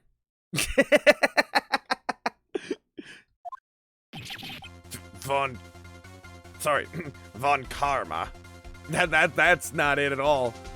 What's Edgeworth's voice? Von Karma. I don't remember his voice, dude. I have to go and listen to it.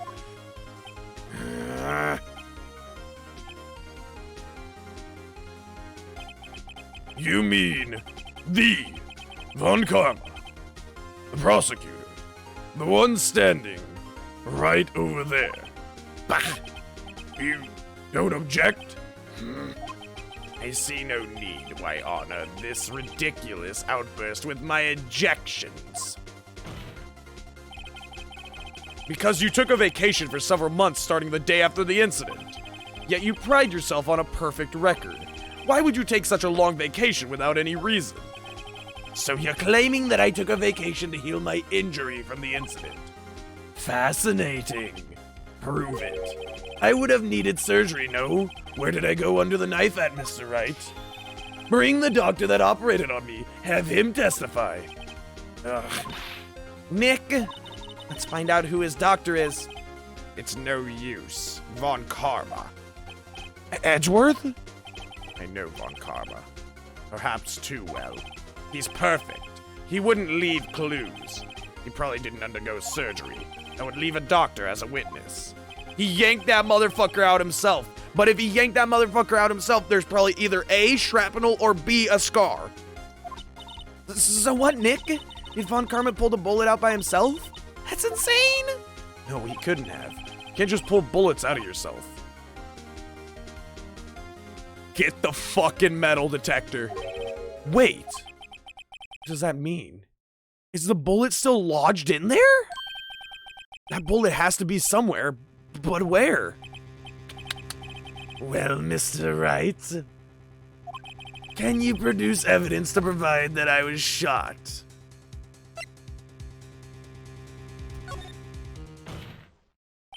All right, Von Karma, I'll prove it. And I'll even use evidence. I know how you like it so much. What? The evidence that proves Von Karma was shot is... fucking metal detector. Von Karma is perfect. He wouldn't risk surgery leaving an evidence trail. So then I ask, where is that bullet now? I think it unlikely that Von Karma performed surgery on himself. You don't mean... I do. There's the possibility that the bullet is still inside Von Karma. Is that even possible? For all these years? Well, there's one way to find out. We could use this metal detector. Accio lead. Well, Von Karma, I'm going to run this over you and see what we find. I refuse. You refuse? But refusing this means... you acknowledge that the bullet is still inside you. Order! Order! Order! Your Honor, the defense requests that we be allowed to use the metal detector. Judge, I call for a suspension of this trial. This is an invasion of privacy. I will not get naked for your weird masculine wiles. The statute of limitations runs out on this case today. It was you who said we had to end it right here, right now. Enough. I permit the use of the metal detector. Mr. Von Karma, you will submit yourself to testing. Nick, what does this mean? I don't know, but we have to give it a shot.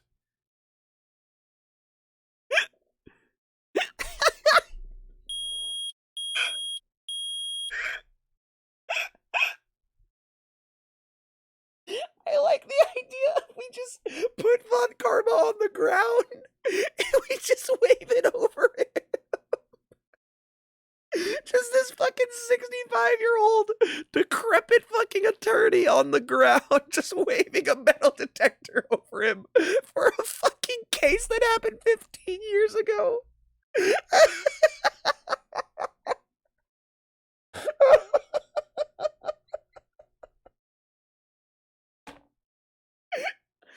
Oh. It reacted. Something's inside his right shoulder. A bullet? Mr. Von Karma. You. It was you! I was afraid this would happen. And so I remained silent. Huh? Indeed, there is a bullet in my shoulder. However, it has nothing to do with this incident. What? I'll be seeing you in the chemical plant, Phoneix. I was shot in the shoulder long before the DL6 incident. I claim that the bullet in my shoulder has no relation to DL6. But, Mr. Von Karma, can you prove that? Prove? I have no obligation to prove anything. It is Mr. Wright who must prove something here. Not I. Mr. Wright. Listen, man, I got a box cutter and a can-do attitude. I'll fucking go at it right now. Well, can you prove it? Can you prove that the bullet in Von Karma's shoulder was from DL6? Of course he can. You don't have any of the DL6 evidence. I took it all, and guess where I went with it? That's right, the chemical plant. It's because you took it out of the records room yesterday. With no proof, you cannot convict me of any crime. So sorry, Mr. Wright. No. I'm the one who's sorry, Mr. Von Karma. What? You were close. One day away from freedom. But you see, I have proof. What? Who would have thought you would dig your own grave trying to convict Edgeworth? I can link that bullet in your shoulder to the DL6 incident. And here's my final proof.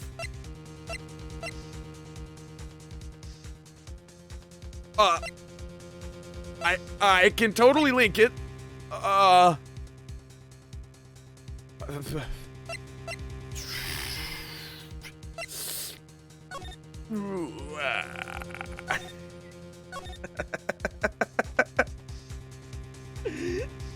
Memory loss due to oxygen deprivation after his arrest. Fiance Polly Jenkins committed suicide.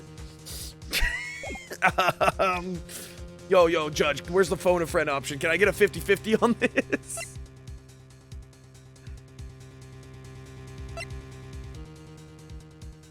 Can we dig it out and compare the ballistic mark? Well, no, the ballistic markings would be different, right? Wait.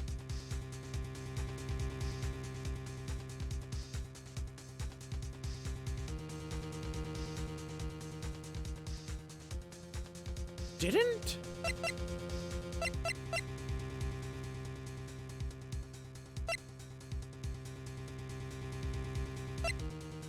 Question, chat.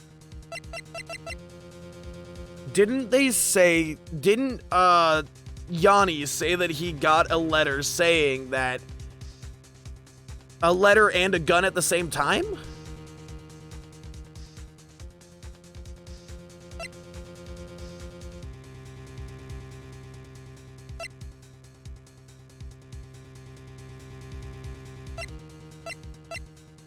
Oh, fuck.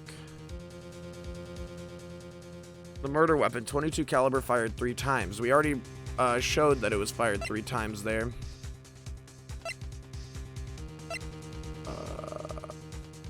DL6 incident exhibit A is written on the back. Would this be it? Misty face photo. No, this wouldn't prove anything.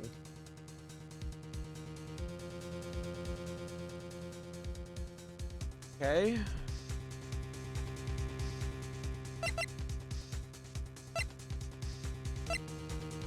We don't have the letter anymore.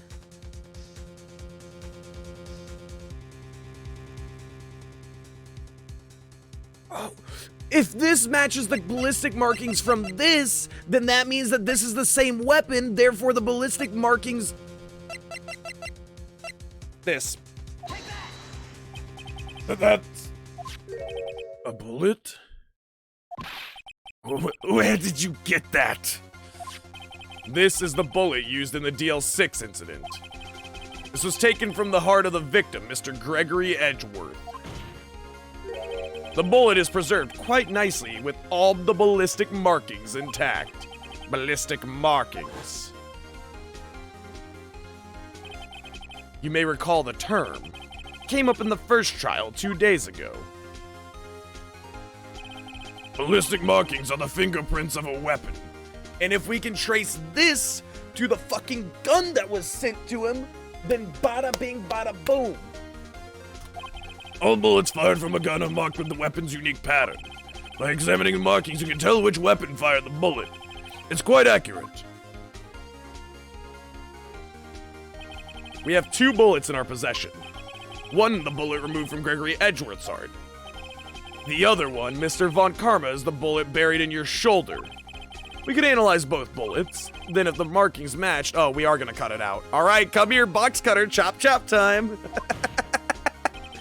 We would know that both bullets had been fired from the same gun. The very same pistol, in other words, the murder weapon that killed Gregory Edgeworth. Mr. Von Karma, you'll let us remove the bullet from your shoulder. Then we'll compare the ballistic markings to those on this bullet. And solve this case once and for all. Well, Von Karma? Ah!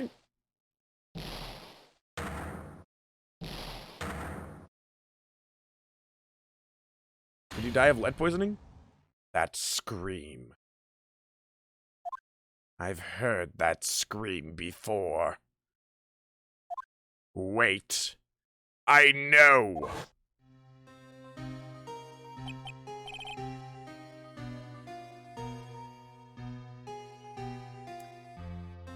Yay, repressed memories! Help! I can't breathe! Quiet. I said quiet. You're not making this any easier. Stop breathing my hair! I'll stop you! Stop breathing my hair! Get away! Get away from my father!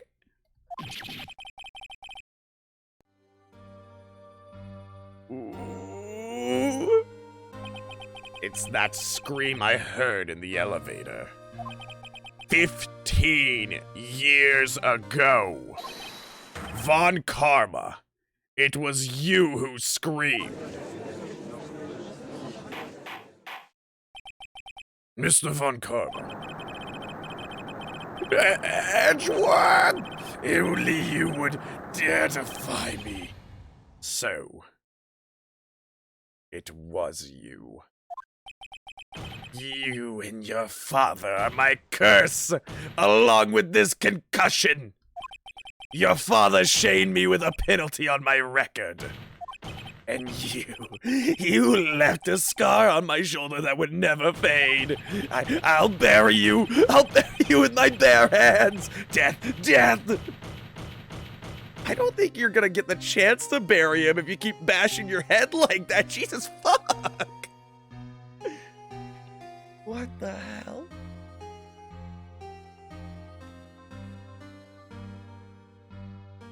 Jesus Lord! 15 years earlier. Chief Prosecutor. I'm sorry. Von Karma, it's not like you to make this kind of error. I never would have thought that Edgeworth would be the one to catch you. I was careless. I'm sorry, but you'll have to be penalized. I've covered for you in the past, but not this time. Edgeworth! It was shock like none I had ever known. Me? Penalized? It took hours for me to regain my composure. Suddenly, I found myself in the darkness. I was in the court records room. I must have wandered in there without thinking where I was going. The room was pitch black. The lights must have gone out. I went out into the hall and felt my way to the elevator. I pressed the button, but nothing happened. Then, there was a noise. I was in pain. A horrible burning pain in my shoulder. Just then the lights came back on and the elevator door opened before my eyes.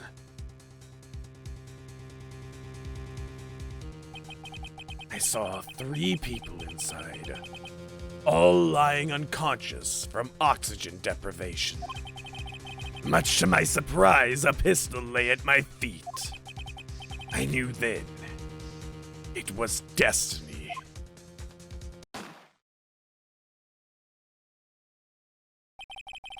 In his last moments, Gregory Edgeworth was still unconscious. He died, never knowing who had shot him. Later, he spoke through a medium, blaming Mr. Yogi. He was fooled. It was the perfect crime.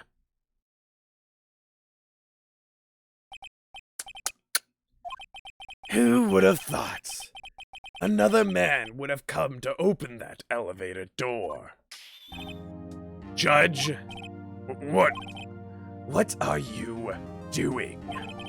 Do your job. Bring an end to this miserable charade. I feel like he would say it like that, Chad. I'm in character right now. I feel like he would definitely say it like that. He's a pretentious prick. Now, end it. Very well.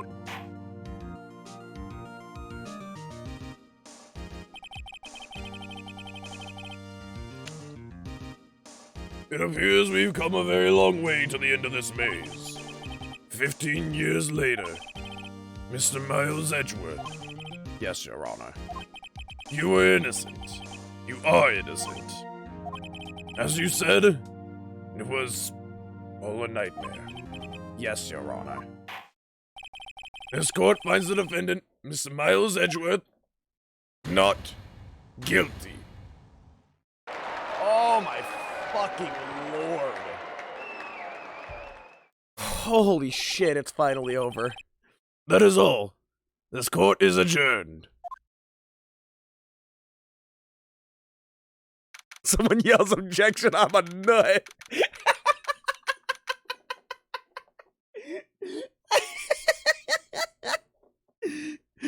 December 28th, 5:38 p.m.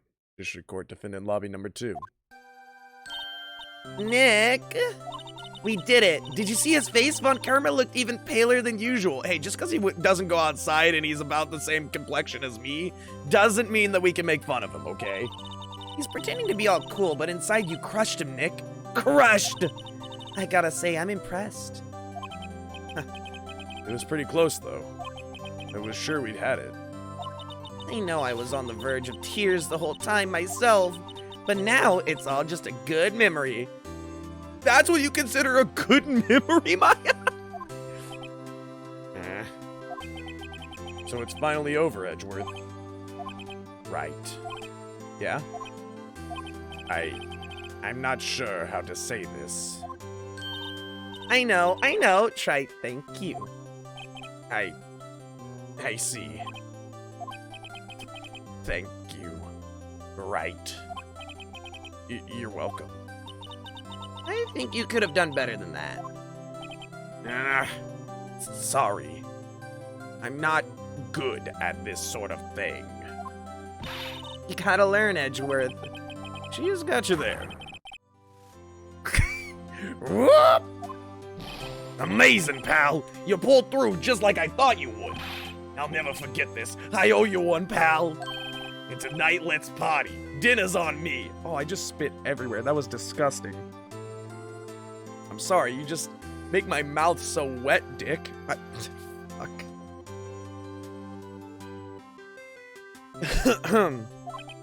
Yeah, my salary went down a bit this month. But who cares? See, Mr. Edgeworth, you should take a lesson from Detective Gumshoe. Detective Gumshoe's name is Dick. Stop. Stop. Guys, leave it alone. That's how you say thank you. I see. Whoop. I feel foolish. Don't worry. Take it a little at a time. You'll get used to it. It's been 15 years since I've seen Edgeworth this unguarded. Hey, y'all. Lotta! Y'all were great in there. Thank you. Yo, Edgeworth, congrats. Thank y'all very much. Tip hat. I knew you were innocent from the start, of course. Just look at you. You wouldn't stick your hand in the cookie jar even if no one was there. You were the witness on the first day of the trial, weren't you? Yeah, well, let bygones be bygones, eh? Speaking of which, what are you doing now, Lotta? Who, me? Oh, I went back to college. I gave up trying to be an investigative photographer pretty quick. Really? It's too bad. Huh? Isn't that the hot dog guy from the park? Oh my god, they're all here. We're all gonna hold hands and sing Kumbaya at the end, chat. Let's go! Oh my fucking lord, guys. We don't need 5 clips of the same thing. Oh my gosh. Huh? It's over, Nick. My life is over. Why the sad face, Larry? What happened now? Oh, Nick, I'm not long for this world. You don't look sick. It's Beyonce. She's going to live in Paris. Paris, Nick. She's leaving me behind. Should have seen that coming. Yo, Edgy, there you are. Yes, here I am. Here I am, once again. Feeling lost, but now and then I breathe it in to let it go. Sorry. Congrats, Edgy. Here's a little gift from me in celebration. Celebration?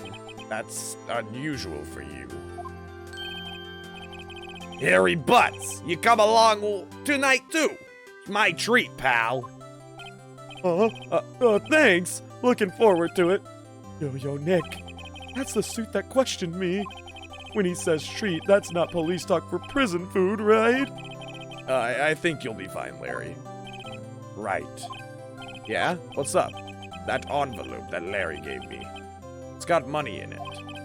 Well, yeah, that's not that strange. People give money away to celebrate sometimes. It's $38, right? Aww! Larry stole his money, didn't he? Oh, that is adorable. Huh? What a weird amount. I mean, it's not a little, but it's not a lot either. $38 exactly? Nick! Wasn't that exactly the amount of lunch money that was stolen from Mr. Edgeworth in school? $38? No. No, Larry, it was you! What are you so surprised about, Wright? Huh? Larry was absent that day from school, right? But that doesn't automatically rule him out as a suspect. What? Think back to that day 15 years ago. Larry took the day off, but he was bored, so he came to school anyway. Then he saw the money lying there, and the rest is history. I never was good at history. Edgeworth, you didn't know, did you? I suspected. I just couldn't picture Larry protecting you like he did that day. Everyone else was saying you did it. The whole class was against you, remember? Yeah, too well. Right. You may not know this, but we used to have a saying back in school.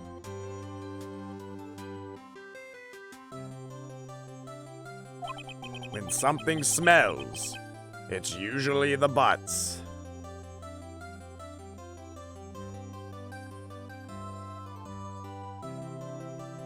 I need a drink. I know. Really, Wright? I'm surprised you didn't figure it out.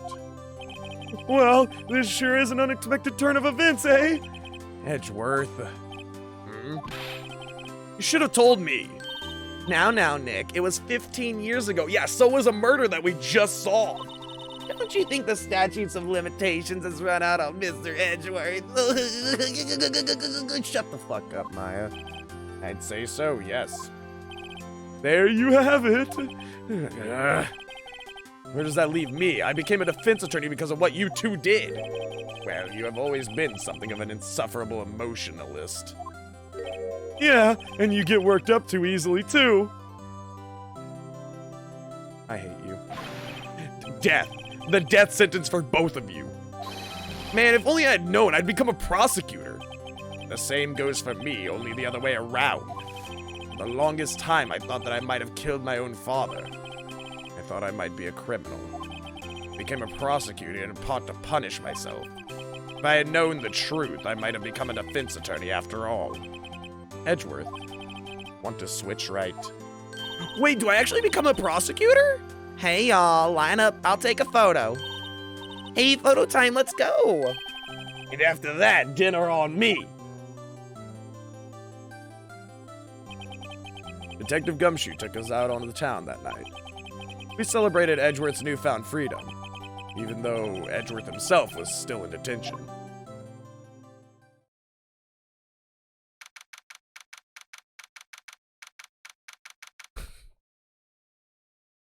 Oh my god. I could not ask for a better ending to that trial, Jesus Christ. Public execution for Larry and Edgeworth, who knew. Who the fuck gives their kid $38 for lunch money? They paid monthly, so it was $38 for the whole month, Emerald. Prepaid for multiple lunches. Sin gets it. I'd like to have seen that, a dark history of Miles becoming a defense attorney and Phoenix becoming a prosecutor. Oh my gosh. I wouldn't be surprised if I do prosecute some in, like, sequels. I would be surprised if they don't ever put Phoneix Wright on the prosecutor's stand. But that being said, we have a little bit more, and then we're gonna end it off here. December 29th, 5:02 a.m. Wright and Company Law Offices. Whoa, went a little overboard yesterday. My head hurts. Huh? Still only 5. Maybe I should go back to sleep. Huh? What's this, a letter? Good morning, Nick. You were really impressive yesterday. Seeing you, it made me think about what I'm doing here. I'm a spirit medium, in training, of course. I wanted to help Mr. Edgeworth, too. I wanted to help you. But I couldn't. I was useless. So I've decided to go back to my training. I'll become a full-fledged spirit medium for starters. I couldn't say it to your face, so I left this letter. Goodbye, Nick. Goodbye? What time is it? The first trains for the mountains have already left. To the station! To the station!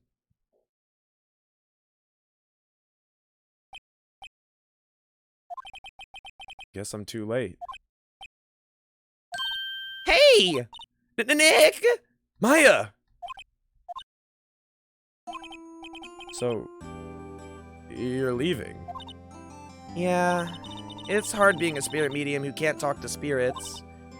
And I think you'll do fine without me, Nick.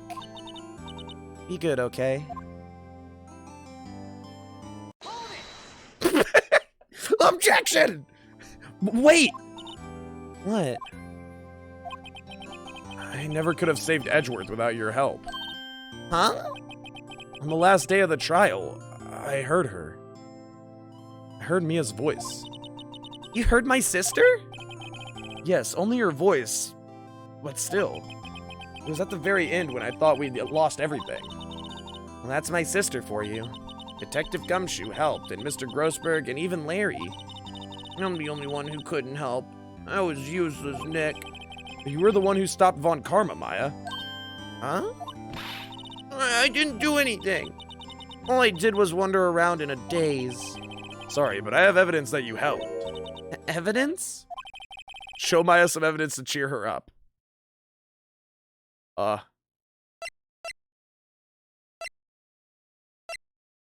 you seen this?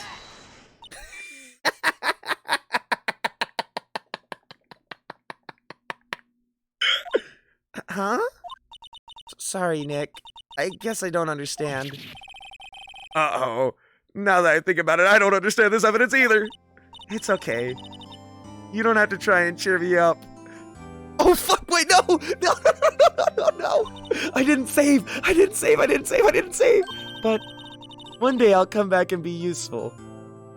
I promise.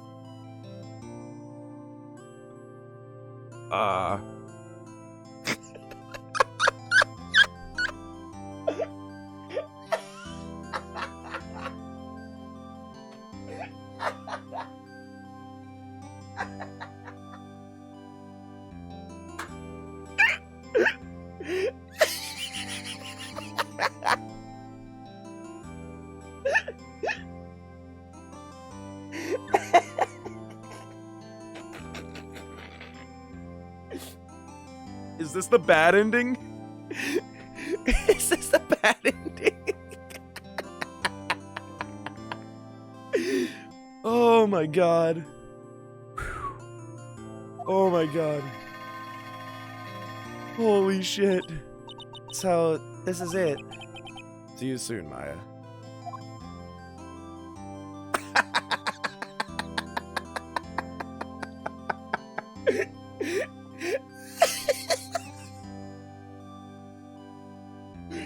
Thanks, Nick. And so my story ends. Time to turn a new page and say goodbye to the novice defense attorney that I once was. Now a new story begins, with the same old crazy cast of characters. Oh my god, it timed up with the beat so well! Mr. Wright, perhaps you'd like to rethink that claim. Yes, Your Honor. Oh, I got a bad feeling about this.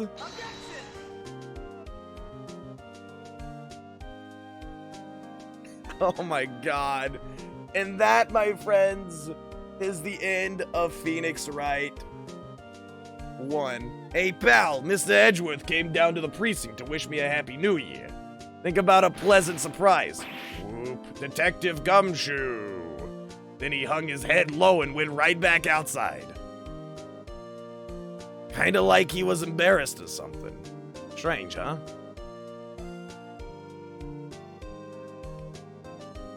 Dude, it was such a good game. I cannot wait to play the others, man. Oh my god, such a great game. Nick? No, I haven't seen him lately. Who, me? I've been working at a cheese shop. That Missy's a nice lady, but she's not exactly what you'd call a cheap date. Oh, she's in Hawaii right now, yeah. Graphics by Tatsuro Iwamoto. Really great graphics. I love the graphics of the game. Who? Right, yeah, I remember him. I hear he's been busy lately. You know, not to ring my own bell, but I sorta taught him everything he knows. I'm sure he's grateful. Shut the fuck up, Winston. Main programming, Noriyuki Otani. I don't know how much programming this takes. I'm still assuming it's quite a fucking bit, but holy shit. Phoneix Wright, Ah, the defense attorney for whom I wrote that affidavit for, yes. Oh, you should know I've taken over management of the Gatewater Hotel recently, so should you be in the area, please stop by.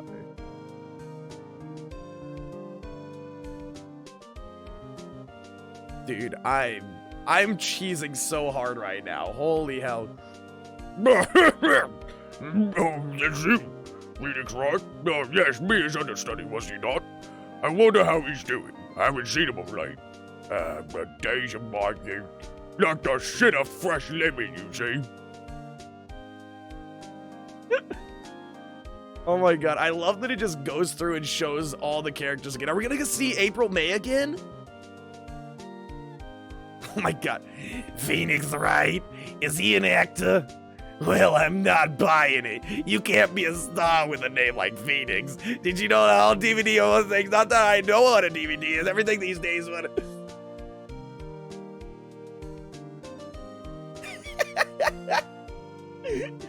Oh my god.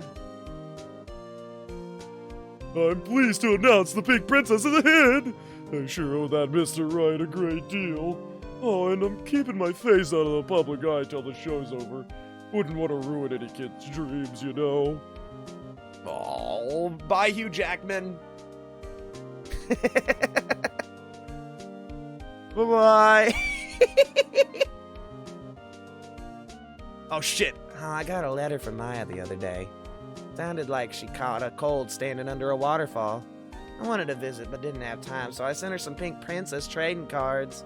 She says she can't buy them where she is. What kind of place is she living at anyway?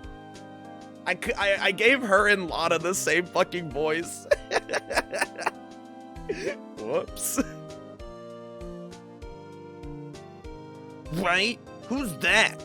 You want to talk? Let's talk Pink Princess, all right? But, you know, I snuck into the studio the other day. And I saw her. The one inside the Pink Princess suit. Ugh, what a dog. It was kind of a shock for a boy of my tender age. Was it Old Bag? Yo, that'd be hilarious. Oh, wait, no. Wait, was Will Powers the fucking Pink Princess? Yeah, I remember, right? That lawyer guy. Me? I'm in training to become a paranormal photographer. You know that picture I took of everyone? Well, just behind them there's a ghost. For real. Now that's talent. I'm gonna be famous. Oh my fucking lord. Shinji Mikami for the executive producer. I just wanna see all of this. Oh shit! You can see a ghost! That's actually hilarious. Dude, Edgeworth is really giving me the eyes. I don't like that. Oh, Phoneix, you defense attorney. What?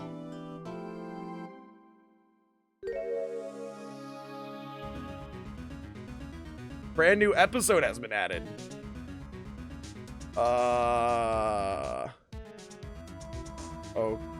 Okay. I guess it's not the end. Question mark?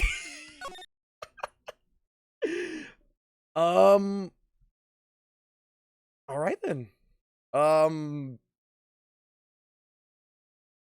I guess next week we'll start on Trial 5, chat. Thank you all so fucking much for coming out today. I seriously cannot thank you all enough. It has been an absolute each of a time playing through Phoneix, right? And let me just switch over to this screen.